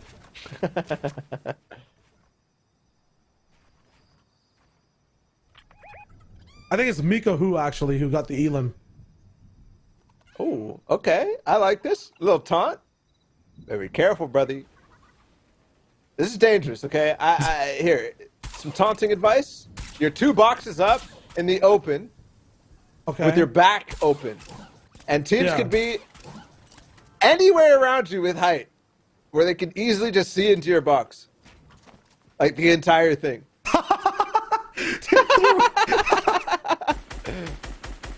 No way. They don't need advice though. They don't care. They just don't care. Is it more disrespectful if you do it in an unsafer way? Yeah, 100%. See, but Oh my.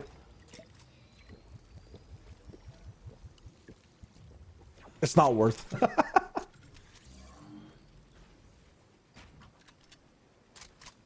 what's the ultimate disrespect?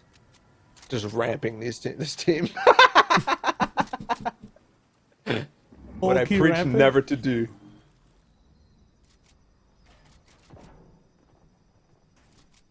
I like it though. Some spice into this. Very quiet fourth zone. So we need in our lives. A little peace. A little quiet. You know, some taunting in the quiet, you know? Oh. I want the toxicity. But not, See, the thing is- not crazy, but They never follow through after it messes up. that's true. That's true. That's the part that gets me. Like, keep going, man. It just means they weren't about it the whole time. Yeah. If you're gonna make a threat, then you better be ready to follow through.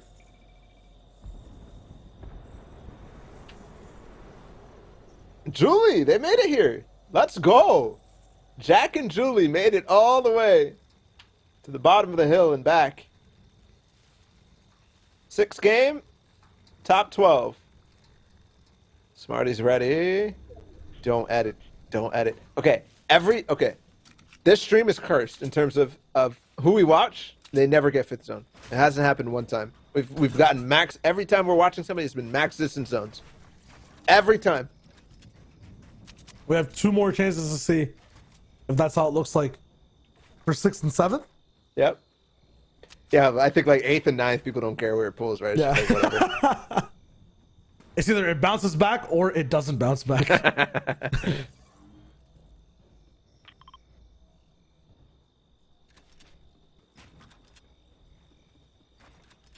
I think one of the things we said for like this game was, are there any other duos left that can really show us that they're grand finals material? Like if they're ready to hang up with Yep.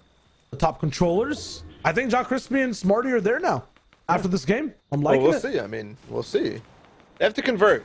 I think converting is like the most important thing to me.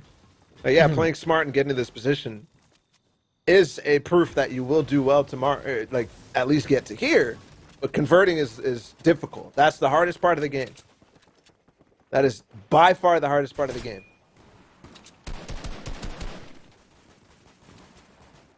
TJ in front of them. Might be getting too angsty on that push play rather than just getting position. So according to the philosophy of the broadcast, the zone has to go full north. Yeah. Absolutely. There we go, Smarty. I was wondering, if I ever see wood builds with a flame bow, He's doing a let lot it of loose. damage. Oh my gosh. This guy might just die. Oh, I didn't get the knock. Wait, was that his teammate? Yeah, it was just Jack Crispy. Nice. That's Matt's. Go for that. Go for that. Nice, there nice, we go. nice. They hear you. They hear you. Nice. He blocked it from the harpoon as well, so no chance of somebody stealing. There's a little bit of brick there, but I think it might be Max, so it's his teammate's job. Perfect. It's M-Core and Stamps. Okay, they taunted and they took height. They did it, okay? I'm happy for him. Oh! The pull! Height is now in a really awkward position. No clue where he's at. And he poked, he prodded, and he pulled. Thankfully, he gets away, but what a sticky situation.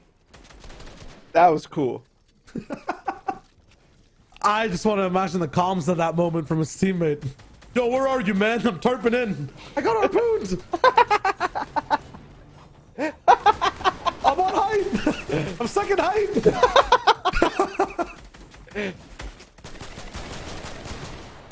Crazy, because all that time that he was up there, could not heal back up. End game now, 10 teams remaining. Just a few zones until every spot gets solidified. It's Coach DDT Heights, they're together. They get the heals off now. 6 zone is starting to close. 12 seconds for that. But still 10 teams remaining, so we really are at the cream of the crop at this point. Still to me looks like Stemps and M-Core are just all steam, no hot fire. Haven't actually converted this spot into any eliminations just yet. There's been plentiful of opportunity near the backside of the storm where they are actually focusing to pick up these elims. There's the first big shot. Coach DDT finds that though, and they can't actually land the harpoon onto Mats. Just players for now. M-Core is out of charges, and it's just him and his teammate and their guns now. Ooh, nice finish there from M-Core. Oh, pump shot followed with the AR.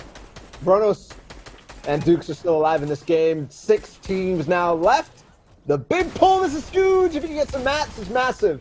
Jock, Crispy, and Smarty, they are converting, but never mind. We look at them for a second, and Mika, who just killed them, just completely eliminated them.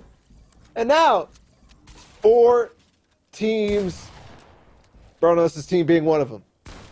Mika, who the person who took out Mantic's teammate, both players alive as solos now. So Mantic looking for a little bit of payback here. He takes out Duke, but no, Mantic goes down to Bronos. So now Mika still has that llama power, looking to wrap things up. 3 different teams though, 5 players. M-Core and Steps are still kind of pulling forward slowly, making sure no one's ahead of the corn. Bronos beamed down from the skies, and now it's a 2v1 situation. Last player remaining. It's Mika. Ooh, and he gets the shot. 1 versus 2. It's possible now. Out of the corn. And into the crops. Right by the reboot van. Got to be careful. Oh, another shot. Doesn't connect. 3 builds left. He goes back. He's juking him left and right. Mika. That's a siphon. And another shot. He does it. A 1 versus 2. No teammate necessary. That might have been the team that all of a sudden has changed my view of how this tournament went. There we go. Last game and the win.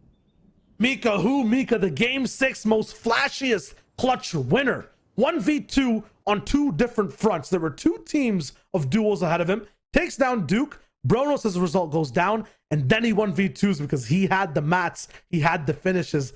That was just beautiful.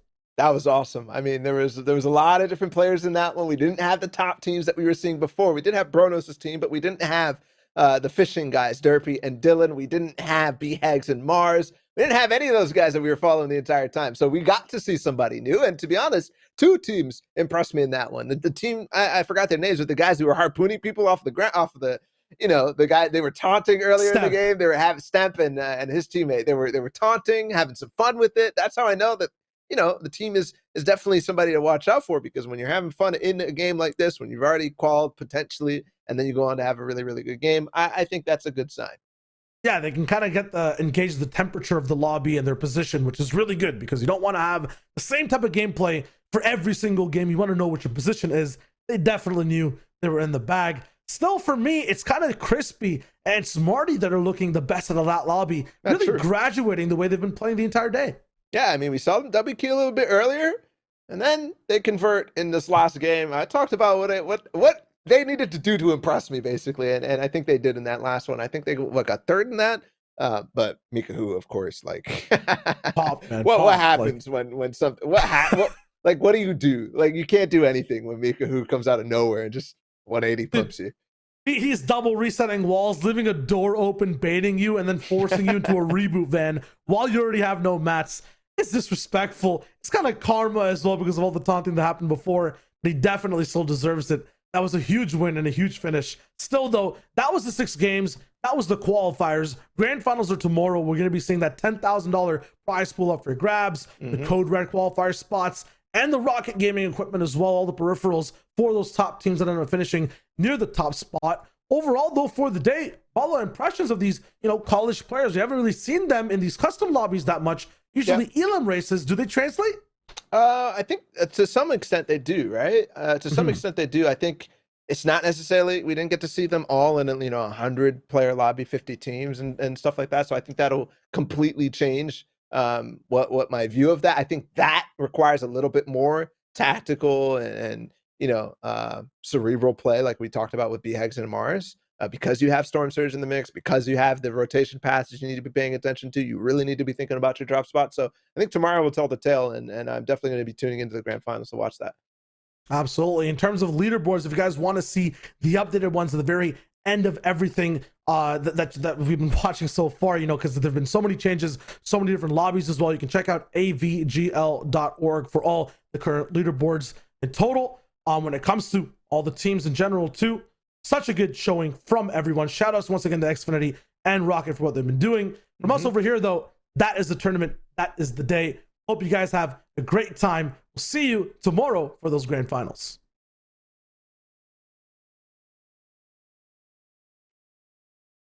In just a little bit, Balla, I'm asking you one final question. Do you have predictions on who is going to be popping off at the very, very end of tomorrow? Who's taking the title home from the quals we saw today? Yeah, I think BHEGS and Mars is my pick. You asked me a little earlier.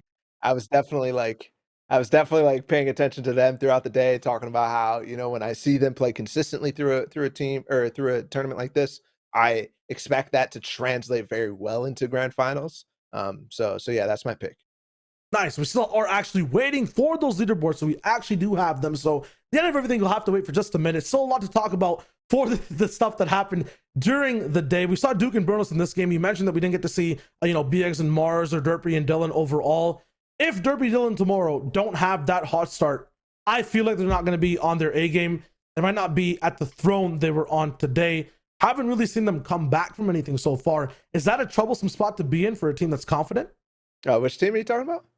Derpy and Dylan. Derpy and Dylan. I think it could be, but it really depends, right? For guys like them, I liken them exactly to a player like Reet, for example, who have this immense skill at just fighting, right? No matter what, they're on the same page. They're going to be able to take out duos, whether they're top duos or not, right? So I think there's a level that I think they might be there where it doesn't really matter what they do. They'll be able to convert because they're so good. They're so talented in these fighting situations that they'll face the best players, they'll win the fight, and that will put them in a better position compared to other people's where the risk is not the risk level is not the same. I think they have that fighting ability that makes taking the risk of taking a fight be worth it.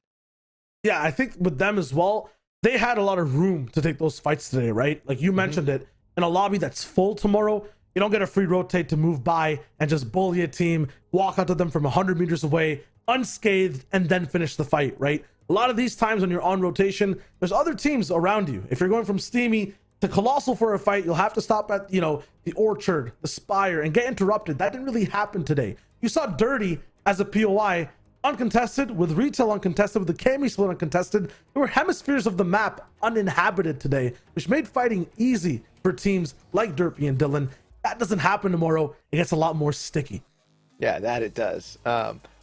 I think for sure these guys are going to be paying attention to drop spots the entire time. They're going to pick the spots that they're comfortable with, but also pay attention to who's dropping around them. If Derpy and Dylan are around there, right, or dropping at a spot that they're at, I think the respect might be there, but it really depends on who. I mean, if it's BHEGS and Mars, for example, they might say, nah, you can't be coming here. I don't think we got to see Derpy and Dylan's drop spot, though, to be honest.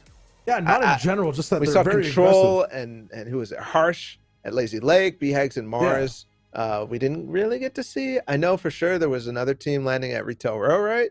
Yeah, that was Bronos and Dukes. Where their early games really where they got their I remember seeing them around Boney Burbs.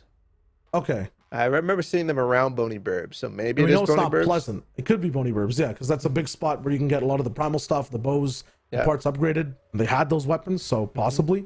For me, you know what it might be actually? It might be the Spire. Oh, that's true. probably That is the most central, yeah. And you can attack any side because sometimes they were kind of near old Hunter's Haven, getting some spots and shots there. The biggest thing though, you mentioned it, is that the day they dealt with the randomness of having, an unmatched made lobby over and over again. Different people, they didn't know where they were, so they were always on the hunt. With that 6-game switch up now where it's just one lobby, definitely a lot of difference in, having other teams be able to react to them, know that they're coming. Defense will be a lot stronger tomorrow compared to offense, I feel like, early game. So they'll have a little bit of trouble, but I'm not too worried about them too much.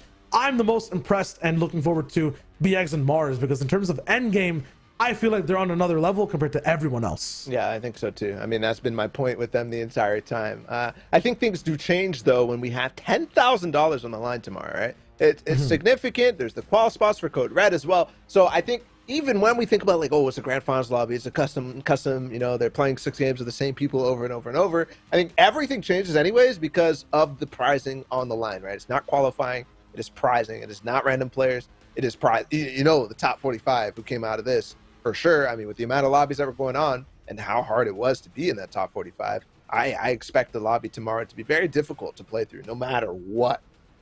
Yeah, because even if you are at a lower tier of level of play when it comes to, you know, we saw a big disparity today with different players, there's going to be the tense atmosphere, the big money on the line. For these top teams, I feel like that's an advantage, though, for BX and Mars, because they've played for higher thresholds of prize pools. They've been under this type of pressure before. They can really manipulate, you know, the other people's nervousness. Yeah, I mean, BX was very close to qualify for World Cup, you know, many different times. So, they qualifies for grands all the time. Like, this is somebody who, or in FNCS, is somebody who has the experience, absolutely has the experience. And those leaderboards are right around the corner just to see exactly how that top 10 shoveled out. To give you guys an update on it too, when we were getting into game 6, first 2 teams, that was Derpy and Dylan, BX and Mars, separated by 3 points, both getting wins back to back to back, looking really good. And then past that, there were teams that were tied overall. We had Detrada, a mystery man that we only saw 1 game of, looking really good in the top 5. Lots of people who were just 1 point away from each other. So this game really makes a difference on who ended up first and who honestly ended up in the top 10 and the top 45. Yeah, this is massive. To be honest, I'm excited to see, number one, who came out on top, right? Like, it could be BX and Mars for all we know because of how, I mean, in the last time, it wasn't exactly the performance in the game that we saw before with Dylan and Derpy. That wasn't necessarily the 17, you know, win, 17 elim win that we expected, and Mars and BX potentially could have overtaken. It was only 3 points. Really, 1.5 elims. You know? Yeah, I mean, a little bit of placement here or there. You know, a second, third place, or as these guys have it, it has to be elims, right? We had a 17-point record set by Derpy and Dylan today. Maybe they beat it, maybe Mars beat it, but I feel like that game 1 was too strong to stop. Well, we didn't see it, so if we didn't see it, even if the points come in, did it happen? You know, did it even happen? Nope. I'm saying nope. But it'd still be impressive overall, and obviously still did happen too, because it'll affect the scores in every which way. But in general, when it comes to confidence, it just shows that these guys were looking good the whole way through too, right? And big shout outs to, you know, every single person that was dropping on all sides of the map with every skin. They gave it their all till game 6. It's surprising to say we don't usually see that in Fortnite tournaments for people who are, you know, a little bit back-footed. They end up laxing at the wheel. They don't try to change things that much, or they end up stop playing completely. Everyone here stayed towards the very end. They gave it their best shot. We saw some people clap back a little bit. Still overall, we'll see how those games look. I believe we do have the leaderboard update here to show you guys who is in the top 10 for the qualifier round for April Anarchy. It's BHEGS and Mars all the way up top. They definitely got that win and a lot more. I believe it was 255 points to 318 all the way in first place. That is ridiculous. They must have closed out with another win, because that is a massive boost. Derpy Troller and Dylan, unfortunately, I think they only got, what was it? They were at 50 something, right? So only, 7 points. Yeah, 7 points. Not necessarily or even the less, best, but BHEGS and Mars, they come out on top. That's what you need. Duke and Bronos push their way up as well. Kickback and Vibes. I don't believe we saw too much of them unless it was one of those teams like different names and in game. So either case, well done to all these teams on here. And the cutoff for 45th place was 89 points. So if you got more than 89 points, I'm not sure how many teams are, you know, tied for that or whatnot, but that is the point where you should be looking at whether or not you qualified. Huge congrats to everybody who did. We'll see you guys tomorrow for that, because that is a game that I'm going to want to watch. The finals are going to be intense. There's going to be a lot of giveaways taking place tomorrow with our sponsors, and April Anarchy, the finals is going to be there. Yeah, once again, shout out to Xfinity. Shout out to Rocket as well for helping out overall for the prize pools. We'll see you tomorrow. That was Quals. Get ready for grand finals. We'll be back tomorrow with some awesome stuff. For now, guys, stay safe and stay tuned.